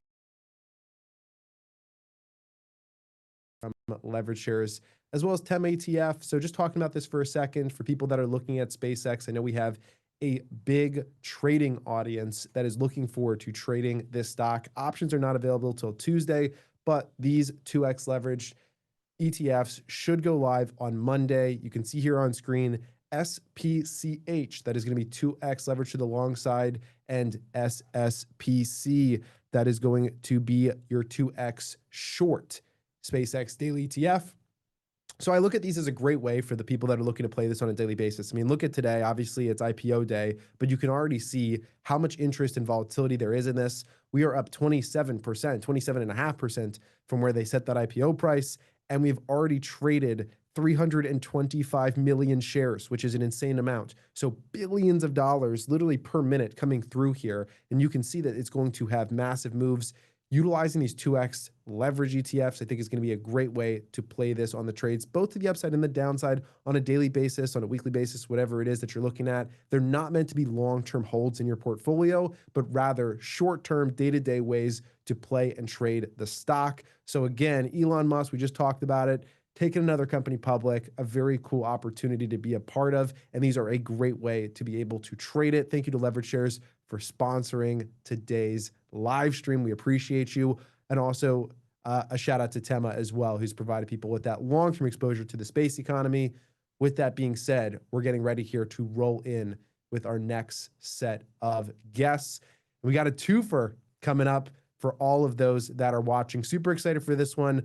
One of my oldest contacts in the financial creator space, a new friend. So real quick, my next two guests here, they represent something that most of today's coverage misses completely, and that is the entrepreneur's lens on this IPO. Austin Hankwitz was early enough on SpaceX that he actually ran a pre-IPO SPV through his firm, Wits Ventures on Republic, which gave his community early exposure to SpaceX, XAI, and Perplexity before most retail investors even knew a SpaceX IPO was coming. And joining him is a guy whose story is truly one of the best in America. I love this. Robert Croak was a visiting supplier at a trade show in China, spotted a weirdly shaped rubber band, Japanese design, and instead of seeing a novelty item, he saw silly bands. They peaked at 30,000 stores across 15 countries, probably even more than that, became one of the biggest toy crazes of the 21st century. Both of them see things very different than the Wall Street analysts who are covering it, and that's why I'm so excited to bring them on today. Austin and Wolf live stream. So excited to have you on. This is a full day coverage of the SpaceX IPO. How you guys doing? Doing good, man. Happy to be here. Thanks so much for the invite. Absolutely, absolutely. We've got you guys screen. Austin and me, we've both been doing content for a long time, so maybe I'll have to just let him, I'll sit back, let him run this for a little bit. We'll see. Yeah, right, dude. Oh my goodness. No, man, I'm here to learn and hang and do all the fun things just as much as you are. I also shout out to John Ehrlichman. He's a homie. Really, really smart guy. I love how well he dresses. We get to see him here and there at the New York Stock Exchange whenever we're hanging out there. But yeah, man, excited to be here. And yeah, Robert, glad you're here joining us too, man. This is going to be a cool little conversation for 10, 15, 20 minutes.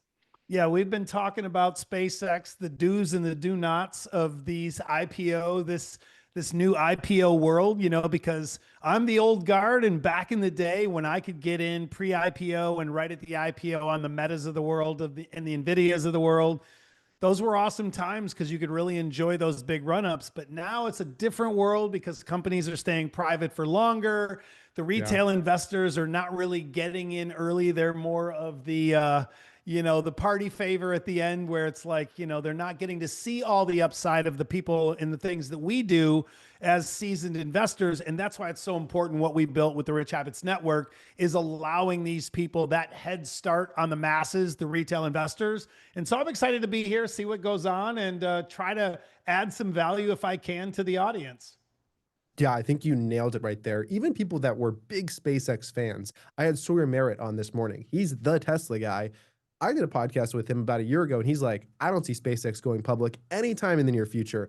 Elon doesn't want that headache. It's easier to operate when you're private, but so much has changed, right? There's been a huge move in the AI, the data centers, and all these pieces that has really pushed him to say, now is the time to go public. But let's pull back for a second. Austin, you ran a live SPV with actual SpaceX exposure. Like I said, way before people thought that an IPO was coming. Can you walk us through how you got that access and what the company looked like from the inside versus what's trading publicly today? Yeah, good question. And actually, before we jump into that, I think a running theme that Robert and I have talked about on our podcast for maybe 6 or 9 months now, we got some flack for it. We got some people that were like, what are these guys doing talking about prediction markets? But we all know what prediction markets are, if it's Polymarket, if it's call sheet, whatever it might be. But I think there's something interesting because yes, Robert and I, we've done a ton of pre-IPO investing. Obviously, the multi-asset SPV you're alluding to was a pre-seed to pre-IPO sort of instrument there. We had invested into the Kashmir Fund, which is essentially, it was like 38 different startups across like Beast Ventures and Graza and Callsheet, like all these really, really cool companies that made up half of the SPV. And then the other half was split up a third between SpaceX, XAI, and Perplexity. Obviously, XAI joined SpaceX, so it was kind of cool that came together. But the interesting part about all this that I really want to make sure people understand was there was a ton of people that had came out for us and said, hey guys, this SPV stuff is cool, but I don't know, I'm not accredited. I don't have the liquidity. I don't want to do this stuff. I'm not at that level yet. What is still out there for me? And I'm sure a lot of your audience is accredited and they're smart and they're rich because they listen to you every single day and what you built with your entire sort of organization here. But I think what's so important too is to look around and see what exists out there that might be able to give me a little bit of an edge as it relates to some important, if it's an IPO like a SpaceX, or if it's things that are ancillary that are going to happen because of a SpaceX IPO. I know a lot of people are like, hey, I don't have the access. I want to invest, but I don't, the minimum is $100,000. I don't have, like, what's going on? How do I do this? Polymarket has had lines now on their platform of what do you think the closing market cap of SpaceX is going to be on day one? And back then, it was a 30 or 40 or 50% chance it was going to be over $2 trillion. Obviously, it's over $2 trillion right now. And that's on there, right? Or is a SpaceX going to IPO before 2027? Like, that was something else. It's like, there was also, Robert, a really fun one, will Elon Musk be the world's first trillionaire or, public trillionaire, whatever it might be? That was another line that was at a 40 or 50% chance. And of course, if a SpaceX IPOs, that's going to happen. So I just want to really encourage people as these big things happen, if it's a OpenAI IPO or an Anthropic or a SpaceX or whatever cool is fun and sexy at the time to talk about, and you might feel like you're left out. You might feel like you're on the sidelines. You might feel like, you got left behind. Open up your horizons a little bit. Think a little bit more about what could be offered. What are these ancillary things that have to be true for those types of IPOs to take place? And what happens when those IPOs take place, so you can begin to benefit not as a shareholder, but more as someone who's a little bit observational. I know that Chris Camilla was supposed to be on this. He's a very much a social arb investor. I don't know if he's joined us yet today or not. I'm just jumping in here for the first time. Nah, he's going to come on Ehrlichman. next week. He had some travel pop up today, but yeah, I love Chris Camilla. But he's a pioneer for this, right? Looking around the social kind of vibes and see what's happening around the scenes there, and then making some decisions. So I'll pause there. I'll let Robert chime in because I know he's got some stuff to say too, and then we'll go into sort of how Robert and I have been able to get access to SpaceX and what we've been able to do for people that listen to the podcast, and maybe we'll talk a little bit about Starlink and other things on the show. Yeah, I think for me, I've been in this game for 30 years, 35. And so what I love the most about what Austin and I have built and what we're doing with the Rich Habits Network is giving the everyday investor access. We get deal flow all day, every day. My inbox is filled. Austin's box is filled with people with startups, early stage, middle stage, all of these things. So we get the advantages that most of the market does not get. And so I love the fact that we get to share all of this with people, but also forewarn people, because everyone, I've been inundated for weeks. What about SpaceX? What about SpaceX? I'm going to sell everything and go all in on SpaceX. And I'm like, I think it's a huge mistake, because a lot of what is built into this IPO is, if Elon gets all of this right over the next 3 years, and a lot of that value is already built in. Do I think SpaceX will become an $8 trillion company in the next 5-6 years? Yes. But do I think there's going to be a lot of volatility and ups and downs along the way? Absolutely. So I think a lot of it, when it comes to these pre-IPO investments, is we are just trying to educate people. I have kind of a theory that works for me really, really well, and it has served me well over the last few decades, is there's early adopters and the people that are the creators of these companies. Then after that is kind of the early, well, let's say the founders and the early investors, then the early adopters, then Wall Street, then retail. And what I tell my millions of followers, if I can get you in or educate you on something before Wall Street, we're going to win big. And inside the Rich Habits Network, we've been talking about picks and shovels plays around space exploration and around SpaceX for a very long time. You know, ASTS Space Mobile, Rocket Lab, Redwire, some of these other picks and shovels play that are going to rise up through SpaceX and be big suppliers of the parts needed for Elon to be able to pull this off. And I think that's also important for people, because so many people don't understand the math of a SpaceX IPO and don't care. They just ride the hype. And to me, those are people that are gamblers, not necessarily investors.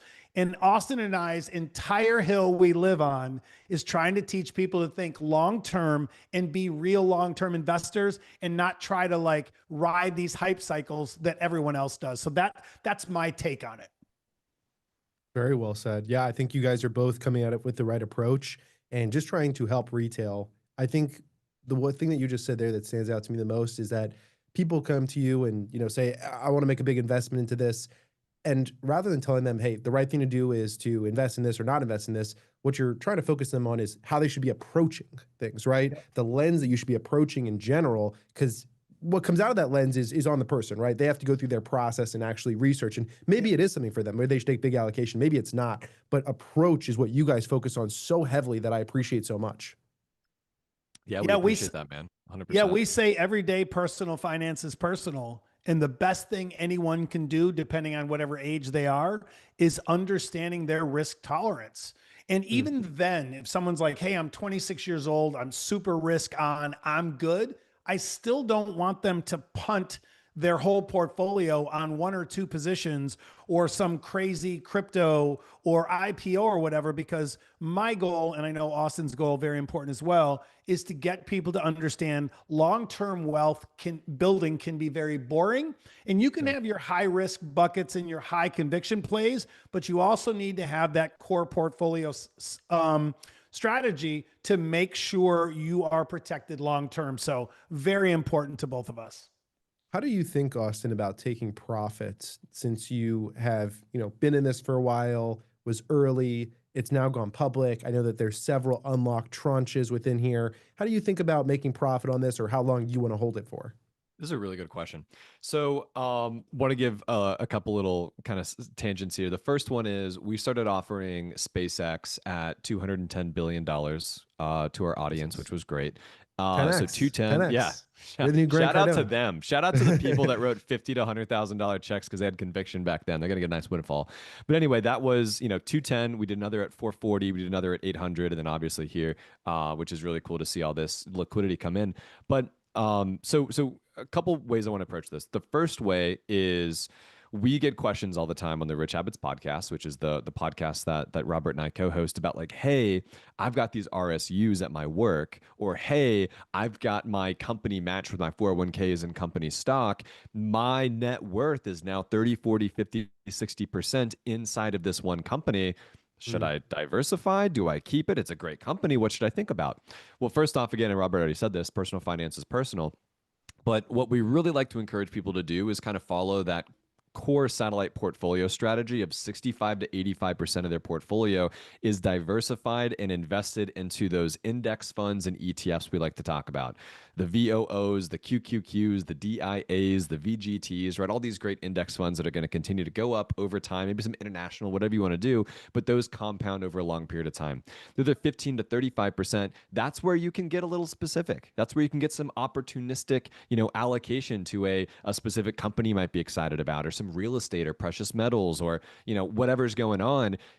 That means that the vast majority of your wealth is going to compound over time. And then this other 15 to 35%, yeah, if you have some volatility, that's fine. But you got this bucket over here of, 70, 80% that's trending up into the right over, years and decades. And so I kind of get excited because I know I've seen articles now where it was like, 4,000 employees at SpaceX are going to be millionaires today. Hundreds of employees at SpaceX are going to have 100 million or more in net worth because of this IPO. And I get excited knowing that those people, one, deserve it. Shout out to them. But also what's interesting is I could imagine there's a lot of these money managers, if it's a Fidelity, a JP Morgan, a Morgan Stanley, that's going to say, hey, you've got $62 million now because of a SpaceX IPO. Let me help you manage that money a little bit. Let me help you think about how to diversify that and take my, half a basis or, a 0.5% to 1% fee or whatever it might be. So I think that's something interesting that I know, like, maybe we don't see so much of that, but I would keep an eye on that, and sort of how those fund flows move around a little bit. But plainly, from a diversification perspective, as someone who has, so much of their personal wealth invested into what feels like private companies, I look at these, I look at the lockup, and I look at that liquidity event at the end of that 6 month or 3 month or whatever's going on for the specific instance. And then I'm like, cool, that was fun, but I'm going to keep a little bit of that, but I'm really going to want to rediversify that into the index funds and ETFs we talk about. I don't want, 20, 30, 50, 80% of my net worth, like I know some of these people today with this IPO, sitting in a single stock, because yeah, SpaceX is up 28% today. But what happens if it pulls a Facebook 2.0, right? And it goes from 38 a share to 17? I mean, or Figma. Think about what happened with all those Figma people and all those. I mean, it's the same thing, man. So I'm excited for people. I want everyone to be rich. We want people to be wealthy. We want people to be responsible once they have this wealth. But at the end of the day, what's important is that phrase, Robert, you said it recently, which is concentration builds wealth, diversification keeps it. Right. That's So right. yeah, concentration with SpaceX might have helped you build that wealth. And if that's one of you, congratulations. But diversification is how you keep it. Yeah, very well said. Robert, want to kind of flip over to you and hear from the entrepreneurial perspective here. From my understanding, you saw, a misshapen rubber band at a trade show and you saw $1 billion product, right? Now you look here at SpaceX, a company that has spent billions on a rocket, hasn't turned a profit yet. Do you see a visionary who's built something real, or someone who's trying to convince the world to fund an extremely expensive science project, right? Like, what do you see? Because Elon Musk is obviously, he's proven himself as an entrepreneur, but this is taking things to the next level. He's trying to create an entire new industry, right? How do you look at that? I mean, I look at Elon Musk, as much as people dislike him or even hate him, I look at him as the greatest salesman on earth and the greatest entrepreneur on earth. And I don't care what people say about him, because even if he's 50% right in his assumptions of what he's trying to build, let's face reality for the past 7 years of his goal, the unspoken goal, and that is space exploration. Combustion engines don't work in space, so that's why we're building battery operated vehicles. Humans are not going to be able to work effectively in space. That's why we need, humanoid robotics.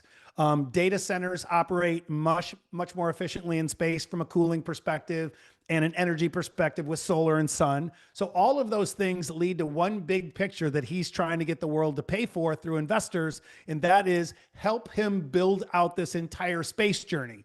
Now, he made a smart move when he got away from his Mars dream and said, hey, the moon will work. So I think that's smart as well. But if you think about it right now, Starlink is miles ahead, 6,000 satellites roughly already in that 300-mile orbit around the Earth. And right now, with them having 90% of the equipment going into space right now is all coming through SpaceX. So they have a huge lead in this space journey. Do I think he's going to get it all right? No, he's never gotten it all right, but that's okay, because without big dreams and big aspirations, we wouldn't be having this conversation or be on this call. And I think a lot of what he's doing is necessary for the future and is going to make life better. You just think about Starlink as a whole right now. I think, Austin, you said earlier, there's like 10 or 11 million active users. When that gets to 100 million active users and more, that's where it really gets interesting, because if you look just at Anthropic right now, 2 billion in revenue right now for the data center compute through SpaceX and all of this. So there's so much going on here. I think if he gets it 50% right, we're still going to be in a great place, and SpaceX will be a good bet. I just didn't think it was a good bet for retail investors that might only have 5 or 10,000 to jump in on the IPO and maybe wait it out a little bit till some of the volatility happens in this IPO, like most IPOs of this day. So that would be my take on Elon, and will he accomplish these crazy lofty goals? And nobody knows that. And I just think he's great at what he does, even if he's only 50% right. He loves to sell the future. He loves to sell the vision. He's been doing that for years now. And you called out Anthropic. I was doing a little bit of research, and it shows servers and networking equipment is $22.5 billion on their balance sheet, double the actual satellites line item, about 12 billion there. So that's interesting to think about, right? It's like, wait a second, is this a data center company, or I thought this was a rocket company? So it's like really interesting to think about all that stuff. And Chris Camillo, he had this live stream with Dumb Money the other day, and he was talking about how XAI was so far behind these other frontier labs just from like, training Grok and things like that perspective. He was saying the only way they're really going to make real money is if they like lease out this compute and turn it into like an Elon Web Services. And that's exactly what they're doing. It's exactly what they're doing. So, I have no idea how this is going to come about. But what's interesting though is Robert had mentioned, 90% of what's going up into space it's a vertically integrated company. Yeah. That's what's so cool about this, right? So like they're not leasing rockets from someone else. They built the rockets. They're building the components. Like all this comes down, and that's why their average revenue per user for Starlink has come down dramatically from $99 a month to $66. They're taking the savings and they're passing it down to the end user, because they want this to be billions and billions of people all around the world. And as we think now, I'm just looking at more stats here. I think it's a 20x as it relates to Starship capacity. So, one, Starship has to work. If Starship doesn't work as well as I think, Elon hopes and dreams it does, this is actually might fall flat on its face, because Starship working means that they're able to deploy a 20x increase in capacity per launch compared to Falcon 9. So if you want to get to that, say again? I think it's 100 tons. Oh, yeah. 100. Yeah, absolutely. And so it's like, if you want to get to a world where you have tens of million, 100 million people that are on Starlink, which I think we will. I mean, I think that's inevitable. You have to have more capacity, and I think Starship doing that's going to be the way they do it. But I'm no rocket scientist. I'm not pretending to be. This is just some cursory research I saw online. And now, real the question is, Gav, I want to flip back to you, my friend. You've been interviewing a lot of fun people today. An interview that I unfortunately have missed. I think Pomp and I think we saw John here, and there's been some other. You mentioned Sawyer and some other incredible people. What has been for you personally, as someone that's sat in with these people over the last couple hours here, the top 3 takeaways that you've seen from these other incredibly smart people as it relates to what SpaceX is doing? Is it related to the data centers and the Starlink? Is it more side the rockets, or maybe it's something, space exploration with like colonies on Mars and the voting shares? Like, what have been some big takeaways that you've seen today? One thing that people keep harping on is, what is SpaceX doing that is new and differentiated from what everyone else is doing? When you look at XAI, you just hit it on the head. You have other companies, 2 others that are going to IPO probably this year, next year, right? That are going to be $1 trillion plus companies. The biggest thing that I've heard over and over people talk about is the invention of the reusable rocket. as being a huge thing that makes SpaceX stand out and that nobody else has truly been able to capture, and that they are leaps and bounds ahead. Maybe you look at Blue Origin a little bit, right, and some of the things that are coming there. But I mean, if you saw that explosion, Yeah, I saw an explosion. yeah, not so close. So I think that that's been the biggest thing, is that SpaceX truly has differentiating factors in terms of inventions, right, and patents and pieces like that that they have created. And so if you are trying to invest in the space economy, you really need to have some exposure to them. You can have exposure to others. You guys mentioned several other great ones, ASTS and Rocket Lab and other pieces. But if you're trying to be with the leader, and never hurts to be with the leader, NVIDIA, those who have bet on the leader for years have been rewarded. That is an area that's been number one. I think people have really harped on. Yeah. I want to cut you off there and just give a quick response to that first one, which I think is really important. I'm sure we all saw that conversation between Elon and Jamie Dimon with their like JP Morgan thing from like 2 weeks ago, whatever it was. And you had mentioned that reusable rocket. What's so interesting is Elon went out and said, we are going to get to a point with Starship that it's going to be cheaper for us to put stuff in low Earth orbit than it is for an Amazon Air to move your packages from one country to another. It's literally just going to be like, what was it, the liquid propane or whatever, which is cheaper than jet fuel. And because they're reusable, it's like it's so easy. And so I completely agree. This invention of reusable rockets is mind blowing. Over to number 2. Go for it. Wait, I want to jump in real quick too. That's a stat that I think is really important to what you guys are talking about. These Falcon 9 reusable rockets, there will be more of these rockets put into space by the end of this year than all the rockets ever put into space before over the last 3 decades, which is crazy to think. Over the next 6 months, 30 years, which is just an insane number all around this Falcon 9 rocket to get more Starlink satellites in space and up and running. Yeah, I believe they've already had over 1,000 launches this year. Yeah. Which is my fiance Ireland, her dad lives in Vero Beach, Florida, and he's got the app, the rocket launch app, and so he's always watching the launches from his hot tub in his backyard. He loves it. But no, go over to the second point you were going to mention, and then I think the third one you said called out too as well. You're giving me all these ideas. I was going to ask you guys now, have you ever seen a launch in person? Not yet. Not yet. We need to. Maybe something we take a little field trip for. I watched one launch in person from NASA's base, actually, which was pretty cool. So yeah, I got special access for a day and was able to go into NASA's base, flew in on a PJ, and then was able to watch SpaceX launch, which was pretty cool. Sounds good. Guy. Yeah, it was a good time. All right, number 2, I would say you guys have hit a little bit on this, but everyone has cautioned of a short-term top on the IPO. There's nobody that has gotten on here and been like, I think this is the bottom. This is the lowest that SpaceX goes. Everybody has said, they pointed to the Facebook one. Facebook came out at a little bit over 100 billion. They fell about 28% or maybe farther than that pretty rapidly after an immediate rush. Roy, who was on here from Crossroads earlier, said that he expects that the high that we reach within the next week will be the high for basically the rest of this year from those pieces. So that's been harped on a couple times, and you guys hit on that as well.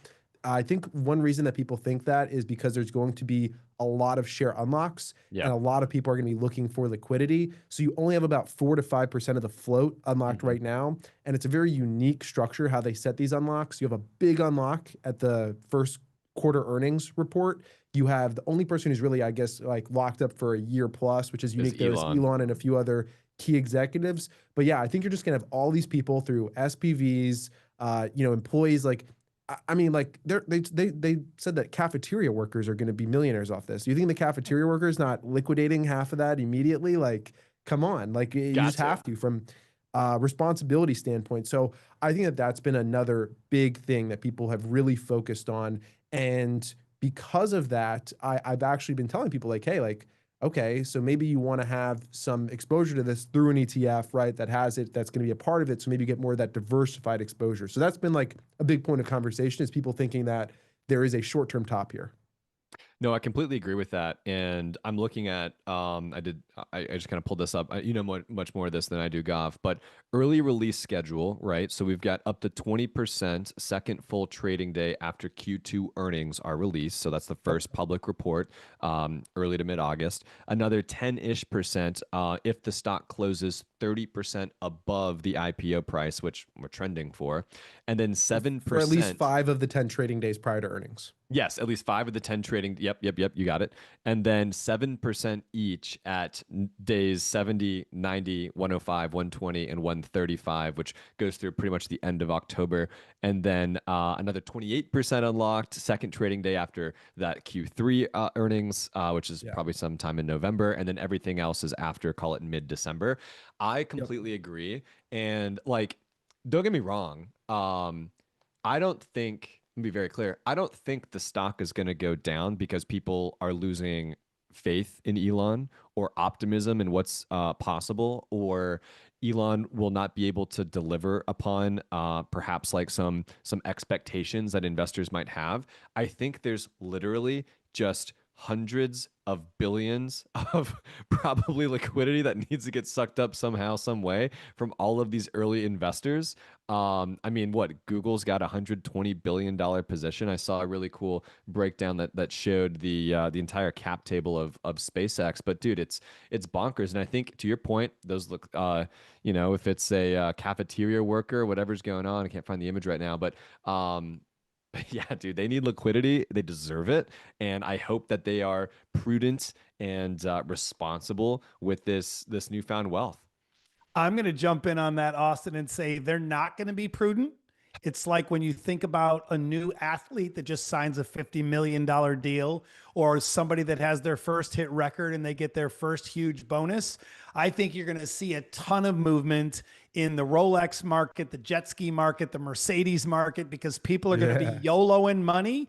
So I'm going to be looking at those trades of where is all this liquidity going to go? Because we'd love to say they're all going to listen to the Rich Habits podcast and they're going to do the right thing with their money and have generational wealth. But you know that's not going to be the case. These people are going to be YOLOing this money all across the platform, the jet skis and the Lambos and the Mercedes, because they've never had this kind of money before. So we also have to look out for those trades as well, of where those picks and shovels moves are going to be there. That's so insightful. I didn't even think about that. You're completely correct. I mean, these people are gonna have some emotion. Oh, I finally made it. I gotta spend my 60,000 on this or whatever it is. So the trade is short SpaceX, long Louis Vuitton. That's what you're saying. Yeah. No, I'm telling you 100%. If you look back at when crypto exploded and the ICO thing was happening and the NFT was happening, if you look and you compare the charts and the sales of Louis Vuitton, Gucci, Rolex, all of those, Lamborghini Uruses, if you put them together, it is right when those big liquidity moments happened. People YOLO their money. So that's where I'm going to be looking in the next 6 months of where is all this going to go? Because we're going to see it at a retail sector, at totally uncorrelated companies are going to absolutely see massive sales spikes. I love it. We should do our next stream together right after Q1 earnings, and we should take a look at the data and correlate a little bit post unlock. That'd be super fun. Definitely. Yeah. I don't know if I'm allowed to share my screen or how this works, but I just clicked to share my screen. Maybe it's up there. It worked. We can see it on the back end. It's not being pushed through right now to the front end, but let's take a look at this. And then I do need to transition you off for like 2 minutes. I'm so sorry. I could talk to you for forever. No, please. No, we don't have to look at anything. I was just going to show up LVMH. Hey, we did get it just into the stream. Perfect. Oh, there we go. Oh, is John Ehrlichman still in the back? What's up, John? What's up, John? No. I think that I'm sorry. Oh, just an old screenshot. That's all right. Yeah. But no, I was just showing, to Robert's point, it's at 590 right now. Let's see what it's at this time next year. LVMH, as these lockup periods kind of come out, and I like that. I like that a lot. LV, the Louis Vuitton stock. That's a good call. Right. Robert. I love it. Robert, I'm so glad we got to finally have you on for a stream. I've done many spaces and streams with Austin. One of my favorites. So easy to talk to. You basically did my job for me for 30 minutes here. So I appreciate you. You're welcome back anytime. Any quick final comments from you guys? Please go check out the Rich Habits podcast. Consider tuning in. We've got 3 episodes that come out every week, Monday, Thursday, and Friday. And if you want to invest into other pre-IPO companies, or any companies that are doing cool stuff, consider joining the Rich Habits Network. We do between 1 and 2 investments per month. Yeah. Heck yeah. Thanks for having me. I appreciate it, you guys, and have a great weekend. Thank you so much. Thank you so much to both Austin and Robert. Go check out Rich Habits. I vouch for it. They are awesome. Thank you guys. Appreciate you. Appreciate it, man. Absolutely. All right. We've got our next guest joining in here in just a second. I'm excited for this one. We're going to take a little bit of a different approach and perspective than we have on these last chats. My next guest is someone that really knows the trading community very well. He's built one of the sharpest long, short equities and option trading followings on FinTwit, calls the shots publicly, runs his community through A+ Insights, and is doing it all without the institutional paycheck people might think that you need to trade at a high level. He's been all over the SpaceX IPO setup for weeks. Mans, on a day like today, there's nobody I'd rather have breaking down the price action, the option flow, and what's to come. Welcome to the stream. Let's bring Mans live. Guys, how are you? Good to see everyone. Hey, thanks for joining in. Appreciate you. This has been a fun day. We're almost at 50,000 people who have tuned into this live stream. A lot of hype for SpaceX. Dude, I'm excited to have you on. I'm sure your community is very excited about this, right? Yeah, a ton. I mean, this is a wild move on day one here. Just a crazy, crazy move after arguably the most hyped IPO ever. So this is a big deal, and I think it's really it's awesome to see. Honestly, a good reaction to it. I think that that's definitely good for the market. Yeah, the IPO also, they shared that options are going to go live on Tuesday per SIBO. And Yeah. I expect this to be one of the most heavily traded option chains in history with significant volume. Maybe you could talk a little bit about your trading strategy for a second here for those that are unfamiliar, and just give some context as to how you look at the option chain and flow and data, and then how you think you would approach potentially trading SpaceX. Yeah, absolutely. So, I mean, obviously, I take into account, a variety of factors. Obviously, this is given just the sheer size of this IPO, it's naturally going to garner that volume and attention and liquidity as a whole, right? There's certainly liquidity that's coming out of different parts of the asset marketplace right now and flowing into this, right? We've seen that out of various different speculative asset classes. And for me, right, I think the approach going into SpaceX truly, right, is a name that I would really want to own from a common standpoint. But I think that there's, obviously going to be a time frame in which to do that, right? So I think more on the short-term basis of initial momentum from this, just because of how big of a deal it is and how, people want exposure. It's situated in a lot of really hot themes right now. You've got AI compute. And I think, one of the biggest things is the agreements with Anthropic and Google that were just announced really over the past couple of weeks, right? Inside the S1, SpaceX detailed, I think it's 1.25 billion per month. So, I think that there will be a time frame in which to do that. I just think that, that will be a little bit further down the line, at least for me and my approach to it. Yeah, this has been a common theme. A lot of people thinking that we're going to see maybe short-term top and then some sell-off. So is that what you're thinking? Add shares down the Yeah, line, so especially after some of these unlocks happen?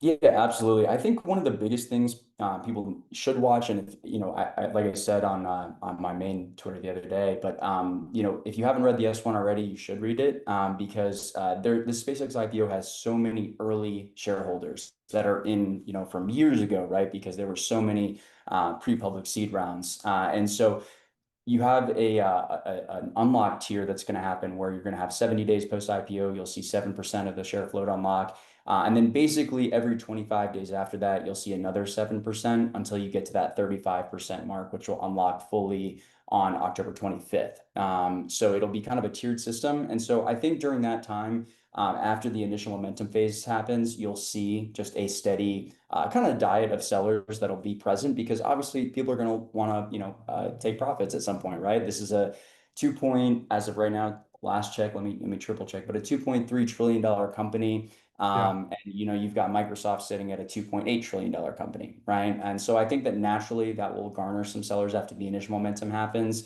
And then again, that IPO unlock period runs into Q2 earnings. So that's something to watch as well. But around that time frame, I think the fall will be a time that I'll start really looking at this. They put a really big percent allocation towards retail. Now, obviously, only 4 or 5% of the float is live ready, but it was a 30% retail allocation on a deal this size, which is very unusual. And retail traders, trade differently than institutional traders. And I'm curious how you think about that going into potentially actively trading options and trading the stock. Does that at all make you look at it a little bit different? Do you think that the option chain is going to look different with so much retail involvement? Yeah, I think it'll be similar to kind of how we saw Tesla trade, in the early or I guess the initial hype cycle, right? You think about like 2018 into like that 2022 timeframe, right? And Tesla, always commanded a lot of volatility, always commanded, that kind of peak retail attention, right? And so I think that this name is going to have a very, very volatile background to it. And I think it'll have not an identical personality to Tesla because they're two extremely different companies, right? But you've got SpaceX again situated in such a hot theme inside of AI compute. And it's it's fresh, it'll have that retail attention. And so I think it will command a similar volatility structure that we kind of saw Tesla trade with initially during the first, kind of 2-3 years that hype cycle run.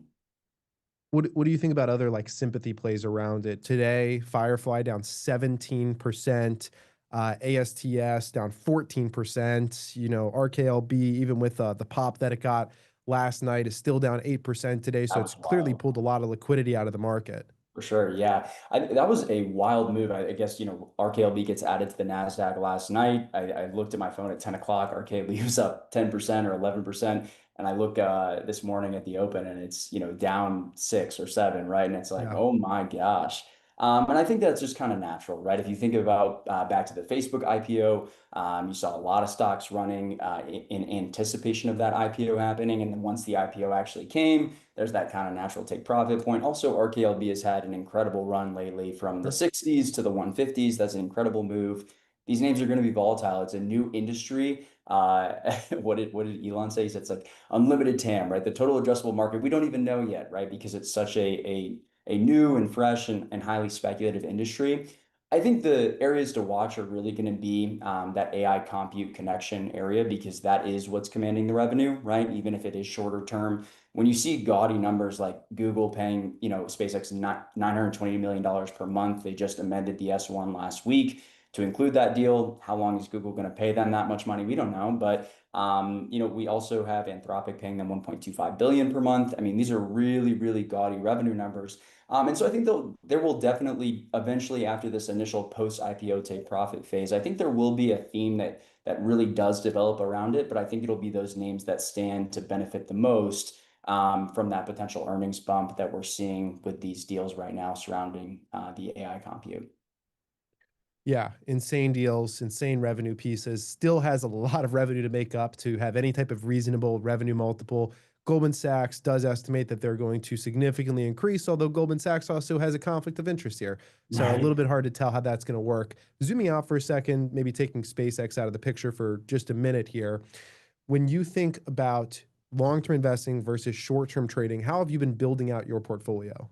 Yeah, absolutely. I think in this market, it's interesting because it's such a concentrated market, right? But my approach is always going to be a little bit more active because I pay attention to the markets on an everyday basis, right? But I think as we've gone over the past couple of years, we've really seen the market continue to get more and more concentrated. And I think the way that I've been viewing this market is really trying to be, having exposure to the names that are the benefits of the earnings growth that we're seeing, right? That's really what is driving this market is the fact that at some point the multiple on the indexes has to keep pace, right, with the earnings that these mega cap tech companies are putting out, right? When they are consistently making more and more money, right? American companies are making more money than ever. And so when that happens, right, that multiple is going to kind of naturally increase and price is going to have to increase with it, right? That's why we saw such a big move following, the correction earlier this year, or that, I don't even want to call it correction, but that prolonged consolidation period from like January into the early spring, right? And then we've just seen an absolutely insane move since, right? I mean, you're talking about the NASDAQ up 30% in a month. I'm really, when we're seeing those types of moves, my personal outlook is I'd rather be a little bit more nimble with things, right? I mean, there's time to be buying stocks with a 10 and a 20-year time horizon. I think 2022 is a fantastic example of that. We saw, Meta at 99. We saw Netflix at 150, 160, right? So, and then I think there's times, again, to be, taking advantage of the names that have, exposure to this insane AI capex and that insane bump in earnings growth that we're seeing. So that's really, the way that I've been approaching the markets as of late. You're talking a good amount of fundamentals here. How do you weigh fundamentals versus technicals right now? It's interesting. I think that I was actually talking about this last night with a friend of mine, but I think that now more than ever, right, you have to certainly have more fundamental backing when you approach things, right? Because When a market is driven by earnings growth rather than liquidity, right? I mean, we've seen markets that have been driven by liquidity, with excess QE in the system, low interest rates, everything like that. There's this kind of natural inflation to everything, right? You see, a wide amount of stocks making really, really outsized gains. In this market, again, it's just a more concentrated tape as a whole, right? And we're again seeing a lot of that concentration inside the beneficiaries of those earnings winners. And so I think that, again, now more than ever, if you want to be positioned in something and you want to have, conviction that dips are going to get bought, it needs to have that kind of tailwind behind it. And right now, the vast majority of those tailwinds are related to AI compute, CPUs, right? Lisa Su's talking about demand on a historical run rate that was usually 3 to 4%, growing at 35% over the next 5 years in the agentic era. I think that's a sector where you'll probably continue to see dips get bought. And so that's how I'm in general kind of approaching things right now. Is you kind of have to have the fundamentals first in this market, as opposed to some markets are just purely technical, right? But I think the current market we are in relies a lot more on the fundamental background behind these names. Certainly does. Sometimes it gets a little bit, ahead of itself, and you still have that Reddit influence that I've seen. I'm sure you saw what happened with SPCE the other Right, week. People right, thinking, "Oh, this is SpaceX exposure, right. right?" And it goes up 100%. So you are in a little bit of like a crazy market, but certainly fundamentals playing more of a factor. Yeah, absolutely. I think you certainly are seeing, like the occasional like SPC getting, 100% squeezed out, that type of thing happening. But I do think that the majority of the outsized gains are really coming in things like, I mean, think about it. AMD is up, what, a 4x in the last, what, 18 months, something like that, Yeah. right? And you're seeing it on the other side too. I mean, I've talked about this as well, but Microsoft, right, has been, arguably, one of it is the biggest divergence ever against the NASDAQ, right? And so if you aren't aligned properly on fundamentals, the market is really going to punish you and it's not as forgiving. And so you have to be, I think, much more cognizant of the names that you're in and how are they playing into this build out, right? Because it's more important than ever.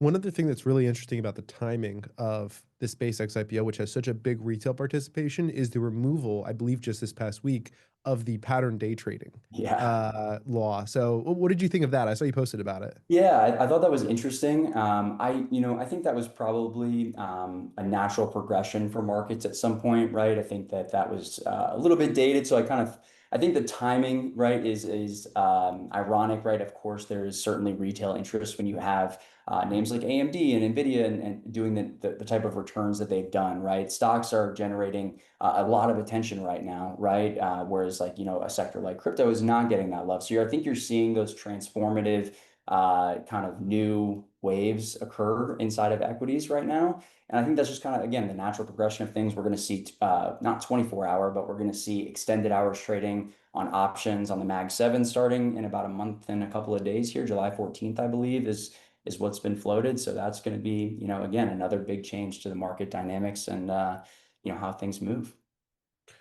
Love it. Shorter term trading, you're probably going to need to see more price action, I assume, on SpaceX to be able to really draw levels, obviously, Yeah, and yeah. all those other pieces that you're so good at. Right. But there's plenty of other stuff that's out there in the market right now. Is there anything in the AI space, other areas like that that you're watching right now that you like to set up on? Yeah, absolutely. I talked about, CPUs really getting a lot of attention right now. I think that, ARM has had an insane move as of late. I think, again, you'll probably, we look at like valuations, right? It's like AMD and ARM, if that run rate that Lisa Su is mentioning is true, right? And growth rate is going to, hold firm. I think you're probably still in not like the early stages, but I think you're probably in kind of like the meat of the move on these CPU names. And I think that they can continue to move higher. I mean, they're leading the market today. You look at like ARM, you look at AMD, even, legacy CPUs like HP, et cetera. That's just such a transformative re-rate of demand that I think you're going to naturally again see price action kind of continue to lead in that sector because the earnings are behind it. So that's really an area that continues to have a lot of my attention, and I think that we'll kind of see some new themes probably get birthed here soon inside of the AI trade with the NVIDIA Rubin and a lot of these other advancements that are coming. So I think CPUs kind of continue to dominate over the next 3 months. What about Tesla? Are you watching it? Because they've historically sold off on big SpaceX IPO milestone dates. The S1 filing, roadshow, listing, average date, -4% return on those Right. dates. Rallied 13% when Tesla disclosed the 143 million in vehicle sales to SpaceX. I'm just curious, as a a long short trader, how you're thinking about Tesla as a pair trade against SPCX right now. Yeah, absolutely. I think, and it's kind of pains me to say this because Tesla has a special place in my heart. It was a stock that was very good to me for a lot of years. But I think that you have seen such a degradation of, really just the underlying business model, which is EVs, right? I mean, secondary market prices for EVs are abysmal. And you've seen, I think, the stock, it does have other elements, right? Of course, you've got the robotics aspect. And I think that there is certainly, a potential catalyst there, but that I think that catalyst really is probably a merger with SpaceX, right? I think that, I was watching Dan Ives, he says he thinks there's a 95% chance that those two companies end up merging.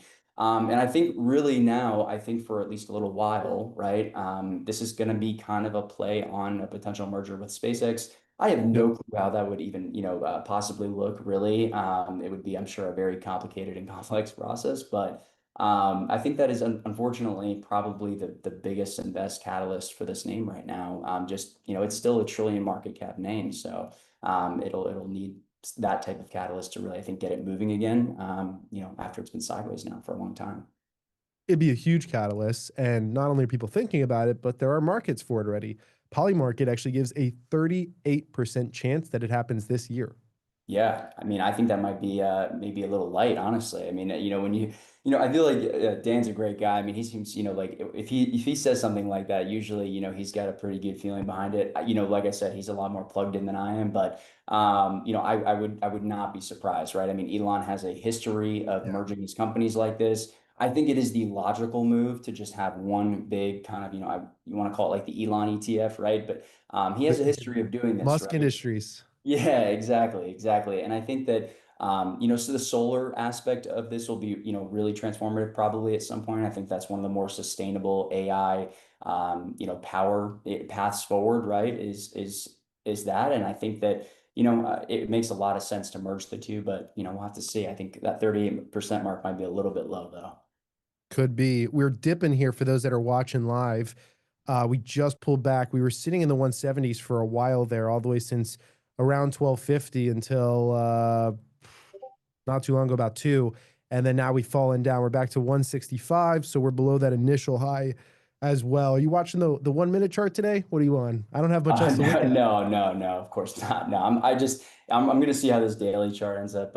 It'll take so long for technicals to come into play here, outside of like short term 1 5 minute, right? But I think that you'll definitely see again this initial momentum phase. I'll be honest, at this valuation, the initial momentum phase doesn't interest me as much. I think that you're talking about. I honestly think it's incredibly impressive. It's up, what is it, 22% so far today, right? At 23%. I think that's a great move on a $2.3 trillion market cap. So you need such a large increase in market cap to justify the percentage move on a daily basis, right? So for me, SpaceX is going to be a wait and see, right? I'll wait for the lockup period to end, and then once the dust settles, I think there'll be a major opportunity on this probably, in the fall to early next year. The next 6 to 8 months, I think this is going to be a certainly a name that you want to pay close attention to. Have you seen the volume on it today? I have not looked yet. What are we sitting at? I see 325 million shares traded. Yeah. I see 388. 388. All right. Yeah. Yeah, that is insane. Just to think about the sheer dollar amount behind that right now, it is insane the amount of money that's flowing into this. Yeah. What is that total dollar volume right now? Multiply that by 167. It's a lot of zeros. Yeah, it's going to be a bunch. I'm trying to think about it on like a per minute basis, because earlier when I started trading, it was doing $1.7 billion per minute of volume. Yeah. Wow. Yeah. I think you're looking at 64.8 billion so far.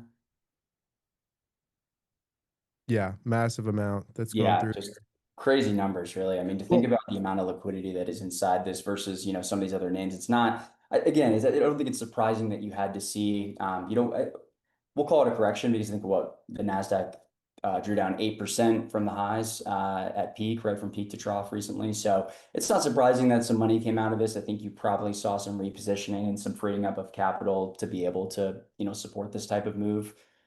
Yeah, well, my thought, and I did think that it was going to pop off the open, and part of that was just how oversubscribed this is. And when people look at the numbers right now, this was 400% oversubscribed, I believe, by the end of it, by more than 400%. When you see that kind of oversubscription, I'm just curious, like, I don't really have a great touch point. I've never seen an IPO that oversubscribed. I don't know what that does. I guess day one, it leads to the craziest volume you've ever seen in history. Do you think it's going to have any effect on the first few weeks of trading?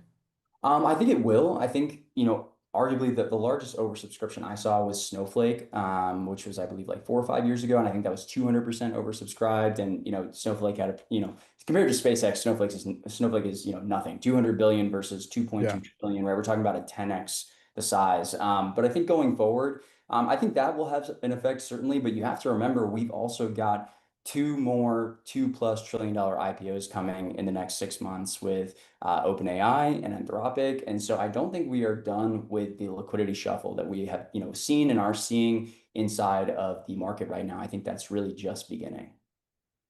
Yeah, it is some crazy stuff to continue to watch. One thing that you did mention is you're going to give it some time to be able to draw proper technical analysis levels, which I think makes sense. I'd love to just hear you walk a little bit more through that and what your strategy is going to be, because you have some great educational content out there on YouTube and other places showing people how to build those out. So, like, what's that strategy going to look like? Yeah, absolutely. So I follow a pretty similar method when I look at IPOs. So the last IPO that I really traded from a position trading standpoint, which is how I'd be looking to trade SpaceX eventually, right? Was Kava, which obviously I talked about for a long time. I put a buy note out on that, I believe at 32. Ended up running to 160 in a little under 18 months. And so really the key, I think, when looking at IPOs, right, is, again, you have to have that fundamental background understanding. I think that helps a lot in determining the decision. But from a technical standpoint, what I really like to see is that initial kind of momentum phase, boom and bust cycle kind of play out during the first 3 to 6 months. And that 180-day time frame is key. Usually towards the end of that 180-day time frame, you'll start to see a base form out right at the lower end of the range that it's built out over that period. And that base is really what I start to pay close attention to, because some IPOs are sloppy, some IPOs set up really neat, and how clean that eventual base does build out is really going to be my tell, right? If we get a super clean base, around the 200-day mark, and it's come down to a level that I feel is attractive on a market cap basis, and the fundamentals are supporting it, that's really going to be my trigger. And again, I'm going to look for that, strong and pretty neat base to form out, around that 180-day to 200-day time frame. And, by that point, hopefully we've got an opportunity. Great breakdown. I think this was super helpful for people that are going to be looking to potentially trade the stock. Encourage people to check out the rest of your content. A lot of great content for those to go and look at. You can find more of Manz at MANZ Trades on Twitter. You've got a great Discord as well, I recommend. Any final comments, anything else you want to share while on here? No, I appreciate you guys having me on. What an incredible day. Elon, the world's first trillionaire. Big shout out to Elon, true visionary, and hopefully SpaceX changes the world. Anything is possible. Well said. Shout out to Elon. Thank you, Manz, for coming on and being a part of this. Let's do another podcast sometime soon. Yes, sir. Absolutely. Anytime. All right. Take care. To Manz, to those that are on the stream, we have one of our biggest guests of the day, Dan Niles, coming up here in a few minutes. The multi-$100 million fund manager will be here shortly, rejoining the stream as well. My co-host, Tanner Manson, is coming back onto the live. Before we have Dan Niles come on, we are going to do another quick thank you to our here, so I can talk about them for a second. Perfect. All right, so you just heard a lot of great content from Manz around how he plans to trade SPCX in the long term for those traders that are looking for that short-term capability. Starting Monday, you will have access to SPCH and SSPC. That is a 2x long, 2x short SpaceX ETF that's going to allow you to nimbly trade this on a daily basis without having to worry about the futures, the options, all those other pieces, just straight in ETF. You can even trade it in after hours as things are happening. So put those on your radar, mark them down. They should be live on Monday. And then also a thank you to our sponsor, Tema, who has the NASA ETF. Over $2.5 billion already has been placed into that ETF. And of course, they do have exposure through an SPV to SpaceX for quite some time now. So that's a good one to be looking at. I know a lot of the space industry is selling off today, but hey, if you believe in it long term, these are simply opportunities. No financial advice, just education from us on the show here. Thank you again to Leverage Shares. Everybody, make sure that you're checking out those tickers. A great way to be able to nimbly play and trade SPCX, SpaceX. With that being said, let's bring back in my co-host, Tanner, for a few minutes of conversation, and then Dan Niles will be on here in 5 minutes. Don't go anywhere. Tanner, welcome back in. How's it been going? How's the stream? It was great. You know, I got to speak with a couple of people about SpaceX. It's all anyone's talking about today. And I'm especially excited to talk with Dan Niles, who I think might be taking more of the fundamental approach, might be looking at this company through peers and other big tech companies and sort of comparing them. And I honestly can't wait for this one. So I'm glad to be back on time. What did I miss? How are some of the other conversations?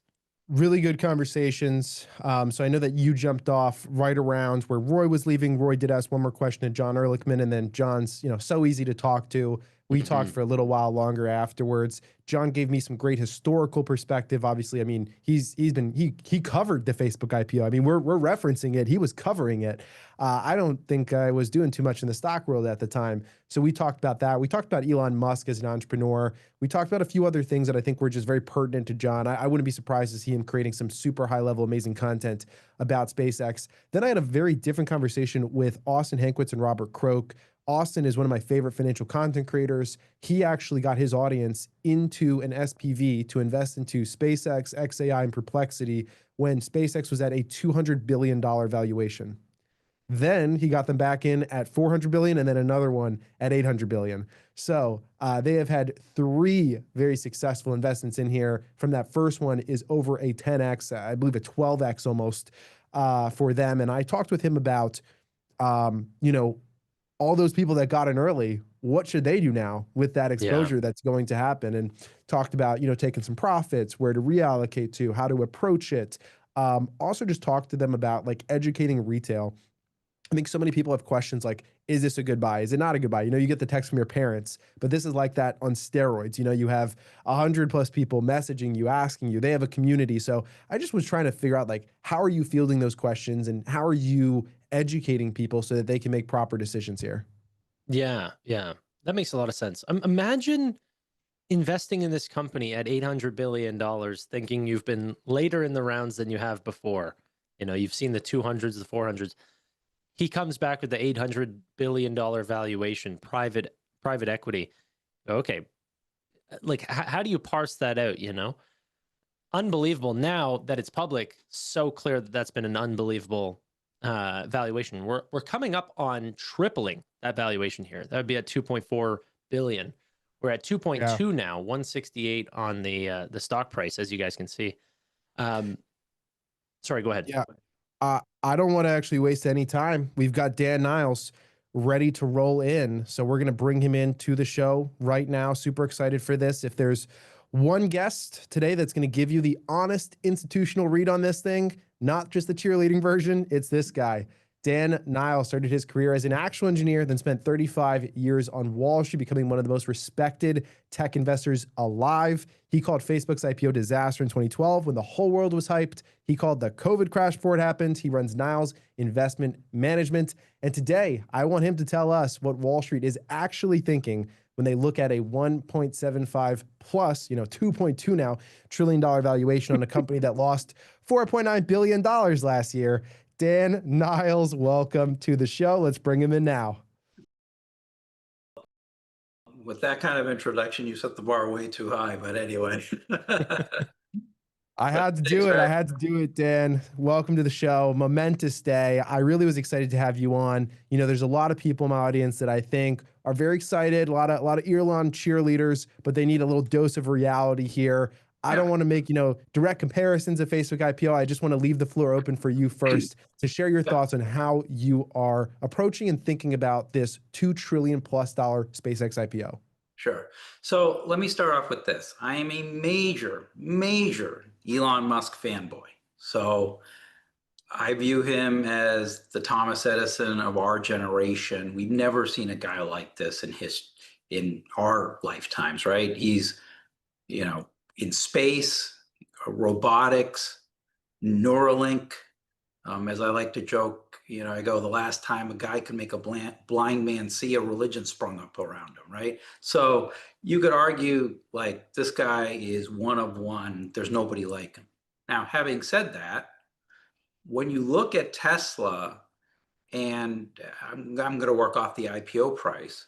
So if you just assume at the IPO, the stock is trading at 90 times revenues.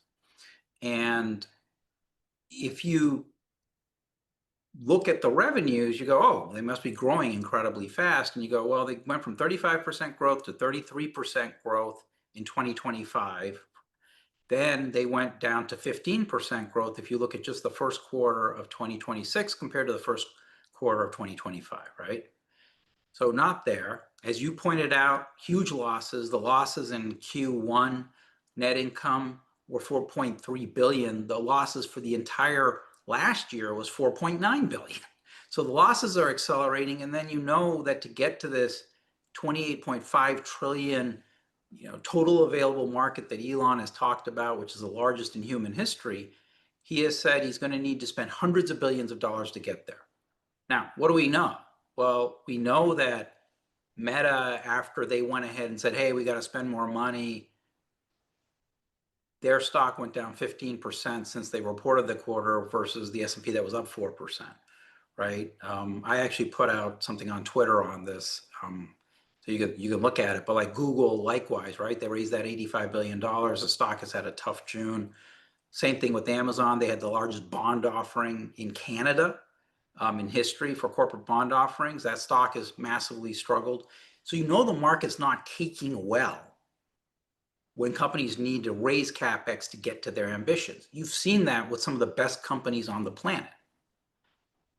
Now, you look at where Elon is, and you say, you're going to have to buy that at 90 times revenues. And to put it in perspective, you go Tesla, you can buy it at 16 times revenues, 1.6. And now, in the near term, what are institutions going to do? Because, we're all in this to make money, right? One way or the other. You go, well, near term, that they get to be added to an index starting in as little as 5 days, with NASDAQ 100 add will be announced probably 10 trading days from the IPO date, and the actual ad becomes effective in 15 days. So the stock probably does pretty well up until that point, at which point you're going to have, with all these index ads, you've got a lot of passive funds that just buy it, right? There's no choice because they have to track it. And then you have what I call the closet indexers, right? One not well-known thing is that a lot of mutual funds, the easiest way to get fired is you underperform whatever your index is. So if this goes into your index and you go, I don't want to deal with SpaceX, if you don't own it, you're effectively short the stock because it's in your index. You can have massive tracking error. So let's say that you, for whatever reason, didn't have Tesla you didn't own the market weight of Tesla, and you early on, the stock would have absolutely destroyed your relative performance in the early years. So a lot of portfolio managers may go, well, I really don't want to pay 90 times revenues, but I don't want to see it double on me either and hurt my relative performance. So I'll just get to market weight. Whatever the weighting is against the benchmark I'm in, I'm just going to buy that. And that way, I don't care what it does. It can go to zero, it could triple, doesn't hurt me, don't have to care. So you're going to have some guys do that. And this is what I call closet indexers. And that's why I think through that first 15 days or 10 potentially, right? Depending on how you want to think about when it's announced it's entering the NASDAQ 100 versus its entry at day 15. I think after that, you're going to have a big problem. We'll see what happens. But that's how I'm thinking about it being an Elon fanboy, but then thinking, all right, what about the stock? So to get this straight, you're not necessarily being critical of the business or even the valuation over time, just right No, now, the I'm, people I'm who are buying in at IPO. No, I'm critical of the valuation over time as well, because I mean, think about it this way, right? So let's say that, you know, you have a forecast, and this is actually in the tweet I put out this morning, and you have a forecast. You want to own all the best innovative companies in the world, right? And you go, oh my God, they're going to be 10x the size out in 10 years, and so I don't care what I'm paying for it. Well, there's a ETF called the ARK Innovation ETF, right? You go back and you look at it in February of 2021, you pick the peak date through the close yesterday. That ETF is down about 50%. During that same period of time from that February high to today, Tesla stock is up 50%. But over that same time period to today, if you were just in the S&P 500, including dividends, you're up 100%. Now, that's over 5 years ago, February of 2011, right? And you had these fanciful forecasts of, oh my God, it doesn't matter what I pay for this company because it's going to be so much bigger. At the end of the day, nobody knows. Everybody always says, oh, well, I bought Tesla and I've owned it from private till now. Well, what about if you bought Yahoo? What about AOL? What about, you know, Nokia used to have 40% market share in cell phones. You know, you run through this list and everybody always brings up the one guy that owned Tesla. They don't have on the show the 10 guys that thought BlackBerry was going to be the end all be all, or Yahoo, or Webvan, or you run through it. Because at the end of the day, how many winners have there been in search? Wasn't AOL, wasn't Lycos, wasn't Ask Jeeves, wasn't Yahoo, it was Google, right? But I remember living through this in the 90s. There were a lot of people that thought each of those companies, or Netscape, right, were going to be it. And they ended up being roadkill. So valuation, and why I bring up ARK Innovation Fund, it's probably the biggest, most famous of all of those types of funds, is valuation matters. And even if you look at ARK from the beginning of when it first got launched, it's only tracking the S&P 500 and has massively underperformed NASDAQ.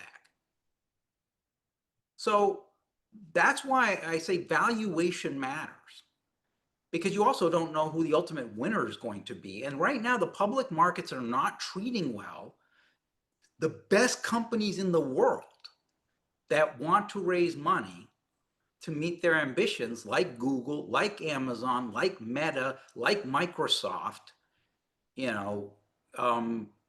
So yes, Elon is a god, tech god, no question about it, but valuations matter. And think about it more recently. In 2022, the Magnificent Seven, on average, were down 46% in 2022. Tesla was down, I believe, I think it was like 67%, I want to say. I'm trying to look to make sure I don't misquote this, 65% in 2022. I don't like losing money, period. I am happy to stay out of stuff and say, hey, I got my fat pitch. I'm going to take it. This is not a fat pitch, buying this thing at 110 times revenues. So no, I'm saying valuations absolutely 100% matter, because you don't also know who the ultimate winner is going to be. Yeah, that makes sense. No, I think out of Gav and I, I've been more critical than not. I've not bought into this IPO, but I also think, just like you said, you know, you're a big Elon fanboy, and I would say so am I. And while we didn't know who the winners of Yahoo and AOL and all of these names are, we're trying to stack the odds in our favor, and Elon seems like a good odd, you know. Well, but why wouldn't you buy Tesla then? Right? Because I believe in, so because you have an arbitrage here potentially, where you go, okay, I can pay something times revenues with where the stock's up like 25%, right? So yeah, you could pay like 115 times revenues, or you can buy Tesla at 16 times revenues, and you go, robotics is right around the corner. Like, you can arbitrage the different valuations between them. Robotics is right around the corner. I only drive Teslas, and I love full self-driving. And so, you know, that's right there as well. And then energy storage is right there as well, which is obviously data centers need a lot of that also. So you can look at, you've got two businesses that both have Elon Musk premiums, as they rightly should. And you go, one I can buy at 1/10 of the valuation of the other one. So Yeah. I want to ask a question here about the stretched multiples, right? At 2 trillion, the PS ratio is probably over 100x. And you've been covering tech for 30 plus years. What's the highest multiple you've ever seen a company sustain long term? And what made it different from the ones that collapsed? well, you got to remember, companies grow into that valuation because what you're doing is that valuation's there because of the terminal multiple, right? And so what typically happens is the stock goes up quickly, but the multiple comes down over time because the earnings are going up faster than the stock is. So think of any semiconductor company this year, Yeah. right? You know, the NVIDIA, yeah. semiconductor index is up, what is it now, 90% as we speak. But the PE has actually gone down because the earnings in some cases have gone up for some of these names. Like NVIDIA trades at, 20, where is it today? It's at 24 times PE. The S&P is at 22 times, right? The revenues are growing at 80%, if you believe the numbers. And so for me, I kind of go, you've got an issue because most of the time a stock looks expensive, like for a semiconductor, because it looks like expensive on a PE ratio. But normally what people get wrong is, well, yeah, but I'll pick a name. Micron has got 80% gross margins, 80. Like, people thought it would be 50. So the earnings go up so fast that they offset the stock price. Now, in SpaceX's case, you're talking about it trading at over 100 times revenues. So the revenues have to accelerate by such a large margin to bring down that multiple.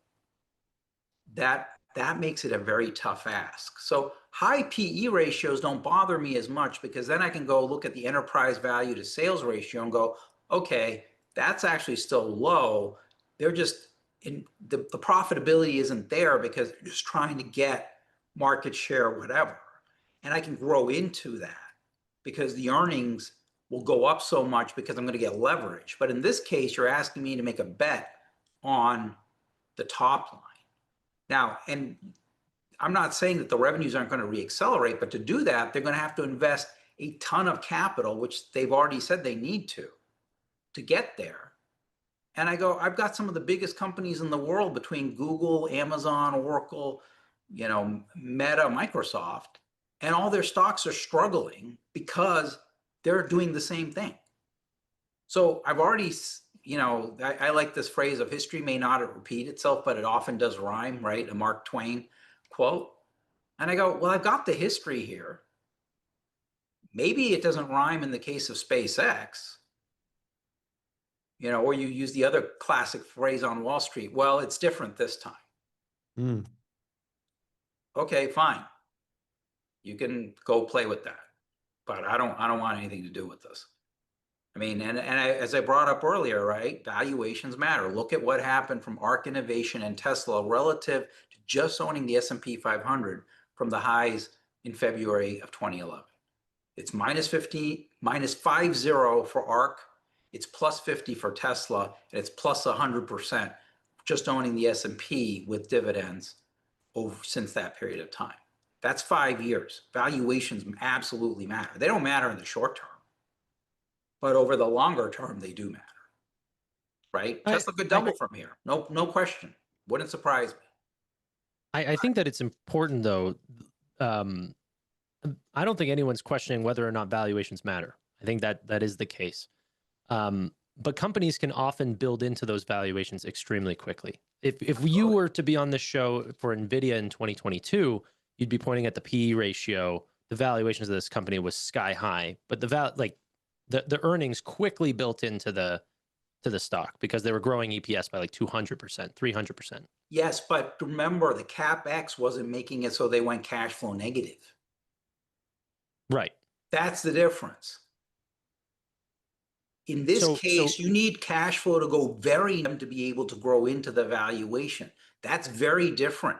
With NVIDIA, their revenues and their cash flow exploded higher. Mm-hmm. Their growth rate wouldn't you matched. Wouldn't you say that's similar to a lot of the Mag 7s? Like these were capital light business. Meta is the definition of a capital light business turned into a very capital intensive business. And that's why the stock's down 14% this year. Right. That's why the Magnificent Seven are down 1% this year. That's why the Russell is up 19% this year. That's my exact point. Yeah, but I think, at least from what I heard from you before, is why buy SpaceX when the alternative is the also very capital intensive Mag 7s? No. Okay. Let me be clear. Yeah, I'm sorry. I was confusing. I run a long short strategy. I can be long one name and short another against it and just go, I think this is, so I don't care if 2022 happens. Right? Because I go, that's great that I got the Magnificent Seven down 46%. Because I can be short some of them and be long some others and still make money. That's my point. I'm saying, and I should have been clearer on that, so I apologize. But you know, you can match stuff where you go, well, this is the risk I want to take on. This is the risk I don't want to take on, and you can pair those up. So in a bad market, is Tesla and SpaceX going to get absolutely destroyed? Yes. Right? Go back to 2022. Mm-hmm. Tesla was down, what did I say, 65% that year. The Magnificent Seven were down 46. The S&P was down 19. But do I care if SpaceX is down 90? Now, by the way, for those who go, oh, that'll never happen. Amazon in the peak in late 1999, the revenues were 1.6 billion. The revenues in 2001, talk about growing into your valuation. The revenues in 2001 went from 1.6 billion to 3.1 billion. So they doubled in 2 years. The stock from its peak in 1999 to its trough in 2001 went down 95% from 106 to 6. I think we can all agree Amazon's a pretty good company. I think we can all agree it grew really fast. That didn't really help you, did it?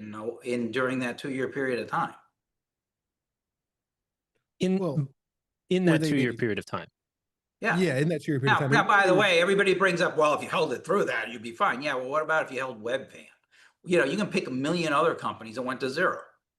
Like picking the one outlier does not prove that you're right. Well, did those other proves companies you picked the outlier? Did those other companies double revenue by over $1 billion though in that time period? I suppose that's kind of the underlying channels that you look at, right? Yeah, and that's my thing. Like I go, even at SpaceX, the revenues grow a lot. You could still have the stock be a horrible investment because you do have these other issues going on. The big one for me is that the market went from not caring about free cash flow up until about October of last year to really caring about free cash flow following that period of time, as people went, you know what, not everybody's going to win in AI, and they started punishing the ones associated with OpenAI like Oracle, right, and Microsoft. Yeah. There's a common theme behind the underperformers. They're all tied to OpenAI. What would have to happen from both a stock price as well as underlying metrics for you to look at SpaceX as a good investment? If it went down, you know, over 50%, I'd probably look at it that way. But like even then you go, it's at 50 times revenues. Like here's the thing. Sometimes the best businesses aren't the best businesses per se. they just have the best corporate structure. They have the cash to survive when the market implodes. They don't go bankrupt, right? So for me, like, we're in a bubble. There's zero question in my mind that we're in a bubble. Why? Because every great technological revolution in history, because people realize, oh my God, if I'm the last guy surviving, I'm going to make an ungodly amount of money. You always end up with overinvestment, right? Canals, railroads, radio, TV, automobiles, fracking, telecom, right? Or the internet most recently. So is AI got the same thing? Absolutely. So the question is, you can be in a bubble and still be in one for a long period, and that's not a bad thing because it can continue for a period of time. And I think it will because of agentic AI. I think this bubble probably doesn't break until sometime early next year. We can get to why I think that, but the market is becoming obviously a lot more discerning. We've seen what's happened to Oracle stock price, right? And aren't those potential signs of it? Now I'm a believer that there's a bubble, or there's always a bubble forming. I think it's just a matter of whenever you think it's going to pop. Yep. And the difference of selling out now because someone does say that there's a bubble could leave the actual sell-off leading you to still a higher place than whenever you sold, Well, don't forget when that internet bubble broke, it took stocks back down to where they were in 1996. So you gave up 4 years worth of gains during that. Now, I'm not saying you're going to catch the exact top or the exact bottom, and I'm not saying you should be selling now, right? Like if you read the stuff I put out, I think this is 1998, 1999, and we're going to have really good returns through the rest of this year. I'm trying to separate out SpaceX, which is its own animal, from the rest of the market. So I just want to make that clear. Like, I'm very bullish for the rest of this year. And you could read the stuff I'm putting out on Twitter talking about that, right? For multiple reasons. But agentic AI requires 10 to 100x times more token. That came out with OpenClaw in January of this year. That was, 4 months ago. Like, you haven't gone through the restructuring of corporations to use this in 4 months. There's zero chance, right? I believed oil was going to get back down to 80. Right? That looked kind of stupid a couple of weeks ago. It doesn't look so stupid now, because my thing was, we know we have midterms coming up. President Trump's going to want out of this war well before that. And, Kevin Warsh, the new head of the Federal Reserve, he was appointed because he wants rate cuts, rightly or wrongly. And so that'll push back against the bond market wanting rates to go higher. So there are a lot of reasons that I believe this year is going to be a very strong year, and valuations, we've talked about SpaceX, but let's talk about NVIDIA. They're growing revenues at 80%. The multiple likely to do 100% next quarter. The revenues are 24. The multiple is 24 times.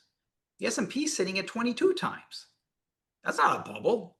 Cisco had over 100 PE in 2000 for 60% revenue growth. By the way, it was closer to like 140. But that's more bubble-like, right? And by the way, oil prices more than doubled in 1999 for those people who kind of forgot.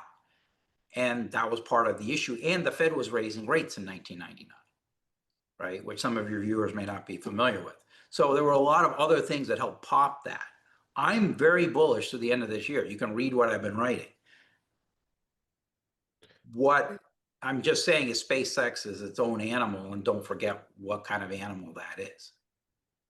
You did just mention the rate raise for a second. If I could have you comment on that, because ECB just did, the first rate hike, and so I don't know exactly what Kevin Warsh is going to do, but could you see an expectation of that? No, because you already know what Kevin Warsh is thinking, right? So if you go back and you listen to all the public comments he's made, he focuses on this thing called trimmed mean PCE, which is you take out the outliers on the upside and the downside. And the last I looked, that was like around, I think, 2.4% or something like that. And you look at, headline or core, cores like in the low threes and headlines in the high threes. So you go, okay, well, so that's how he justifies a rate cut. And he also says AI is deflationary, right? I think that's true. And so if you look at that, you go, okay, well, we should be cutting rates. Now, by the way, that's not what I think we should be doing. But our job is to not figure out what we think should happen. It's to go, what do you think is actually going to happen, right? The analogy I would draw is in 2021, and I made this mistake, is I go, there's no way inflation's transitory, right? No chance. You have twice as many job openings as people unemployed.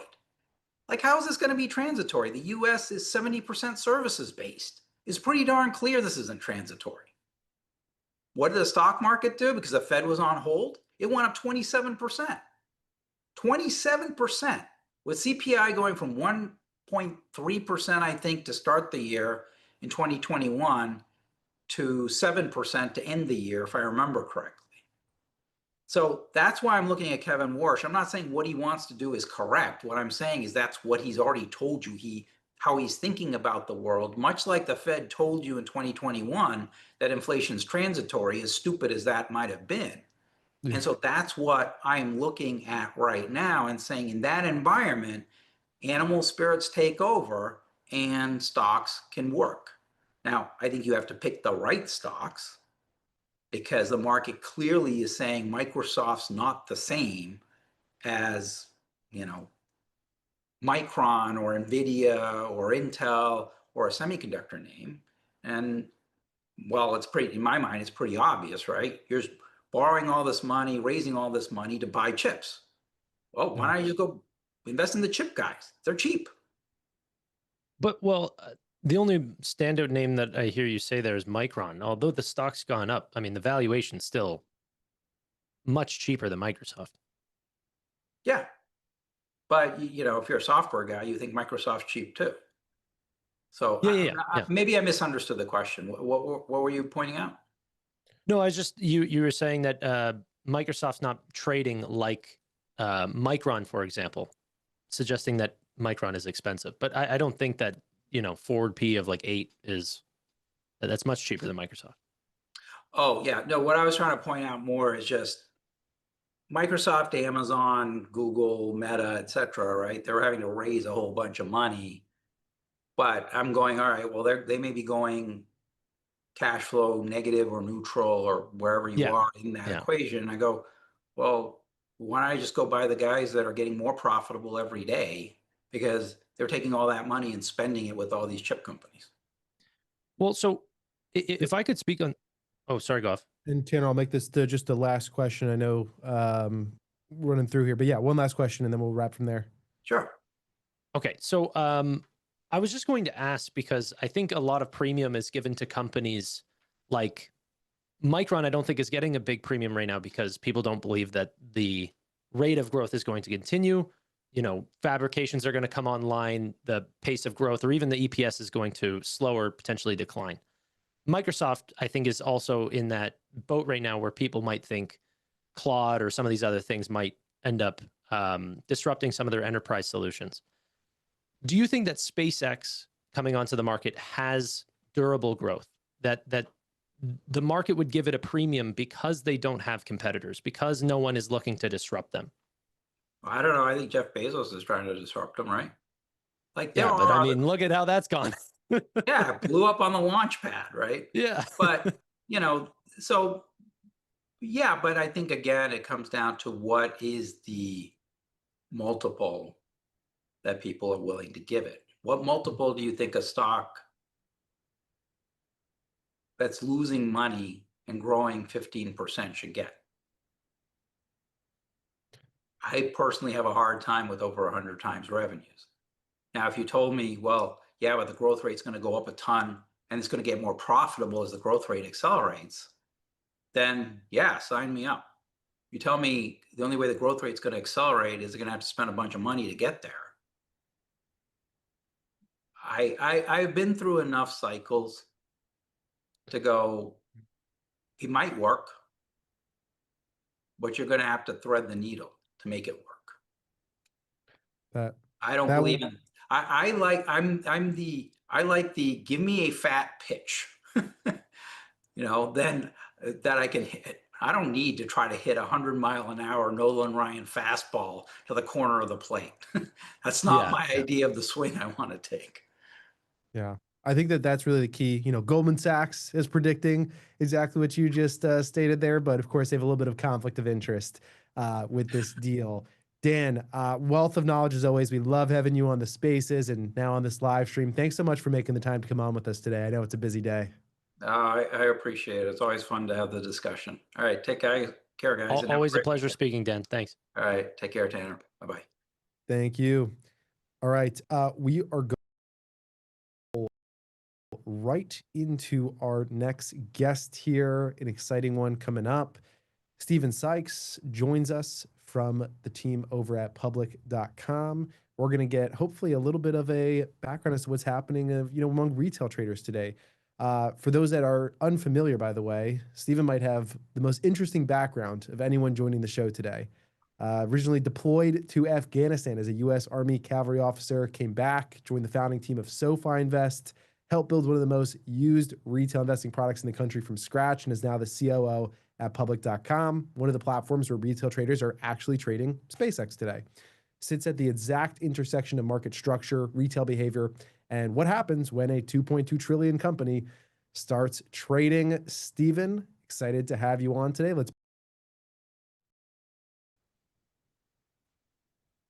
I think we got to NDI him into that middle one real quick. He's not Dan's twin. Don't worry, guys. Stephen, how's it going? It's going great. It's going great. Great to see you guys. Great to see you too. Good to see you, Thanks for Stephen. coming on. Thanks for coming on.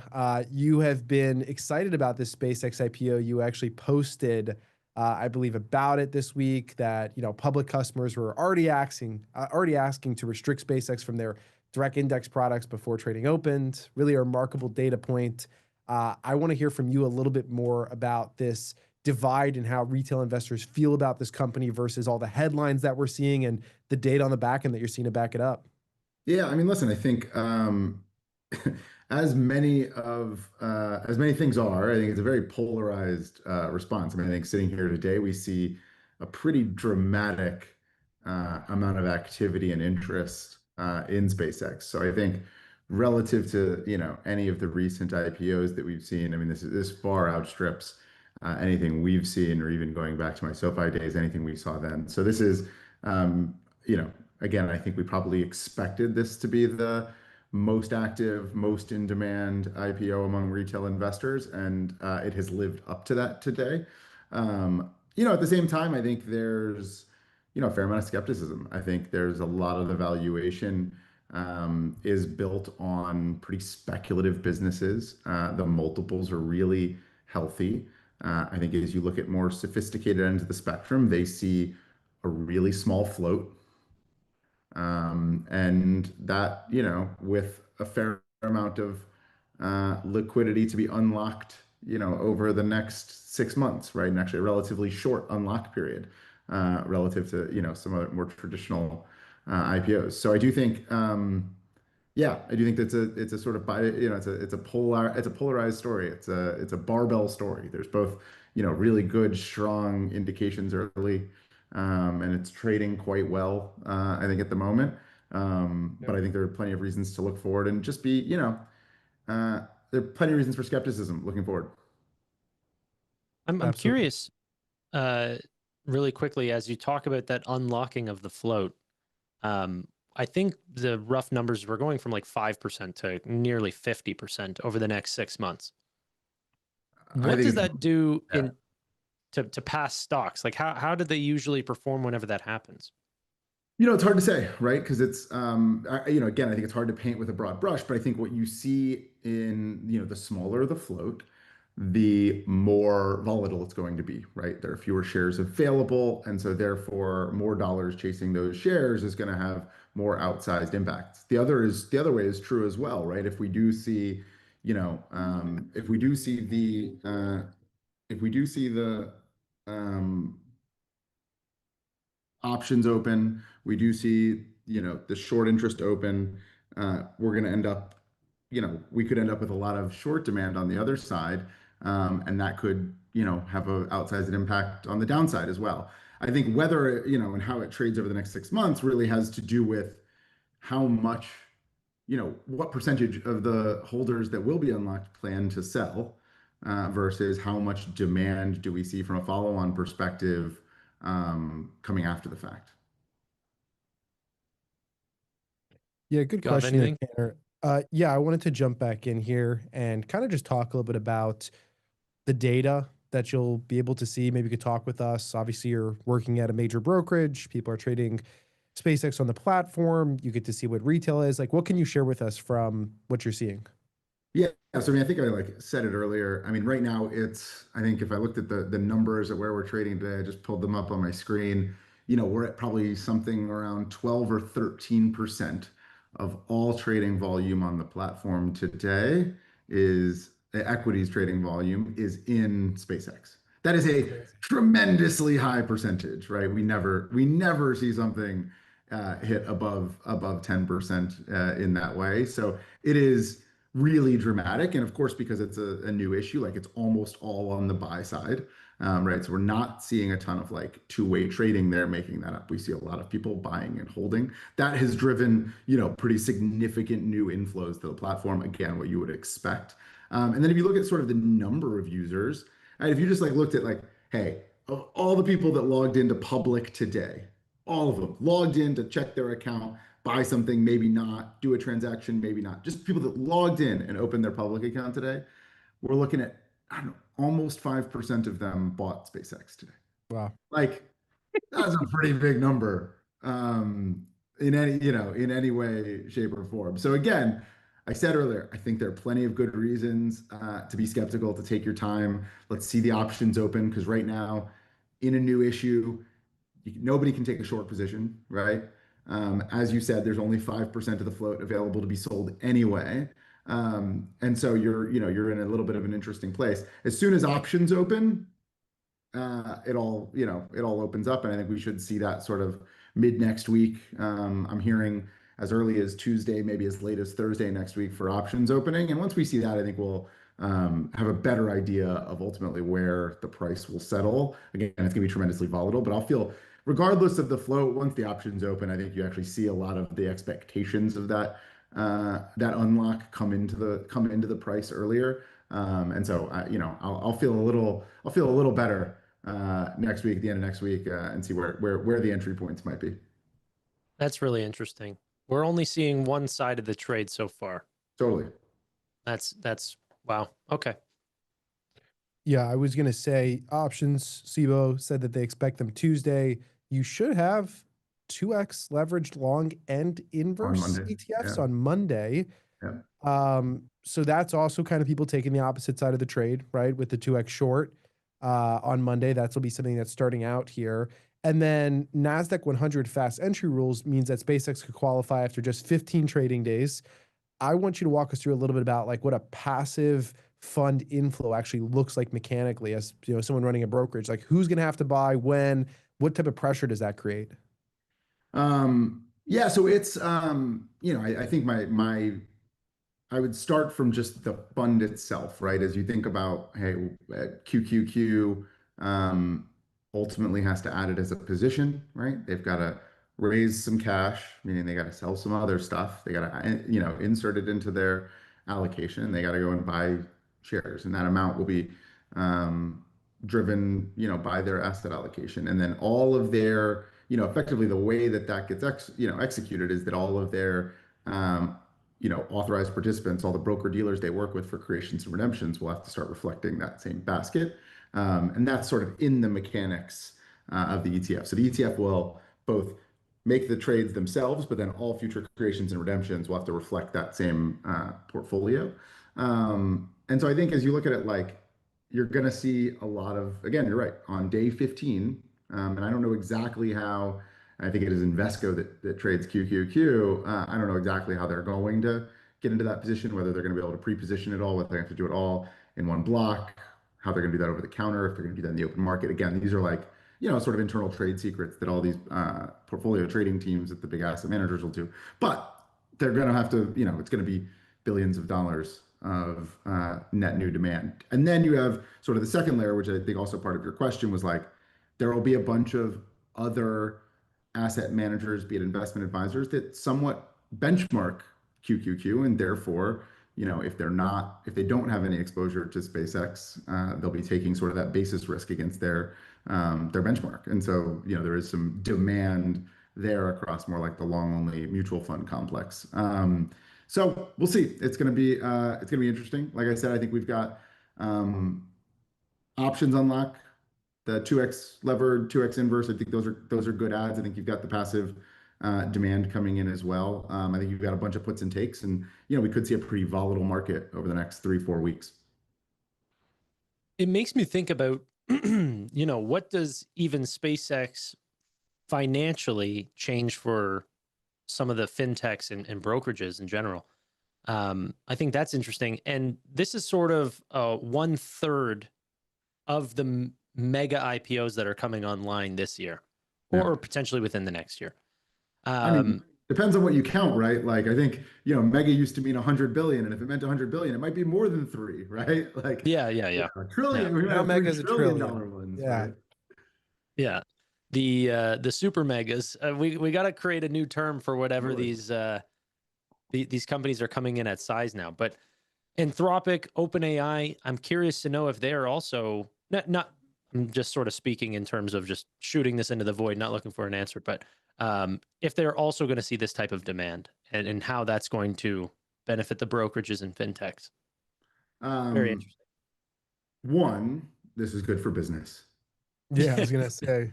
It drives eyeballs, drives attention, it drives flows, right? It's another story to talk about. The IPOs themselves, you get allocations there. That's going to drive in flows, and it's going to bring customers. Like, all of those are amazing, amazing for business.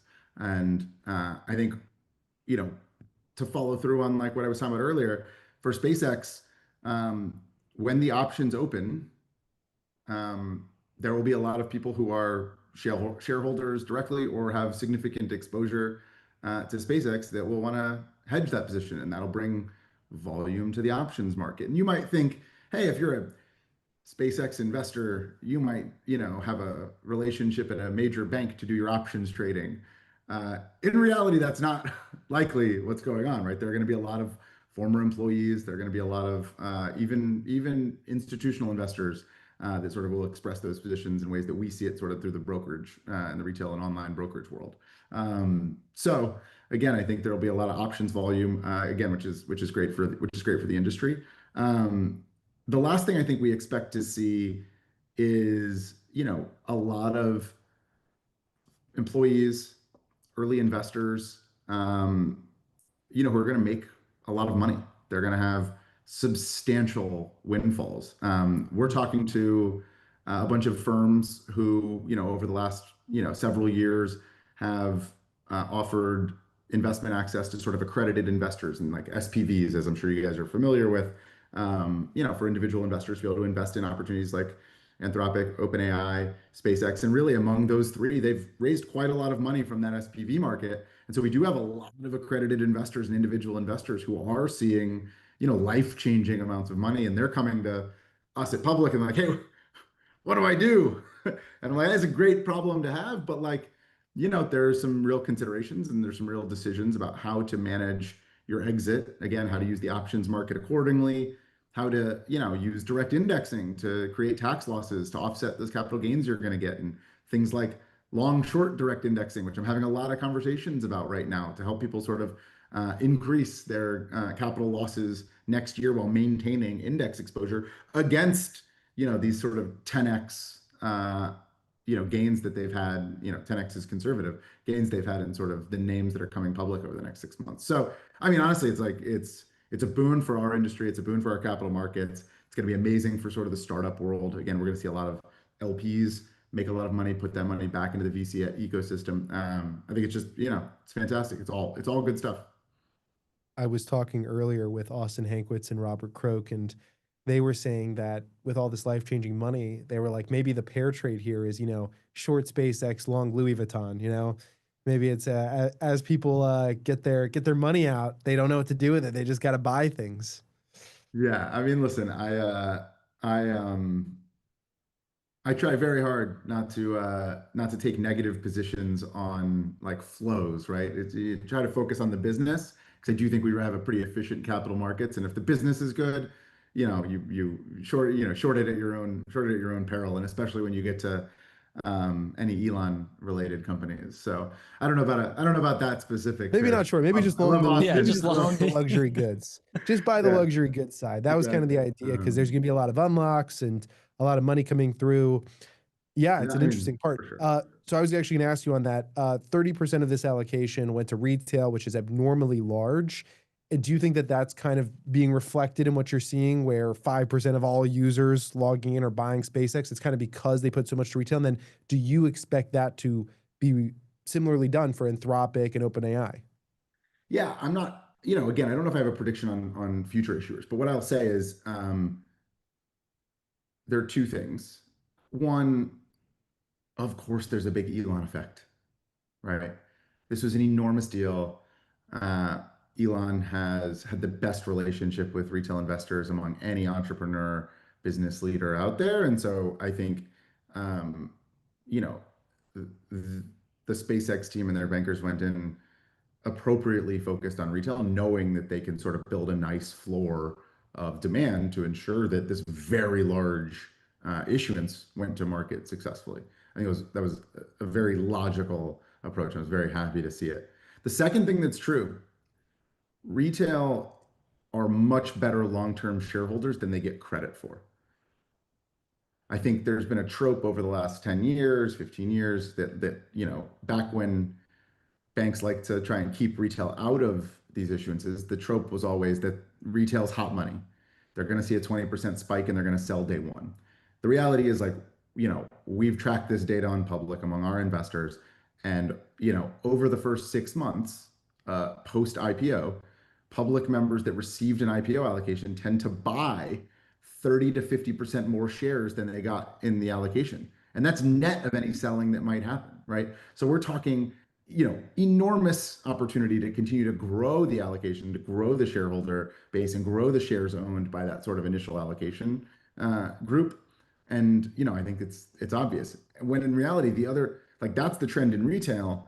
I think the trend in institutional goes the other way, which is they are increasingly hotter money. They're willing to bail on a good story with their 30% gain, if they start to see any cracks.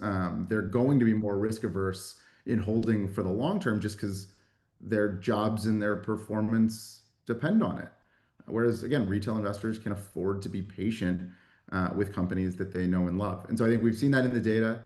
We've heard that from our friends on Wall Street. And so there's it's not just the Elon effect. It's also a rational shift towards retail investors as a cornerstone of any IPO allocation. And I remember you mentioned earlier, I started in this industry at SoFi, and I remember pitching Uber and Airbnb and trying to get them to do this. And they did like zero direct to consumer IPO allocation. Like they did like what they called retail was like your financial advisor at Morgan Stanley, the Goldman Sachs PWM team. I'm like, that's not retail, guys.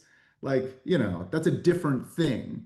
They thought that counted as their retail allocation. And, folks like Public, SoFi, Robinhood, like we got no allocations back then. And it's been wild to see that shift because, it's not just like when the banks talk about retail, they mean self-directed, direct to consumer retail. They don't mean, I mean, they still mean it a little bit like, but they're not talking to Morgan Stanley. They're not talking to the Merrill Lynch advisor. They're talking directly to retail investors and they see the value there because the data is there to back it up. Super cool with the data. Didn't Uber and companies like Airbnb go like a direct share program route where they were giving some shares to drivers and super hosts and these sort of things? Yeah, they did their DSPs. They were both pretty small and didn't go great, if Yeah. you remember. And again, it was just like that was they chose that way, but they ended up being again not meaningful portions, and they shut out sort of the self-directed, direct-to-consumer retail market.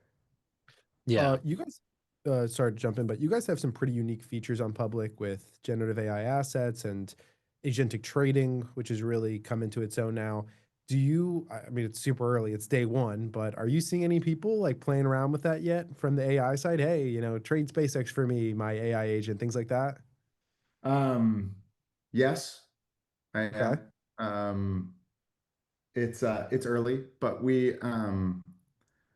what I'll say is what we saw, today it's too early for me to really weigh in, but what we saw leading up to today, which was Okay. interesting, was people using generated assets in the agent to get exposure to SpaceX through, some of the publicly traded vehicles that had access and exposure and some correlation there. So like we saw a lot of like research being done in alpha trying to identify these companies. We actually built a few features behind it because we saw so much interest in like, hey, how do I get exposure to SpaceX before it goes public? So, companies like, all of which, by the way, are getting crushed today. So it was like EchoStar, right? EchoStar, basically 100% of EchoStar's market cap is tied to the SpaceX shares that they received when they sold the spectrum, the wireless spectrum to SpaceX, I guess, the end of last year. But like EchoStar is off 10%. Yeah, I mean, down 10% today, still up 550% past 52 Exactly. weeks. No, but this is my point. Is Yeah. like you saw this scarcity trade and like the Destiny Tech 100 DXYZ was very heavily concentrated in SpaceX for a very long time since inception. And for a long time, it traded at a very large premium to NAV.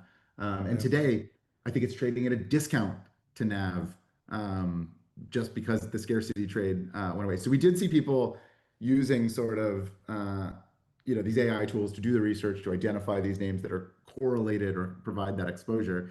And then we see the predictable thing now, which is now that they're public and the scarcity isn't there, we are seeing that rotation out of sort of the correlated names and into the big one.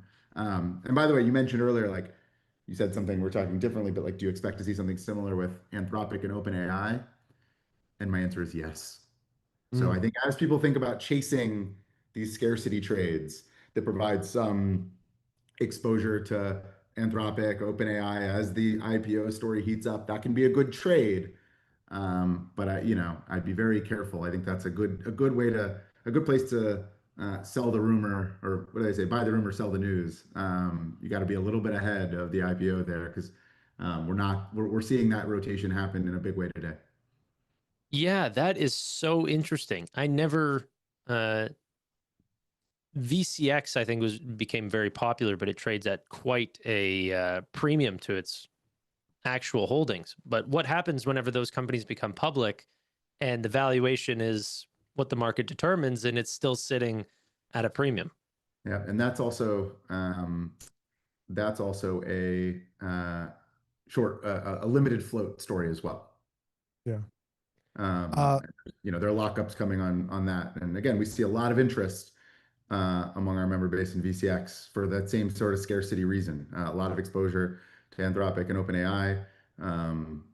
That traded well this morning. The founder of Fundrise went on CNBC and saw a nice spike on the heels of that. So it is something we pay attention to because again, we do see these correlation trades, these exposure trades, but they come with a lot of risk and they need to be managed. And I think people that are buying something at 6x NAV need to know they're buying at 6x NAV. And I worry they don't, to be honest. Yeah. Last question that I'm gonna throw in here for yourself today is you have seen a lot of IPOs come and you have the benefit of seeing how retail approaches them on the back end and how they ultimately play out. With that in mind, not financial advice, but just education, what are some words of wisdom that you would share with retail as they approach this IPO today?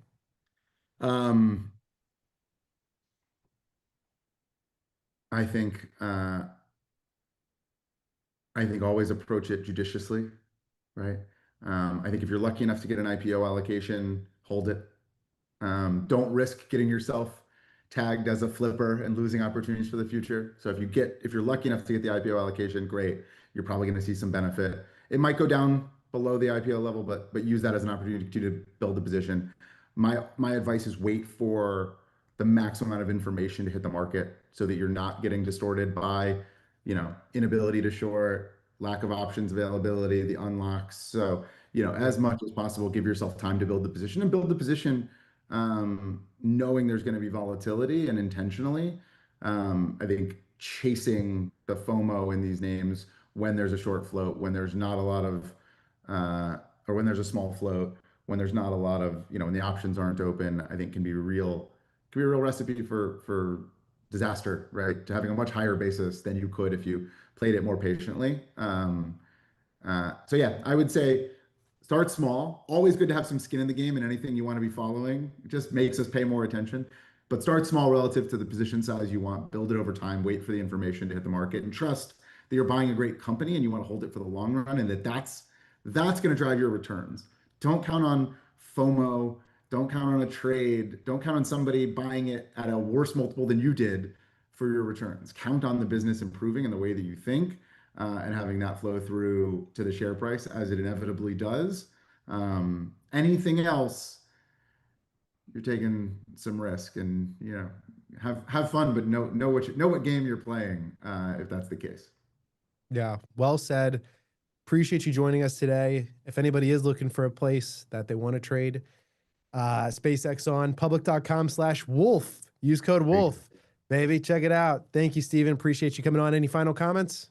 Yeah, man, I'm an easy guy to find. For if anyone in the audience wants to chat about this stuff or wants to talk about public, find me on Twitter, X, Sykes _ SIKES _, or hop in our public subreddit, public app, r/public app. So come see us. Feel free to reach out. DMs are always open. Happy to chat. Thank you so much, Steven. Steven. Appreciate you. Thanks, guys. All right. We do have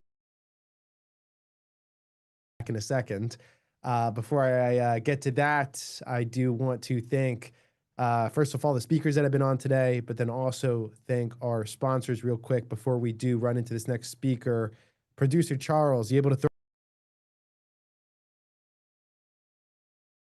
All right. Thank you, Charles. Yes, one more big thank you here. We're coming into the last 30 minutes of the day. We actually mentioned this just on our last conversation, but those 2x leveraged ETFs, both to the long and short side, are coming to fruition on Monday. You can see the tickers on the screen right here for those leverage shares, 2x long and 2x short. Again, so make sure that you're checking them out. They're not live yet. They will be live on Monday. The NAS ETF from Tema is live already. That had an SPV exposure to SpaceX, so you can go ahead and check that out. With that being said, I don't have too many other comments on these. Again, coming up shortly, great way for traders and investors to be able to play the SpaceX position. Really great conversation there that we just had with Steven Sykes. We're going to roll right into this next conversation here in just 20 seconds. Let's get Tanner back on screen with me first before we do that. And then Tanner back on screen. Tanner, before we go into our next segment here with Steve Howe, do you have any thoughts just on everything we've been covering and how this day has been going? We are 33 minutes from the close, and we are trading a good amount up still at the moment. Yeah, I think Steven brought a lot of insight, things that I haven't thought of before. What happens to these certain funds that are holding these companies in private valuations that are holding their own multiples whenever they do go into public markets? I think that that's very important for retail investors to think of, as these funds are being targeted towards retail investors, and that these IPOs are right around the corner, and we'll find out where those valuations lie over time. So that's going to be an important note that I take away from that conversation for sure. Beautiful. Yeah. Yeah. Sorry, if we can transition. Yeah. Let's do it. So to close out not to close out, because we will have one more speaker after the close, but to close out the trading day for this historic day, I want to go somewhere that other guests have not taken us. My final guest has a PhD in financial economics from the University of Michigan, built his analytic foundation at ETH Zurich and the University of Virginia, and has been a quantitative researcher at Bloomberg and AQR Capital, two of the most rigorous research environments in the world. He's also been one of the most prescient macro voices online, including calling the market bottom earlier this year, with such precision that people on X were posting that he literally caused the bottom. Won't take credit for that, but still great positioning. He's been writing all year about what he calls the great geopolitical reordering of 2026, arguing that this isn't just a business cycle story, but a civilization inflection point. SpaceX going public today is not just an IPO to Steve Howe.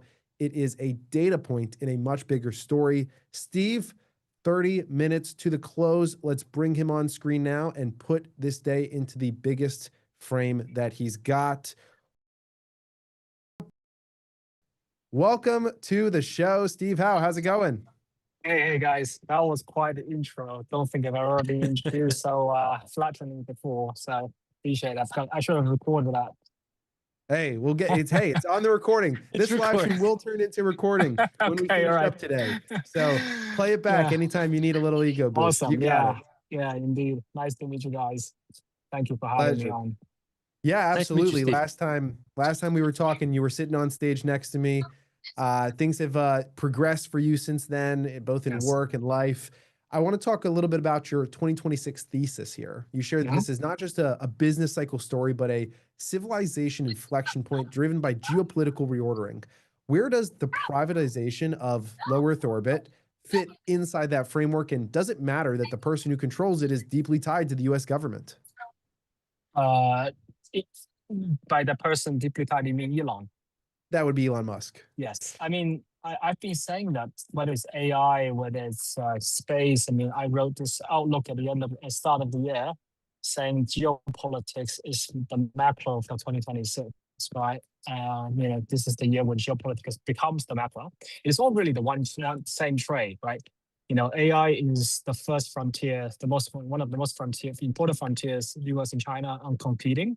These two countries, the decoupling of the two countries, the most powerful countries, defines the decade for us and beyond. And they're going to both invest aggressively, and to the extent that the two countries cannot completely just divorce from each other because they all have something the other side cannot live without. The US has the tech stack, the brains of compute, and advanced machinery. China has rare earth minerals, has so capacity for manufacturing. Not to mention medical substrates that the two countries are finding ways of gradually de-risking from each other and rebuilding that currency. And part of the reason why Intel has actually re-rated is because the US is trying to rebuild that TSMC dependency within the US, right? So AI essentially has two countries that are investing aggressively. So you actually have to do whatever the US, whatever you thought the AI compute demand was, you have to multiply it by two. Same thing with space, right? The two most powerful countries in the world are doing the most amount of space launches. That's going to be the US and China, and the US is on the map because of Elon, right? Elon single-handedly puts the US ability to launch into space, on the map. Without SpaceX, the US would have had to borrow rockets from Russia, which would be quite embarrassing and also not sustainable. So, in a way, the US is beating China or trying to beat China by becoming a little bit more like China. This idea of the government having a more intimate relationship with the private sector, taking stakes in strategic private companies, and setting industrial policies and picking, so to speak, industrial winners and losers in terms of which sectors are important and making strategic investments. This is all very familiar to anyone who has lived in China. But that's also something that's not very familiar to anyone who's paying attention to the markets in the US. I don't know if you heard the same thing. I was having a little bit of audio issue. It was a little bit quiet at the end there. Yeah, it was pretty good in the beginning. I don't know, Steve, if you're able to play Can you around hear me with now? it. Yeah, a little better. That was clear, yeah. Oh, I apologize about that. Okay, that's better now. That seems to be better now. Yeah, I mean, it's the United States of private equity these days, if you ask me. Things have been basically following that way with the way that the government's been acting. Tanner, let me turn it over to you, see what thoughts or questions you have here. I honestly am just I don't have too many questions, more just to hear more of your perspective of how SpaceX's IPO is an important inflection point rather than just the position that Elon plays. What does SpaceX, what importance does this IPO mean to you in the macro perspective?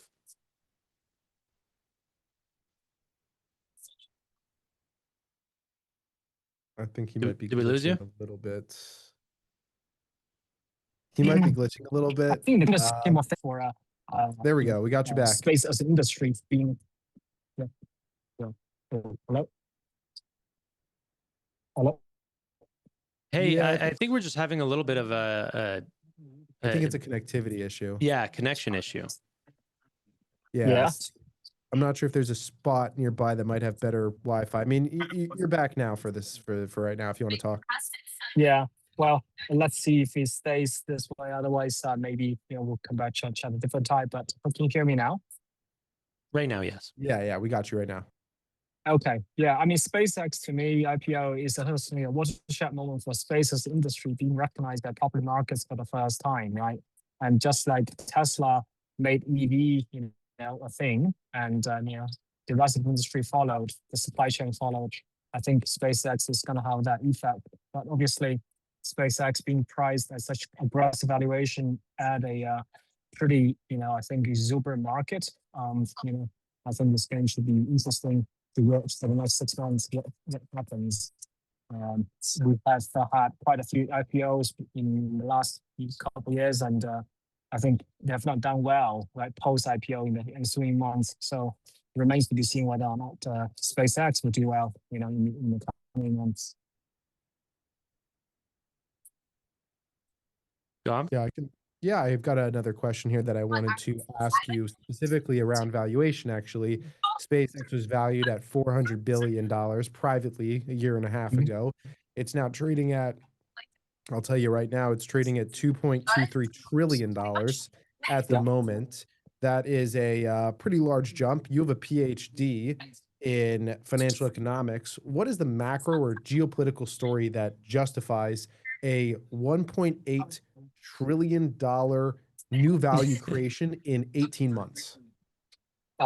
In short, nothing other than the fact that you are buying and paying heavily for the optionality on Elon Musk's brain and whatever he comes up with, right? It is certainly not easily justified by the financials that are already visible, in terms of whether it's price to sales ratio, because let's not talk about earnings, let's talk about price to sales ratio. This is the biggest by far company, also by far the biggest price to sales ratio company in a long time, right? Like what are we talking about, 400 times price to ratio? Is that the last measurement? Well, could be higher, know what? could be higher now as of today. A previous guest that was on the show, Dan Niles, suggested that if you want exposure to Elon, why not buy Tesla? Because the multiple is much lower on Tesla now. Although that company is still historically known as being quite expensive, much cheaper to get Elon exposure through Tesla than SpaceX. So why specifically but which SpaceX company that is gets going to such a have? premium? Wow, I think that's just because it's the one that's the hottest, everyone's watching it, and it leaves the most room for imagination. Space has a lot of empty space. Yeah. I think Tesla has been around. It's an older story, more understood story. People have seen the different runways, and AI has been packed into SpaceX and not into Tesla, right? XAI has been acquired by SpaceX. And ironically, SpaceX's biggest business right now is here on Earth, is the data center business that they're renting out data centers. But I don't know. I mean, I think Tesla feels a bit like a slightly aged story. It's not cheap by any means. It's cheaper, but is SpaceX gonna get more Elon's time and attention, for the foreseeable future? I think that maybe what people are paying attention to. I don't know there's actually a particularly rational reason other than the fact that SpaceX just happens to be the hottest thing, and it is one of one, right? And arguably there is quite a few, EV companies, even autonomous driving. There are other options, but SpaceX is totally unique. Yeah, I think that's fair. Go ahead, Gus. Yeah, Steve, sorry to cut in. We're getting some notes from the viewers. It's a little tough, I think, with some of the technical difficulties right now. They're not getting great sound. I apologize. The connection over here is not very good. Yeah. I should have I wouldn't worry about it though. location. But Yeah, I appreciate you making the time to come on today. Let's get you back on another show in the coming weeks if possible. We can do something on Spaces or another area. That way the audience can hear yeah, you a little bit better if yeah, that would love works. to. Yes. Okay. All right, perfect. Okay. Well, thanks for joining today. Okay. I appreciate you Perfect. taking some time. Will We'll do. get you back on a show soon. Nice to meet you, Steve. All Okay. right. Two shot here. All right. Sorry to the audience. I know some of those couldn't hear very well. Steve is a very well educated person. He's got a great mind when it comes to finance, a PhD, in fact, somebody that I recommend you should go ahead and follow as well. And, formerly at Bloomberg and other places. So understands the rigorousness of this. We've got about 20 minutes here until our final guest comes on, and that is going to be Brett Winton from ARK Invest. Very excited to have him on. We have to wait till it closed because since he works at ARK Invest, he was not allowed to come on during market hours because of compliance. So we'll give it 20 minutes and then we'll get him in here. But he is the chief futurist at ARK, and he's basically been the person that Kathy Wood has trusted for a long time, I believe since 2014, to really lead and be the one that predicts the future and what's happening here. So we basically have now had almost a full day of trading, and we are selling off a little bit here going into the close. For those that are watching, we just broke back under 160. We broke back under 160 back at like 3:30, I guess, about 10 minutes ago, but we had held above it for almost the entire day since noon. What do you make of this, first day rainbow price trading action, Tanner?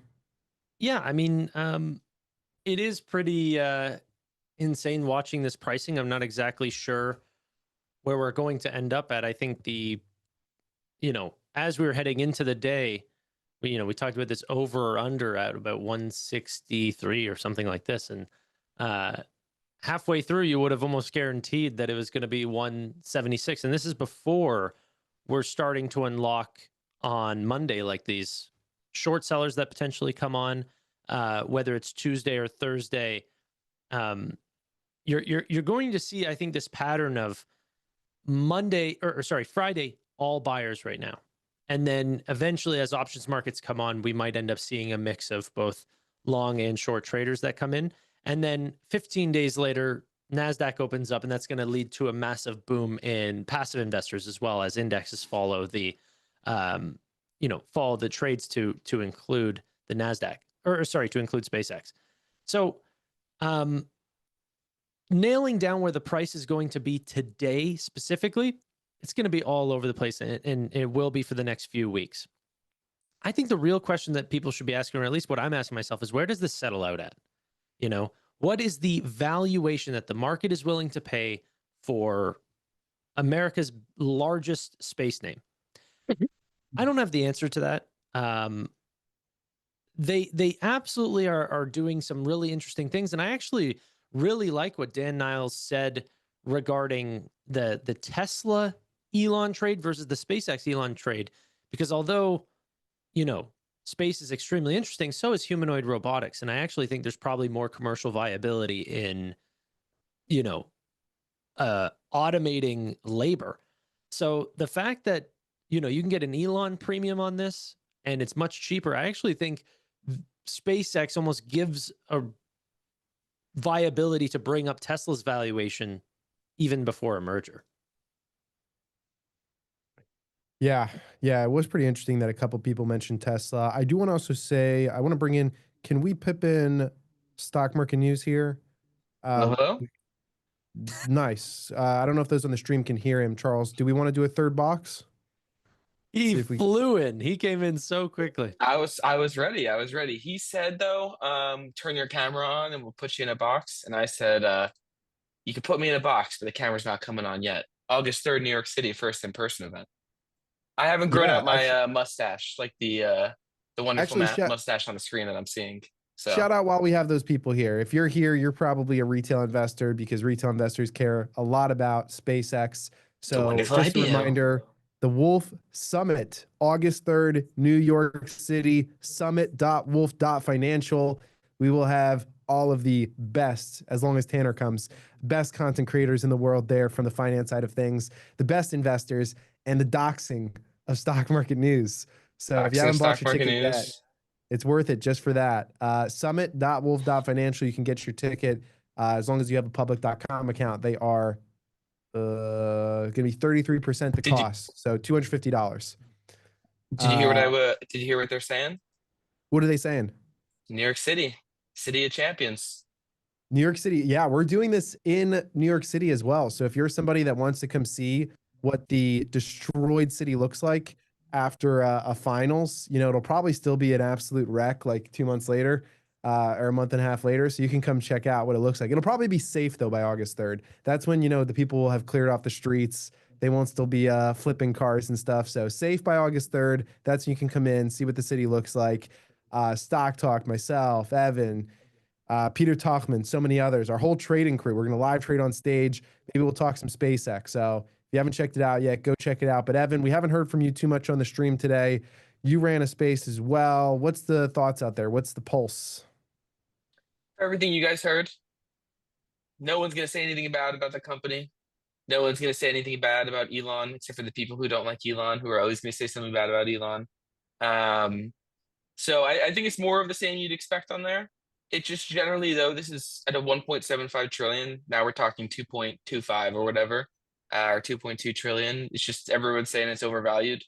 It feels like the type of thing if I'm gonna own it long term, I'm doing it around 35 to 50% below the IPO price, which is just a generic metric. It's just whatever gets you comfortable at whatever valuation, but it's probably a little bit lower. With that being said, when you release 4% of the float, you put a lot of people with interest. And I've been listening to a little bit of this. So like Dan Niles' takes. I think that like Anthropic, and I also like Steven Sykes' takes as well. That was very interesting. A lot of money I feel like is aligned in Anthropic and OpenAI going public, both on the bank side, on the people holding these companies. People want to see this IPO do well.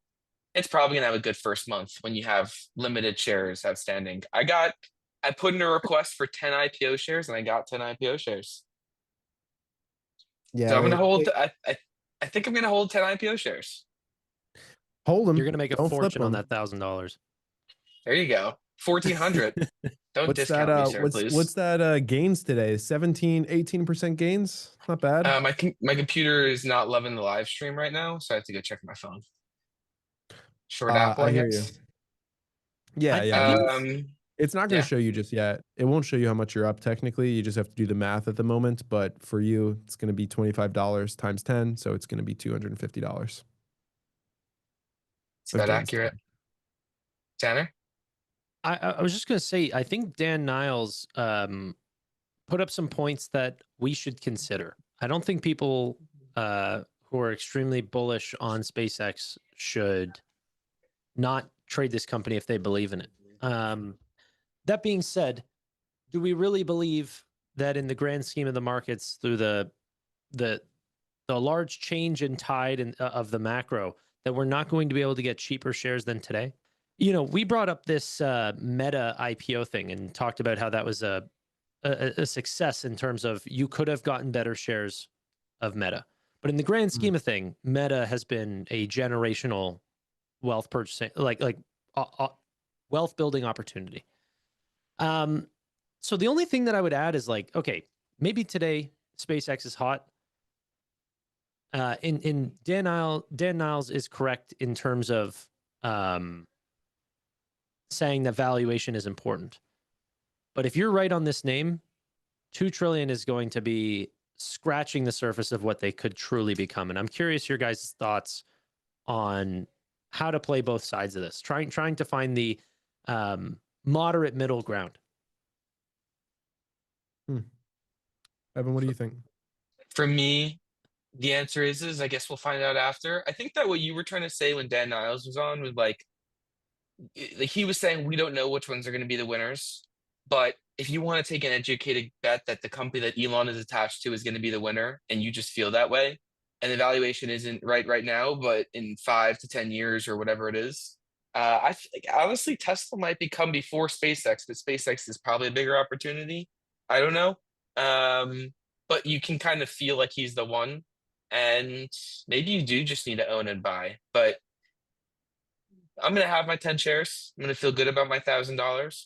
And then I am going to probably wait at least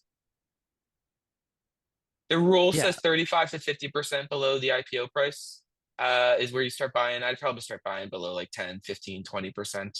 Honestly, it's just a company I wouldn't feel like missing. And it's one of those Right. things that I don't know what's going to happen. But every once in a while, I'm just going to buy a couple meta shares just because, if I don't do that, I'm going to do something stupid with it. Or I could transfer it into the ETF account. But I think it feels like one of those companies and stocks. So.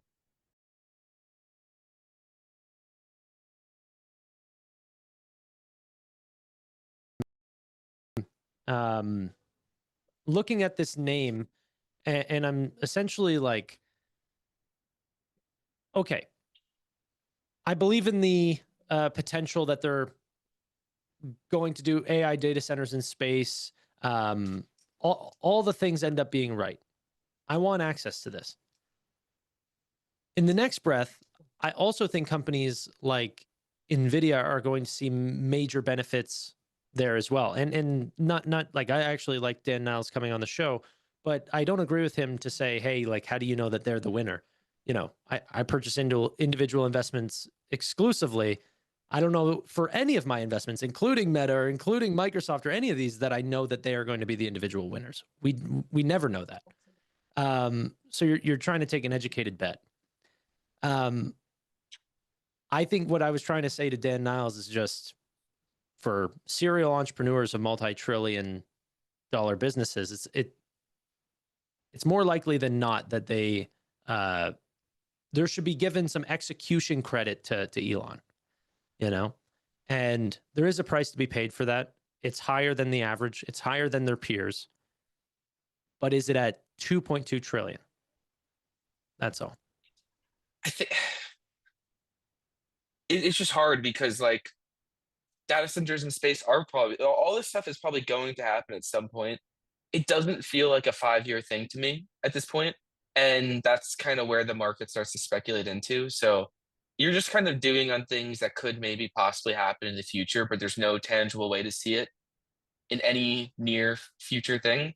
What I am thinking here is if we're doing data centers in space, the amount of NVIDIA GPUs that have been put across the earth would be astronomically insane. Long NVIDIA on that scenario. I've also been playing around in CoreWeave a little bit as like, listen, where are we in this build out? Are we in inning 6, 7, 8? Are we in inning 2, 3, 4? I mean, it's hard to argue we're in 1 or 2, I guess, if you just give out timeframes, but we might be in inning 3 or 4 still, and we might have years to go of this build out. And people need that CoreWeave. Appreciate Anything they can get. Oh, I'm in some calls right now. I'm down a little bit. Transparently, I am in some 120 calls. October 16th expiration. My cost basis is 1750. Average cost is currently trading at 1565. So it's still down 10%. It was a NASDAQ lot 100 worse yesterday CoreWeave. at 91 versus today at 104. I got to break even there for a second today, actually, on this one back there a little bit. Very nice. All you needed was to be entered into the NASDAQ 100, and that gets you there. Now, if Do it only again that on could happen Monday. every day. You never know. Listen, let's do it again. Yeah. I don't know. It is kind of crazy that SpaceX is getting added to the NASDAQ 100 right away. That does feel a little bit like a mistake. I don't see why you would do that, but hey, I guess I don't make the rule. The 1-year rule feels like a good one. Yeah. Yeah. What do you What's think? the rush? What's the rush? Yeah, I agree. Feels like you this is your evaluation. What does this make you think about OpenAI and Anthropic? Are you excited about either of those IPOs in a different way than you were this one? Like any chance you would buy them? Anthropic seems to be the one that people are in, but OpenAI would probably come in at a more reasonable valuation or try and get a way to get you in. I think. That's interesting. I would definitely sign up to get IPO access for Anthropic. I guess I never thought about the valuation difference of OpenAI. Maybe I would get both. Does your little Canadian brokers let you get it pre-IPO access, or do you need to wait until after? Yeah. All right, just checking. What if you could only buy? Wait, what if you had to buy one, but you could only buy one of the 3, and you had to hold it for at least 5 years? Which one would you buy? Anthropic, no doubt, no question. I feel like I'm the same, but I feel like part of that is biased by the fact that it's just the one that I use every single day. And so I like lean towards it more so than, comparing the data and some of those pieces. If you Because I mean, I'm not a daily SpaceX user. Maybe I am because not I have yet. T-Mobile. So technically, maybe I am using some of their network. And I was a daily ChatGPT user, but that's been overtaken by Claude. And so now that's where I feel like the most loyalty to. If you gave me though a longer time frame, I'd be putting in SpaceX over the two though. 5 years is tough, but if you told me like 10, I'd go that way. But if you really told me like the long term thinking, like this is the thing that I'm putting in an IRA or whatever and holding for a long term, SpaceX would be my choice. Yeah. I luckily we don't have lockups, so I don't know what I would do, but right now I think the one with the most viability right now is Anthropic, and I honestly don't think you're biased, Gov. It's not that you use Claude, it's that everyone uses Claude. Like Mm. the data is That's pretty supporting that great. they are, they're the biggest winner right now. Claude. I just started yesterday my first. I mean, I use Claude all the time, but I started my first like real automation, I would say, where every single morning now it has access to my emails, my calendar, my Slack, my to-dos, all that stuff, and then it reads everything, and then it sends me a message with like prioritizing everything to do for the day, when it has to get done by, all that type stuff, and then I can like ask questions against it as well, which is pretty cool. So yeah, it's definitely like, and it's running that automation now every single morning. More Yeah. Yeah, tokens needed. shout out Troy. Shout out Troy. I'll give him some credit. More data centers, more core weave. Just saying. Sorry. The interesting thing is that I think those types of use cases helping you automate your day to day. If humans like anything, it's another like what do you call it? Not ease of use or something. There's a word for it, but like increasing your comfort on your day to day life.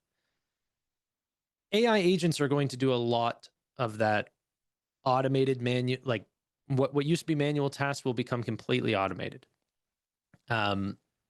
We are in the nascency of that change, and SpaceX will benefit from this. Like literally, if SpaceX is the exact same bet as Anthropic and OpenAI, if you think that OpenAI and Anthropic are not going to grow, why are you betting on the company that's trying to put data centers in space and build a terafab? It's the same directional AI bullish trade, it's just a matter of what's the current valuation. But same thing with SpaceX and Nvidia. It's the same directional bullish trade.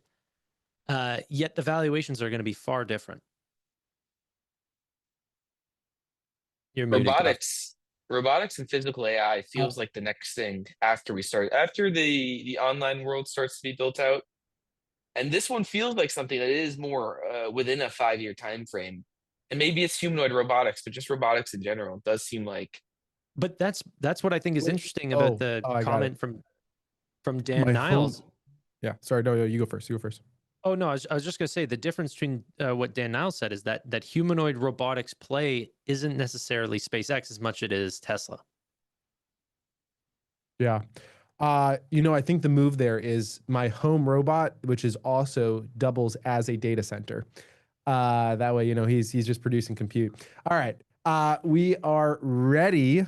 Just a minute here. I think we have to wait officially till market close to bring him in. But Brett Winton is ready to go here. So I'm going to do a brief introduction and then we will pull him onto the stream. But, ARK Invest, very well known. Kathy Wood, very well known. But there is the man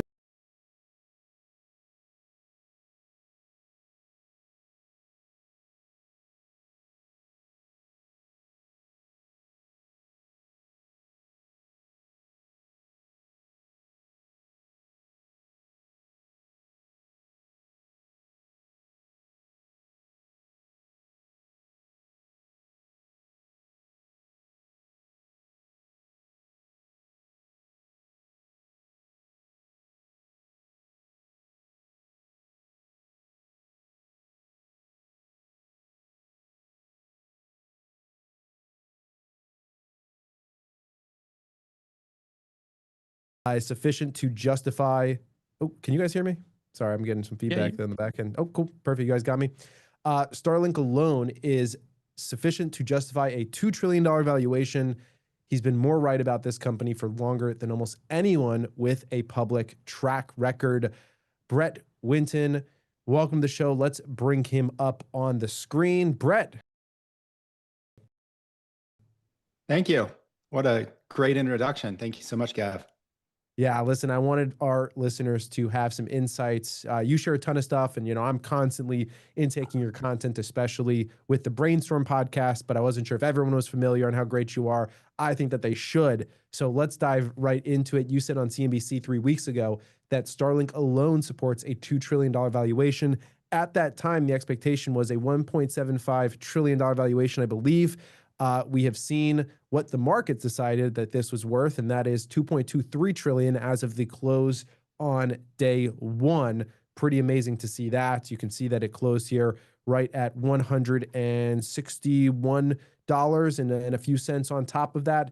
So walk us through the math for the audience, because most people hear that type of saying and say, that's just hype. What's the actual numbers that got you there to say that that justifies valuation? Sure. I mean, there's various ways to approach it, but I think it's important for people to first understand kind of like the revenue potential, even of an incremental Starship launch. So think about SpaceX as this company that has a cost advantage on cost to launch over anybody else in the world, and a diameter advantage with its Starship rocket that allows it to put in these more advanced satellites. Their Starlink business basically makes money off of, yes, subscribers and everything else, but like an airline is a different subscriber than I am with a Starlink on my roof. So it's hard to apples compare the subscribers, but you can generalize to say they're putting bandwidth into space and people pay for access to that bandwidth. So I pay for access. United Airlines pays for access. The US government pays for access. And if you look over time, their revenue has consistently tracked with the amount of bandwidth they put into space. So right now they have around 500 terabits per second in space, and that they can service anybody in the world with that. The first version of the Starship rocket filled with Starlink satellites, we think is gonna, and they've said, is gonna put up 60 terabits per second. So you multiply by 10, you more than double their bandwidth in space. So on 10 launches, if you do the math, we think revenue will decay and stuff, 10 launches will roughly double their revenue. Now, 10 launches is actually very small for SpaceX. They've done on the order of 150, 160 launches on their Falcon 9 rocket, which isn't designed to be fully reusable. So if I took the Starship rocket and filled it up with Starlink satellites and did Falcon 9 type cadence for 2 years, I would get to almost $200 billion in revenue for Starlink alone.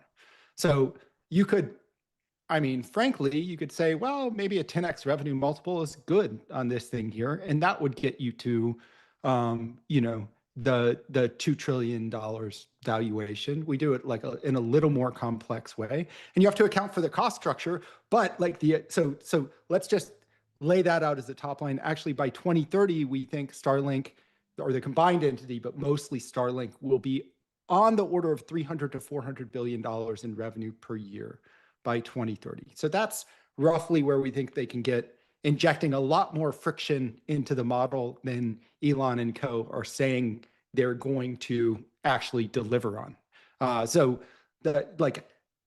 Then it's like, well, what does it cost to do all this stuff? The amazing thing about the Starship rocket is when it's fully reusable, we think it'll cost less than $100 a kilogram to launch versus industry standard of $10,000 before SpaceX existed. And the Falcon 9, on a first launch, it was around $2,000 per kilogram. Now we think it's around 700. So we think you're actually going to get to 70 and below with the Starship.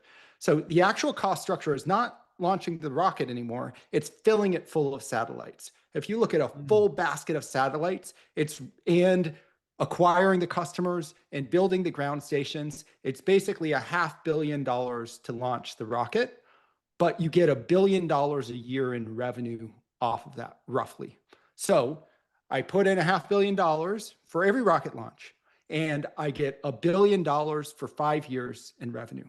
That's a great business. In fact, the entire modeling exercise of the business is how quickly can you take, your 6 months of payback period and inject it into more rockets. And so it basically like builds up from there, and it depends on how much kind of friction you insert along the way. How quickly can they scale satellite manufacturing? When do they actually commercialize Starship? And so you can end up with like an S curve that is at various points, but somewhere in the late 29, early 2030s, they're crossing 300 and 400 billion dollars for the Starlink business. It's highly profitable. Like, think about the profitability of the fact that I've put in $500 million in capital up front. Lifetime, I'm getting, $5 billion in revenue off that satellite. It looks like this is an extremely high EBIT, high gross margin business. And then they're taking incremental cash flow and they're investing in AI and the AI satellite opportunity. And the only reason to do that is because at around like 850 Starship launches, you've saturated your Starlink constellation. So then you could maintain it by continuing to launch, but you have all these launch vehicles, like you should be using them for something. And previously, Elon's plan was, well, I'm going to use them to go to Mars. Yeah. But now with AI, actually, there's a much bigger curve of demand for those rockets. So that's even if you go back to our previously published work where we frankly under forecast the revenue per terabit per second, you can see how we thought about the Starlink opportunity. Now it looks like the top line is better, and we have a better way to model the underlying cost mechanics of it. But you don't even need to believe him on XAI. You don't need to believe AI compute in space. You don't need to believe that their terrestrial data center business is going to return cash, even though right now they spent less than $30 billion per gigawatt building a data center that they are renting out for a blended average of about $40 billion per gigawatt in rental fees. So you don't need to believe any of those mechanics. We basically model the terrestrial AI business as being cash flow neutral because they're reinvesting and training the models, trying to get to market with XAI, to believe that it is a really, good exposure with a ton of option value just on Starlink. So that's why I say you can underwrite the entire business on Starlink, because you can. And then you begin to turn the crank on, well, if they, they're saying they're going to send tens of gigawatts per year into space on the AI compute business. Well, what does that mean? Well, right now, they've just rented out gigawatts for $40 billion a piece, and their cost structure on their just kind of like release metrics on the satellite themselves looks like it's around 40, maybe 45 billion to launch a gigawatt. So then you have a 1-year payback period. And if they can do tens per year, if you multiply times 40, that's like $400 billion a year in incremental revenue. Now, we think the time at which they're able to do that is like shifted to the right relative to their ambitious goals. But it means there's more kind of revenue and profit optionality to come down the line. So that's the full, it's really like a multi-stage rocket, which I think is appropriate. You have kind of launch, which was really like building the launch pad. Then you have Starlink, which is the first stage. And then, AI is just like, blasting it into kind of the solar system. Brett, by the way, super excited to have this conversation and very nice to meet you. I have 1,000 questions on everything you just said. So I want to start with Starlink really quickly. So how, this feels like a if you build it, they will come type situation, but it is Starlink expanding the total addressable market? Are they taking it from incumbents? Where do you find $200 billion a year? I think that was your quoted thing. It might even be higher. Yeah. Are they taking this from the larger players? Is this direct to sell? What? Yeah, I'll let you speak. I mean, it's evident, as in you can say the market and airline internet connectivity was heavily underserved, and at the market, and I know because I was being underserved and actively am when I'm on Delta. Yeah. And so airlines see it as a, hey, we can kind of like compete against each other by offering better internet connectivity. And then that becomes basically the thing that everybody expects that they have, that they will offer to you. And Starlink is effectively the only provider that can offer high bandwidth connectivity. And it's no real marginal cost to Starlink because you're serving that bandwidth over the middle of the Pacific Ocean, which is not where there's a population that would otherwise be using it. And so that's market expansion in terms of overall spend on connectivity. I think like with other technologies, as the cost to access collapses, like you end up with pockets of expansion that are hard to really model and anticipate. And if you look at how we under forecast the revenue opportunity before, it was because we just went and looked at basically like rural connectivity and on a per income basis, what would people be willing to pay for connectivity, assuming they'd pay the same as kind of like the urban dwellers adjusted for their income. So we treated it as we're going to dimension all of the demand that can be met that is not currently being met. And there you get into the, nearly $200 billion in kind of like saturated revenue. But just in the rural areas and yeah, just in the like basically I'm serving the markets that aren't currently being served by internet connectivity today in a reasonable way. And so that's, and I think that's probably an approach that people take to the opportunity. It's a reasonable approach to take.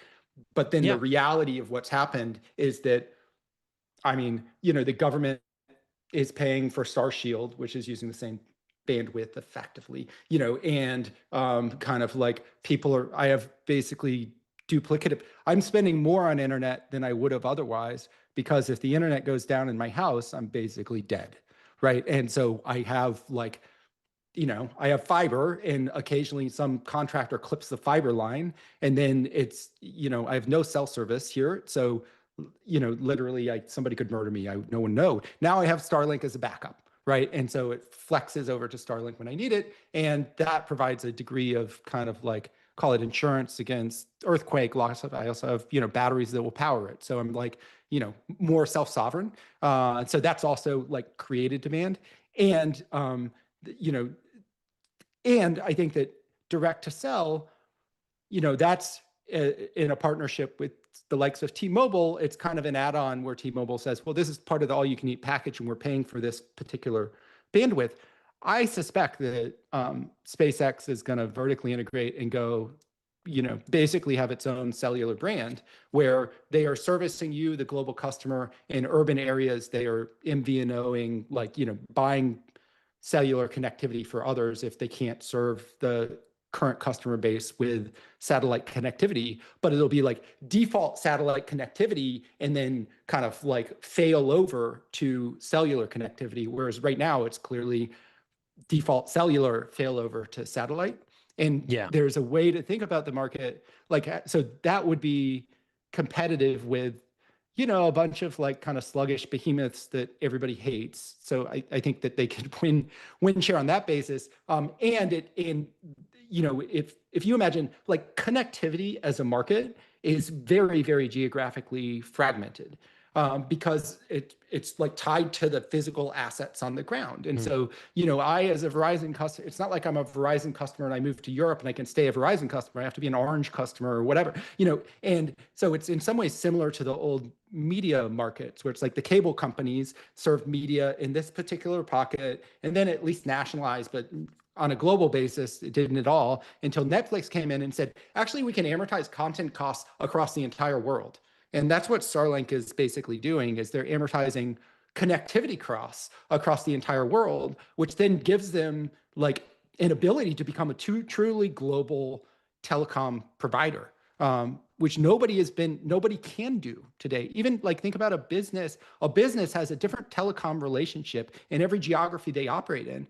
There's a lot of inefficiency in that, and also it means that like it just, I think there's this opportunity for them to stitch the world together where it does become competitive with existing terrestrial suppliers, or at least like puts price pressure on them.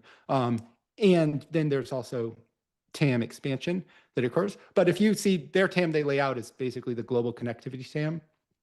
And you know, the way, and that doesn't impact, that's not how we do the forecast. You know, if you naively interpret the decay rate of their bandwidth up there, it actually leads to something like a similar like curve to hitting all of global connectivity, but we adjust it down to some degree. The other thing I'd say is also, once you have like global connectivity distribution, there's definitely established understanding of business models here where you layer content in with connectivity. And another way that I do suspect they'll compete is that you are going to buy the SpaceX AI plan that offers you connectivity and AI all as a bundle.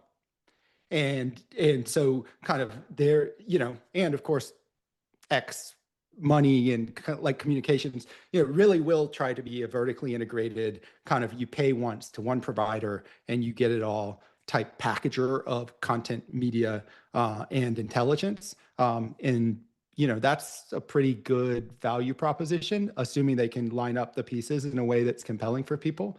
And if you do reasonable expectations for what people would pay for that kind of package, you can end up with much larger, you know, numbers that I'm presenting, since they'll have a global footprint, you know. If I could also ask some of your comments on, you know, I guess their Neo Cloud side, Colossus 1 and Colossus 2 for rent for, you know, what were the names? Cursor, I guess, was part of it. Anthropic and Google were definitely the main ones. These are short-term deals in nature. At least that's how I'm, like, is it fair to annualize out those monthly contracts?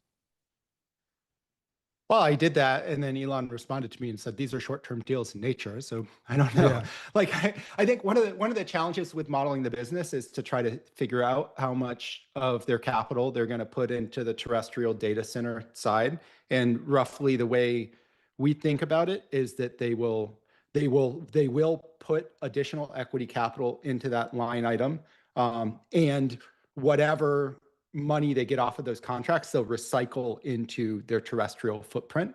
But it won't be like an ever-growing share of their capital allocation, except insofar as they can monetize it. Now, the contracts are by their nature short-term, either in that either party can cancel the contracts, you know, within it's a pretty short notice. And so I don't know if it's fair to annualize it. I suspect that they are looking at it and saying, well, we can literally, the contracts, if they last for a year, pay for the entire data center, having rented out entire Colossus 1 and Colossus 2 through Q1, having rented out only 80% of it. So we get to keep using 20% to do training and inference.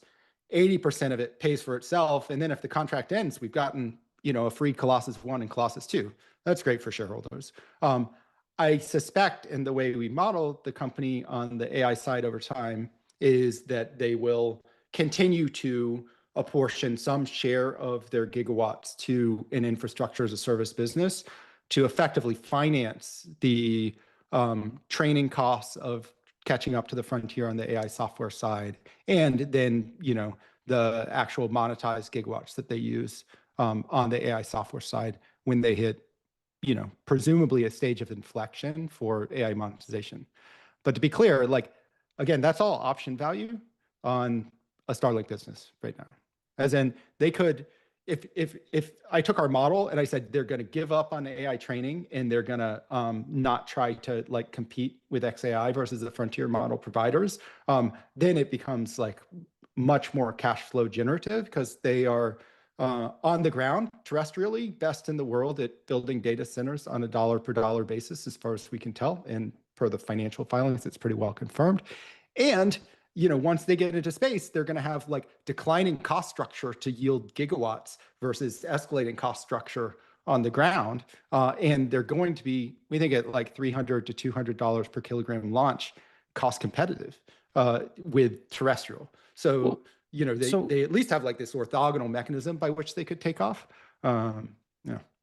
I just want to, because if they end up selling compute, which right now is super monetizable, and the market's willing to pay a 3x rate because we're just so compute constrained, but you know, their bare metal, which is just essentially a mixed shift of NVIDIA products, is not different than CoreWeaves or something like this. That's more at a market rate that they're selling to Anthropic. Yeah. Well, I guess what I'm so partly that's because CoreWeave, you know, to get capital from investors, CoreWeave had to like line up longer term deals that then lock in a price, right? And so they didn't have kind of like the short term availability to hit like a really, really hungry market. With GPUs that are online already. yeah, exactly. Yeah. So, but then it's like, so what is, in some ways you're right. It's like, what is SpaceX's superpower in those circumstances? Well, it's, if you look at the costs that others are spending to build data centers, SpaceX is something like 30 to 40% more capital efficient. Combination of getting, basically, I take chips and I get them into place much quicker. That saves like 10%. As of now, like it's fairly clear that NVIDIA has given them a discount over time on the chips, as in you can infer it. And there's various reasons to believe that that should disappear or continue.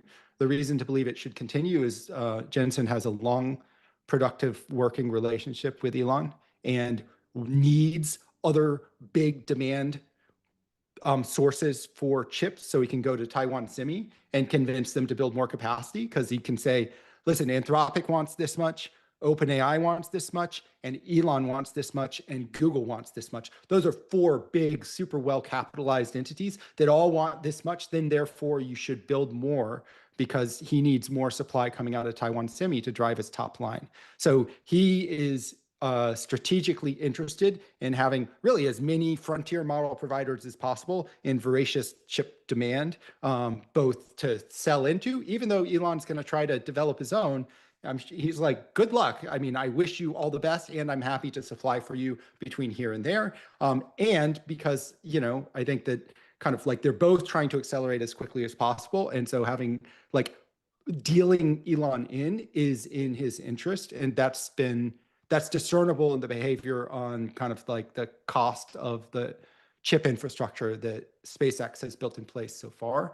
And I would expect that to continue for some time, in part because also Elon will be like, yes, I am first in line for whatever the next batch is, and I'm going to get it in place as soon as possible, accepting that there will be, you know, some like engineering challenges to actually get it working, because I'm confident I can overcome those, as opposed to somebody being like, yes, I'm going to buy it, but I actually don't want to take delivery till here. So then I'm not going to pay until there. And, you know, so kind of being a handshake customer that can take volume, I think does give Elon an advantage. And so then that's like another more than 10% chunk of efficiency. It's really like more like 20. And then there's like this other chunk of they can just build the data center shell and motivate the power assets more efficiently.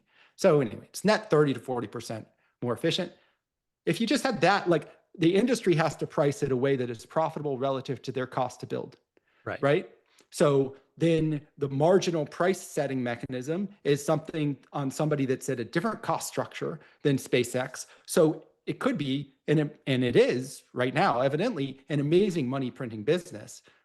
And then if you're doing it on launch, your cost structure is totally, it's not independent of the industry because you still have to pay for the chips, but the kind of like motivating and power and the shell, it's on a different trajectory, and it's much more modular, manufacturable, should follow a learning curve cost decline, instead of like, now I'm in a fight with the city councilor in Des Moines, Iowa, because he falsely believes that, you know, these things suck up water, even though asking a frontier model 4 questions a day for a year is the water equivalent of eating 1 almond. So there's like ways in which it skirts around some of the political issues that suggest they'd be able to scale faster on it.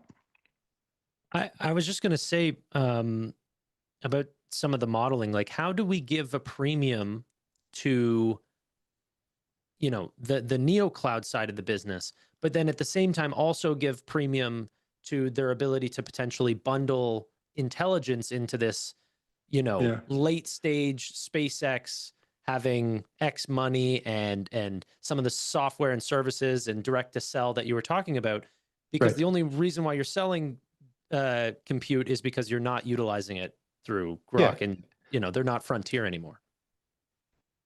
Well, right. I think there's an open question as to when, how, and if they catch up. I think the Cursor acquisition is smart.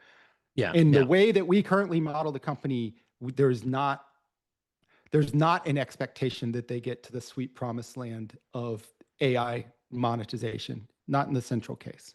Okay. As in, like, that's why I'm saying that Starlink is enough. As in, like, you can underwrite the business on Starlink and conditional on them either A, saying, do you know what? We're not going to take 2/3 of this compute and throw it at training. We're going to just monetize it directly. Or B, say, actually, instead of like 2/3 going to training, 1/3 is going to go to training and another 1/3 is going to be monetized at more frontier model type, even a discount to a frontier model, but something that's really healthy and better margin than infrastructure as a service. Then you generate not only an abnormally high return in the 2030 timeframe. I don't think it really matters. It's really, what does the decade look like for the company? And the other thing I would say is that the top line is heavily governed. The time frame at which that matters could be moved forward if they had more capital to deploy. And that could mean coming to the market for a secondary equity. That could mean sometime down the line, probably sooner rather than later, merger with Tesla, which, if you look at our modeling, is gonna, we think, kick off a ton of cash flow it can't successfully reinvest off robotaxi. SpaceX could use capital to accelerate things. And that's a difference between this company and at least Tesla. Tesla's Optimus program is amazing, but throwing $10 billion more at it doesn't solve like when that happens in a really big way. It would help on the compute side, I think, to some degree, but you are so kind of like parallel stacked with actuation, compute, the data you need to train the system. I think the software architecture for robotics is still pretty heavily underdeveloped. So there's a lot of stuff that is not capital dependent. It's more like time synchronization dependent in that business. So if I have a robotaxi business that begins kicking off, tens, hundreds of billions of dollars in cash flow, and that's the like this IPO for SpaceX actually supercharges their growth because they can build multiple launch towers at once. They can manufacture and spin up the manufacturing facility for the satellites. They can begin going through and saturating Starlink where they're just not even close yet. So they can drive Starlink, we think, basically 40x or 30x on a revenue basis. And they can invest in kind of like the AI compute side and begin to do that whole business. Like, you actually run out of capital to continue doing that at the rate that you would want to do it, absent having another source of capital. Well, I think that would cause an acceleration in the business, and then it would cause the question of AI monetization to become more acute, because then you're taking that capital and you're saying, well, I'm not giving it to shareholders. I am, building my million satellite constellation, or it doesn't even have to be a million. They're talking tens of gigawatts per year up. Tens of gigawatts at an infrastructure as a service like normalized rate is $150 billion a year in incremental revenue for every 10 gigawatts you do. If you're doing kind of more AI software monetization, it's like 400 billion in additional revenue. If you blend it and then you say they're doing training, you probably end up with 250 billion in additional revenue per year. And it's not like they'd go, oh, we're doing 10 and we're flattening out. It would be like 10 and then 15 and then 20. And so kind of like how and what they do with that side of the business then becomes kind of like the whole game. But again, there's like a few pieces that have to be in play before you do that. I have so many questions, but I have not let Gov speak. So. Yeah, these questions are great. I just wanted to throw in one from my end, which was ARK's venture fund has been doing really, really well, up 70%, I believe, in the last year. And SpaceX has been the top holding. And you've been in this name, obviously, for a long time. It's been private. Now it's public, and every retail investor in the world can buy it. I'm curious if your thesis changes when the information advantage of being a private holder disappears. Well, within the context of our venture strategy, there is a mandate to be kind of private market exposed. And kind of like when any company goes public, while the shares are locked up, obviously we can't sell them. So they remain kind of private from our perspective until they are unlocked. And we do have like a public book that's a part of that strategy to facilitate, liquid holdings. So one, does our analysis of the company change because it's private or public? No. Actually, the way we underwrite the businesses is the same private and public. And that's actually our underwriting is much more, our public market underwriting is much more compatible with the private market in terms of time horizon.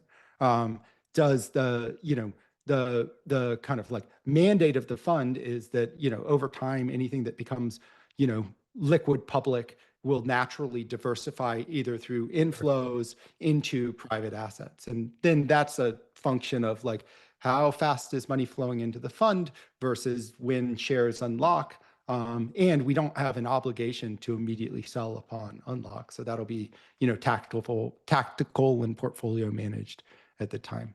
But the business, there is, I think, an advantage for these businesses that have gone public where, you don't have any information advantage, but you have a lot of implicit knowledge and understanding of how the business is being managed that you accrue over, following and modeling a company for a long time. That is just hard to, no matter how much work you do on a name, you know it better after a few years or 5 years than you'll know it in, you've read the first prospectus. So it's like not an information advantage, but maybe it's a better strategic understanding of where the company is positioned. And by the way, okay, so on SpaceX, the other thing I'll say is like, no matter what happens to the cash flow perspective of the business, you as a shareholder have to be very comfortable with the fact that it's not coming back to you. This is going to Mars or going to the moon, or, there's not going to be, Elon's not going to give you a special dividend because Starlink is producing too much cash flow. I'm sorry, you are investing. And the way we think about that and model that is like, it's just the book value of the assets that are built there. At some point down the line, the moon becomes very strategic. And we anticipated that even before they had really pivoted, that kind of like servicing Earth orbit from the moon becomes, pretty gives you a structural cost advantage versus anybody else. So kind of talk about establishing a moat. It's not it's like literally you're a long distance from any other competitor if you have like a base on the moon. I'll put it that way, and Mars even further. So that's kind of like where the cash flow ultimately goes in this whole exercise in enterprise is sending Cybertrucks and Optimus robots to Mars with a hop at the moon and a lot of engineering work done there along the way. So you do have to be comfortable with that as a mechanism by which to accrue value rather than accruing value on the basis that, well, I'm going to get, a sweet dividend check and some share buybacks here down the road. You have to be seasoned with that Amazon style of investing, that the vision is too large to expect any sort of, return to shareholders quite yet. Yeah. It's still, we're still stuck on Earth here. I mean, it's not even like, We're still a one planet species. I mean, come on, you can't expect a dividend here. Right. Goff, do I still have time here? Brett, how much time do you have? Sure. Yeah. We can go a little longer. Yeah. We're on like 5-10 more minutes. Okay. So I could go all day with Brett. I listen to a lot of the things that you say online, and really do appreciate the vision that you and ARK have for the future of not only SpaceX but the rest of the industry. That being said, Cursor, how do you value Cursor? Are they overpaying for a company like this? And does this put them back in the game of having a harness that's one of the best in the game? I'll let you speak. How do you value this? Well, I mean, Cursor, one, it's like we don't know what the margin structure is on what Cursor's doing. I think that they probably have successfully like changed the underlying or the utility of their underlying coding model in a way that actually does do pretty decent margin for them. But there are other, like Windsurf as an example, that were seemingly in a similar strategic spot that basically had to throw themselves into the arms of an acquirer. Who was that again? Was that OpenAI? No. Windsurf was it was one of those Google? weird acqui-hires into maybe Google, or you can Google it. You can you can grok it while I'm rambling. But Cursor is going from $1 billion to $4 billion ARR. It was a Cognition AI. Yeah. It was $1 billion at the beginning of the year to $4 billion. No, but Cognition got like the shell of the company. Windsurf was acquired by Cognition, and then Google hired the core founding team in a reverse acqui-hire, and then Cognition subsequently bought Windsurf's product, IP, and remaining employees. Yes. Wow. It was a given they were in a very thorny balance sheet situation, it was a very good outcome for investors. And I'm not sure how well it's helped Google or not. But the reason that, if you imagine you design like a coding interface on the front end and it's just basically pinging, a Claude model on the back end, and Claude's raising prices on you and people are using the heck out of it, and you're upside down on your cost structure, then the more people use it, the more cash out the door. So then you have to convince investors like, well, yes, I'm burning cash now, but I have a plan to not be burning cash. And you should reward me for top line, not for the fact that I have negative gross margin. And absent the ability to convince investors that's a good strategic thing to do, suddenly you're going to run out of money, and you're going to run out of money more quickly the faster you scale. I suspect that's the kind of game that was happening. I think Cursor's underlying either balance sheet or financials were better. And what's interesting about Cursor is if you look, there's a great kind of call it the Pareto frontier of coding models. And I'll caveat this by saying it's on their benchmark, but it suggests that basically like you can do what you can do with Anthropic, you can do on OpenAI for like a third to half the cost. Same task for task, like same completion rate, because like Anthropic, you require their high version versus OpenAI, their medium version. And what you can do on OpenAI, you can do on Cursor for, again, like it's like a third the cost from OpenAI. So Cursor with its coding data has done a great job distilling and improving their model at underlying coding. So that's like one, given that, it's no surprise that for developer first, a Cursor is continuing to grow. By the way, going from 1 to 4 billion apparently annualized revenue over the course of, here we are in 6 months, and SpaceX has the option to buy this entity for $60 billion. Does not sound like too high a price. Like you're 15 times revenue, a company that's quadrupling revenue in like 6 months. So like, it does not seem like an insane thing to do. Cursor will have a lot more access to compute because they're allied with OpenAI, with SpaceX. And what's interesting about high performance on coding benchmarks, I think, or particularly like the coding engineering type benchmarks, is that is upwind of being able to do great knowledge work productization. And that's the whole thing that the industry kind of accidentally discovered with Claude Code. It's like Claude Code, being very good at coding work, gave them the ability to develop something that could use tools, because it can basically like code its way into the interfaces on all the tools, which then made it a semi-competent knowledge worker. And I say semi-competent because we're still super early day. These things are like bumbling idiots like a lot of the time, but they do work. And by the way, a lot of employees are bumbling idiots. So it's like, like for like competitive. So, I don't think it's insane to assert that having a real cost per task advantage in coding is going to translate into a cost per task advantage in general purpose knowledge work wrapped in an appropriate harness. And right now, what's happening across the industry is, one, everybody's pissed off at Anthropic because they've like nerfed Fable in a bizarre way. But two, everybody started beginning of the year, we need to get our employees using AI. How are we going to do that? It's like, well, we can't figure it out. We can't get them to be productive. And then Claude Cowork launched, and the employees are like, I can use this thing. And they started using the heck out of it. And everybody's like, oh my gosh, these token budgets are very high. And so it's going to cause some kind of, like, I think, refiguring and jockeying of market share as people say, well, actually, I can do the same on Codex for a third the cost. I'm going to push my employee. Maybe I don't limit their token budget. I just say, you just have to try this, you know, and or it's like, this is the budget for Anthropic tokens, which I know are more expensive per efficiency. And then you have unlimited budget on this other thing, because I think I'm going to get more productive output out of it, even though I can't tell. I know a lot of the work is wasted. I know the employees think it's very valuable. At least let me just guide them towards the thing that is doing things a little bit better, you know, and then, you know, it would not surprise me if XAI shows up and it's like, hey, hi, everybody, we're offering you same capability for a third the cost. Would you like to try us out? And it, you know, prompts another wave of kind of like industry jockeying.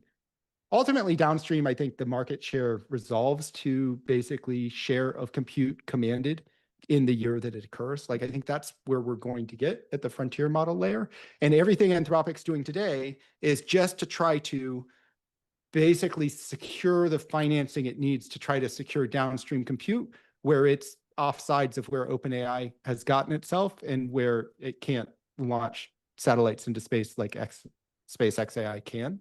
So that's kind of like the game that's being played, with the exception that Anthropic is also trying to totally freeze the entire industry because they think they have the lead. And it's like, if we could just scare people enough that the regulators will stop all work, like throw down your pencils, then we'd win the whole market, because like OpenAI's compute advantage wouldn't yield any performance advantage because they'll be stopped from yielding any performance advantage. And then Anthropic will run off into the sunset being like, yay, we're the industry standard and nobody's allowed to work on this stuff except us because we are benevolent dictators. And then therefore, yes. So that's like kind of rough state of play.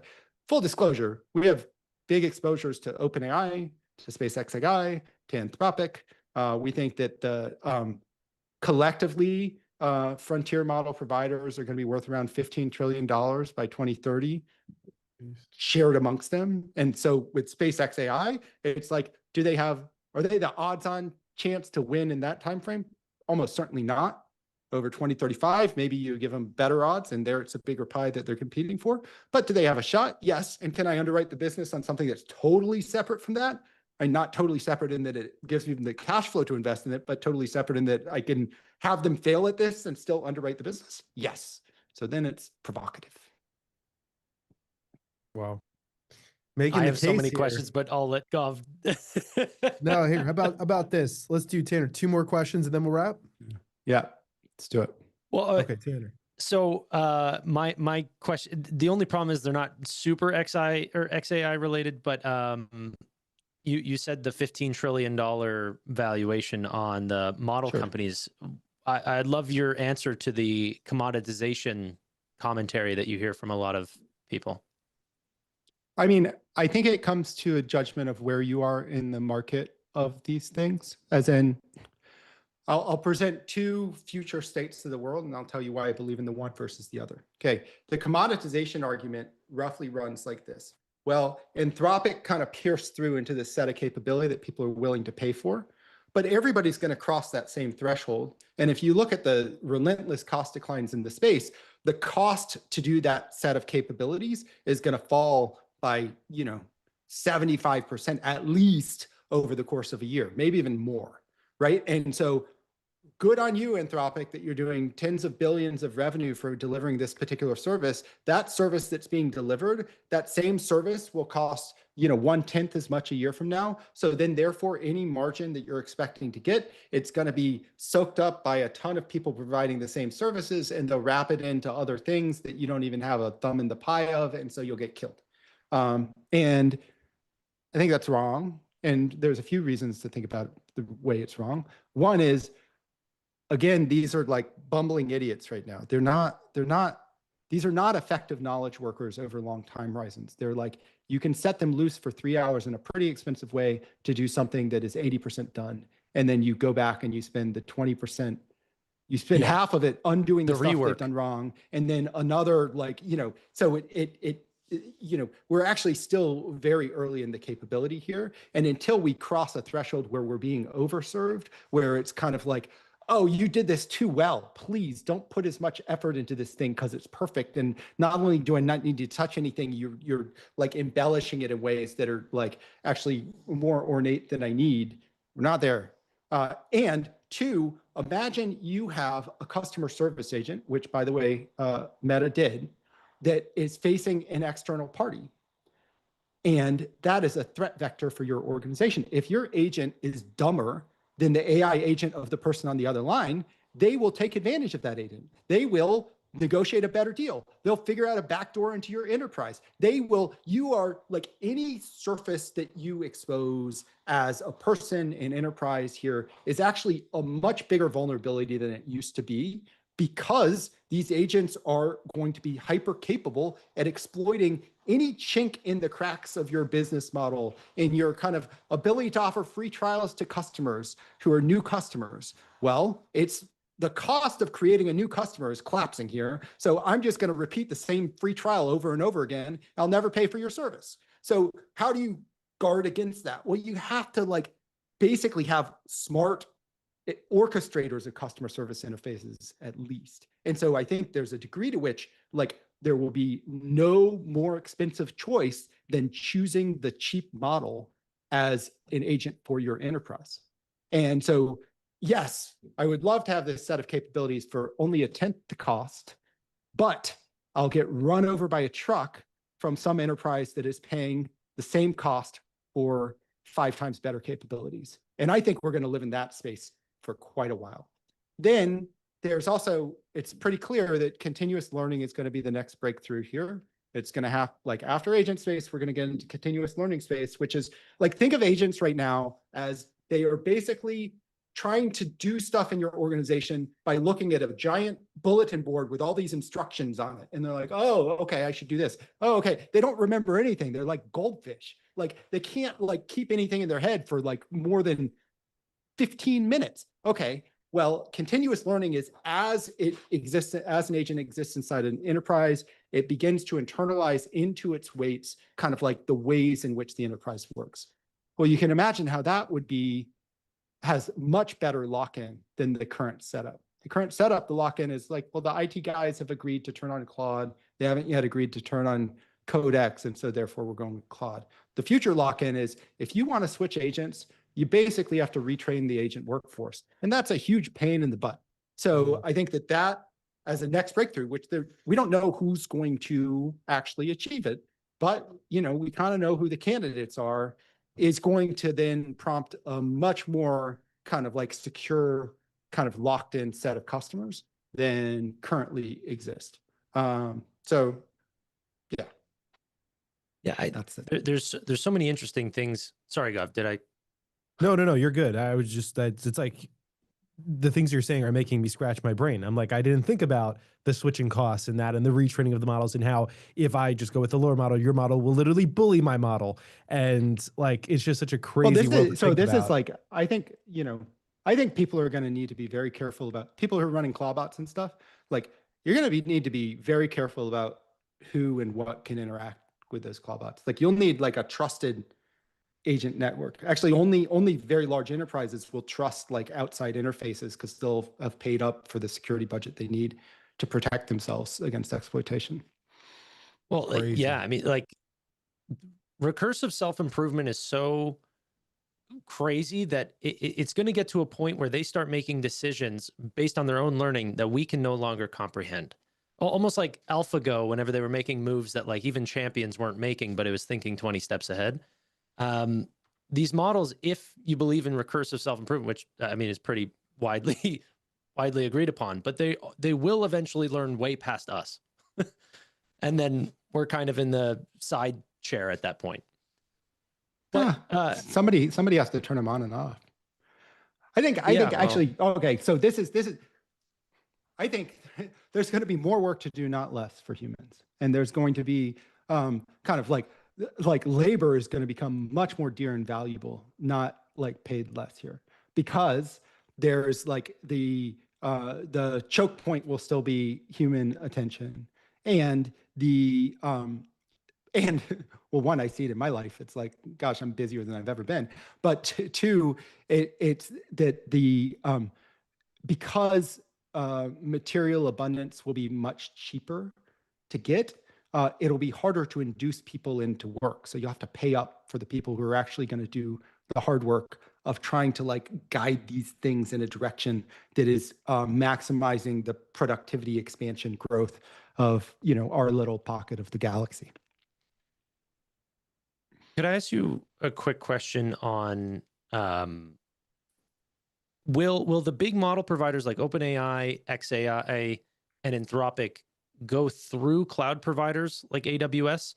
There's been a lot of talk about Anthropic, OpenAI, sort of having direct control with the data centers, almost owning their own chips or potentially leasing them from NVIDIA or Google or some of these companies. Curious I your know thoughts. they all have strategies to do that, and I think that the performance of the models is much more closely tied to the performance of the underlying data centers than kind of at least was initially appreciated. And that's why even the neoclouds, why they work relative to the Googles or the AWSs of the world, is because the neoclouds are like, hey, we can actually have your model train and have uptime be good relative to going to AWS, which is, you know, while it seems cheaper, it's actually more expensive. I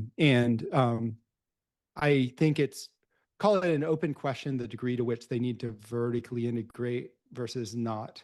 OpenAI, there's clearly reported, you know, plans for their own data centers, and XAI is going 100% that route, or 100-ish. I mean, they're relying on Oracle, but I think that there's the vertical integration during periods of technological transition is optimum strategy, because or else you're held back by the whatever point in the supply chain is performance delivering. And so like you turn to your supplier, I need this thing. Your supplier says, well, okay, I'll supply that for you, but I need to have 5 other people that want that thing. And if that's like the weak point in your chain, then you've invested in all this other great stuff, but you can't deliver the end product until the rest of your, you know, competitors are at that same spot.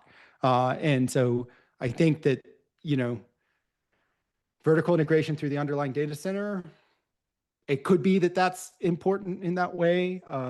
It's like there's reasons why OpenAI thought they needed to do it, but it's also partly controlling your own destiny of like how much compute you can command versus kind of being at the whim of AWS. Is like, well, this is our strategic partner now, and so then therefore we're taking away from you.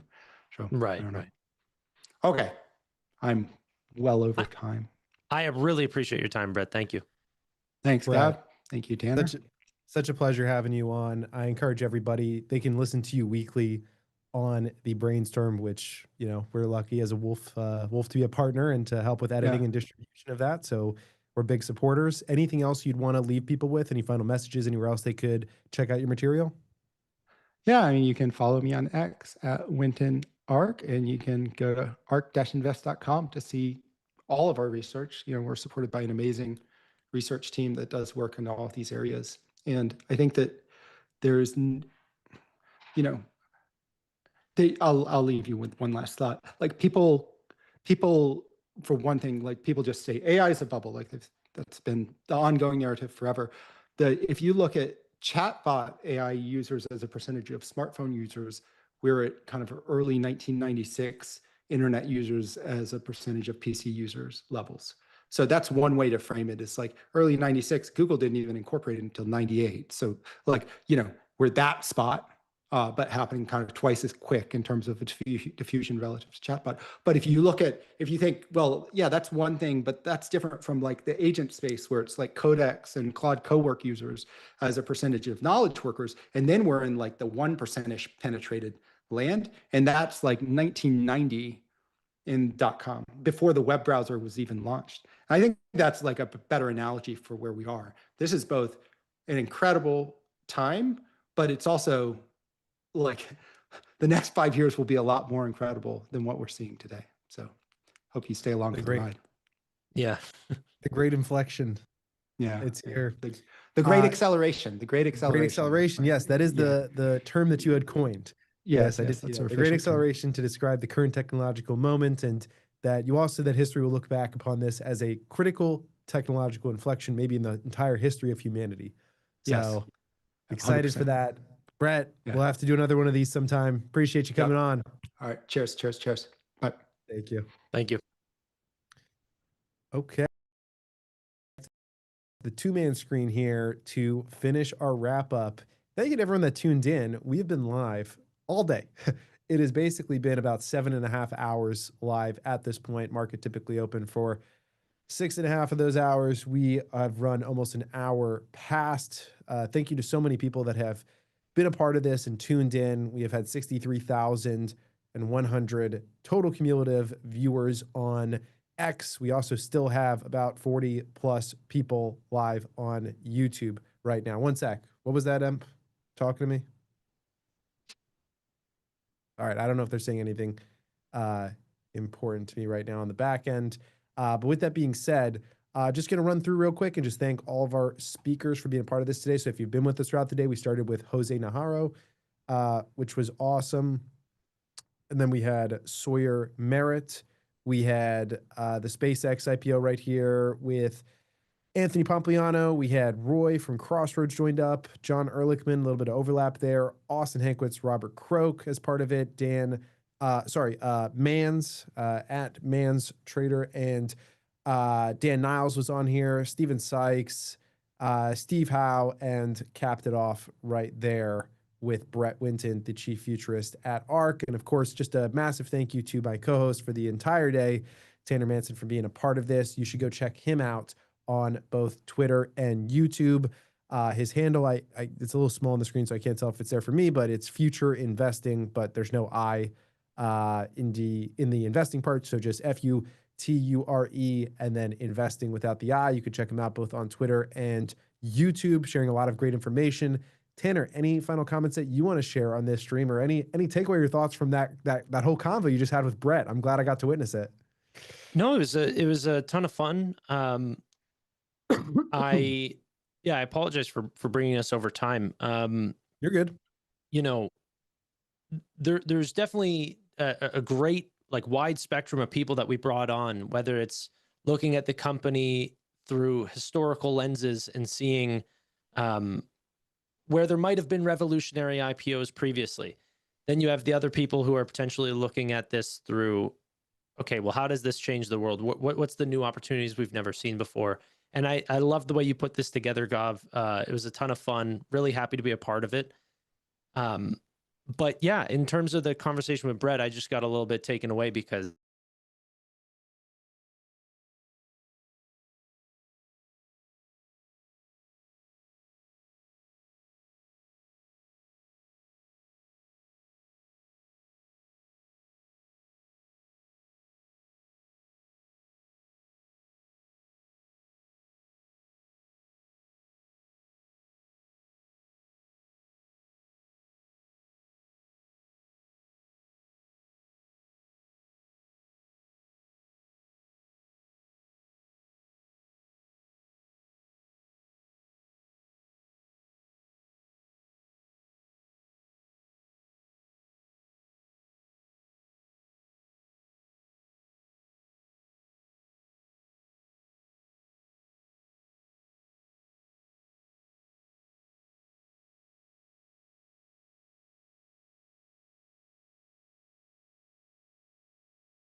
All right, sorry everybody.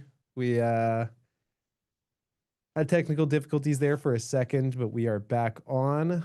Thank you to everybody who is still here, and appreciate all those that watched throughout the day with us. You were just hearing from Tanner, and let's get Tanner back in frame as well. Beautiful. All right, Tanner, sorry about that. We got cut off for a second, but we are back. How about that? A whole day of no technical difficulties till 5 p.m. Eastern. That's not too shabby. We made it through. That's nice. But I think that was a pretty clear sign for people telling me to wrap it up. So I think that was, yeah, it was a ton of fun. Thank you to all the guests and yourself, Gov. I really do appreciate it. We've got a brand new, massive mega tech company to follow now. Now the fun actually begins. This is the earnings calls and the presentations and the actual investing happens now. Exactly. Now the work begins. Everybody has an opportunity to get information, exposure, all different types of things that they might not have been able to beforehand. I want to just run through some final housekeeping items then. I was shouting out Tanner. Make sure you're following Tanner. Also, let's pull back up that sponsor. Our sponsors for today, Leverage Shares as well as Tema. So keep an eye out. Monday, set your reminders for the morning. We are going to have the live 2x leveraged long and short ETFs around SpaceX from Tema. You can see them on the screen here, SPCH and SSPC. You can see today we're going to have some big moves on SpaceX. It moved 20% today on a leveraged ETF. That is a 40% move. So if you were thinking, hey, I need to use options or I need to use futures or whatever it is, you don't necessarily need to in order to get big moves in exposure. These 2x leverage ETFs are able to provide it. So one more time, SpaceX offers investors rare access to a genuinely transformational company at the intersection of aerospace, we've talked about, global internet infrastructure, and of course, AI. SPCH offers a levered way to capture the future of space technology, satellites, rockets, AI, and exploration for investors. The appeal is a 3-engine growth story comprised of Starlink, the launch business, and data centers developed in space. You're not betting on what could be, but what will be, provided by one of the greatest and most innovative minds of all time, Elon Musk. SPCH is not for everyone. It's for people who understand you don't get setups like this often. A one-of-a-kind innovator and operator with a first-to-market advantage. If the future is indeed space, SpaceX is the leading company that will take you there. And SPCH could offer 2x the ride up into the solar system. Many are positioned. Are you? Please do your due diligence thoroughly. Read the prospectus and the summary prospectus. We enjoy working with Leverage Shares, and we will continue to be talking about these tickers. And also, one more shout out to Tema ETFs with their NASA ETF, which is providing investors access to SpaceX for a long time through their SPV, and will continue to provide access to people willing and wanting to bet on the space economy. Last thing I'll shout out, I see Evan's back in here, is again, I saw some people in the chat talking about it. Wolf Summit 2026, August 3rd, NYC. Grab your ticket now, summit.wolf.financial. If you want to pull that up on screen, that can kind of be the final thing for people to look at as we go to close out here. We're going to have hanging out with us, spending time. Maybe we'll even get our Canadian friends there as well. We'll get them some visas. Make it happen. But yeah, summit.wolf.financial, Stock Talk Weekly, myself, Evan, hosting the first ever Stocks on Spaces in person, which should be cool. That should be our pitch on Spaces Daily. First ever Stocks on Spaces in person. Come hang out with us. Come see it. We're pulling it up on screen now just so that everybody can get the final look. That is a different screen right now. That is LVMH stock. Good one as well. Keep an eye out on that. Shout out to Austin Hankwitz. But just bringing up the website right here for the conference, and then we will go ahead to close out. But grab your ticket. Tickets are flying off the shelves. Limited space. We can only fit like 200 people. So make sure that you're checking it out. There you go. Now we got it on screen. That is going to do it for this one. Summit.wolf.financial. Thank you everyone for watching. Subscribe to the channel if you're watching on YouTube or Twitter. We appreciate you for being a big part of this. Thank you to Stock Market News for also joining in for parts of this and helping out. Super cool. It's been a while since I did a full day live stream. So got the game back in the game. Thank you, Tanner. Signing off.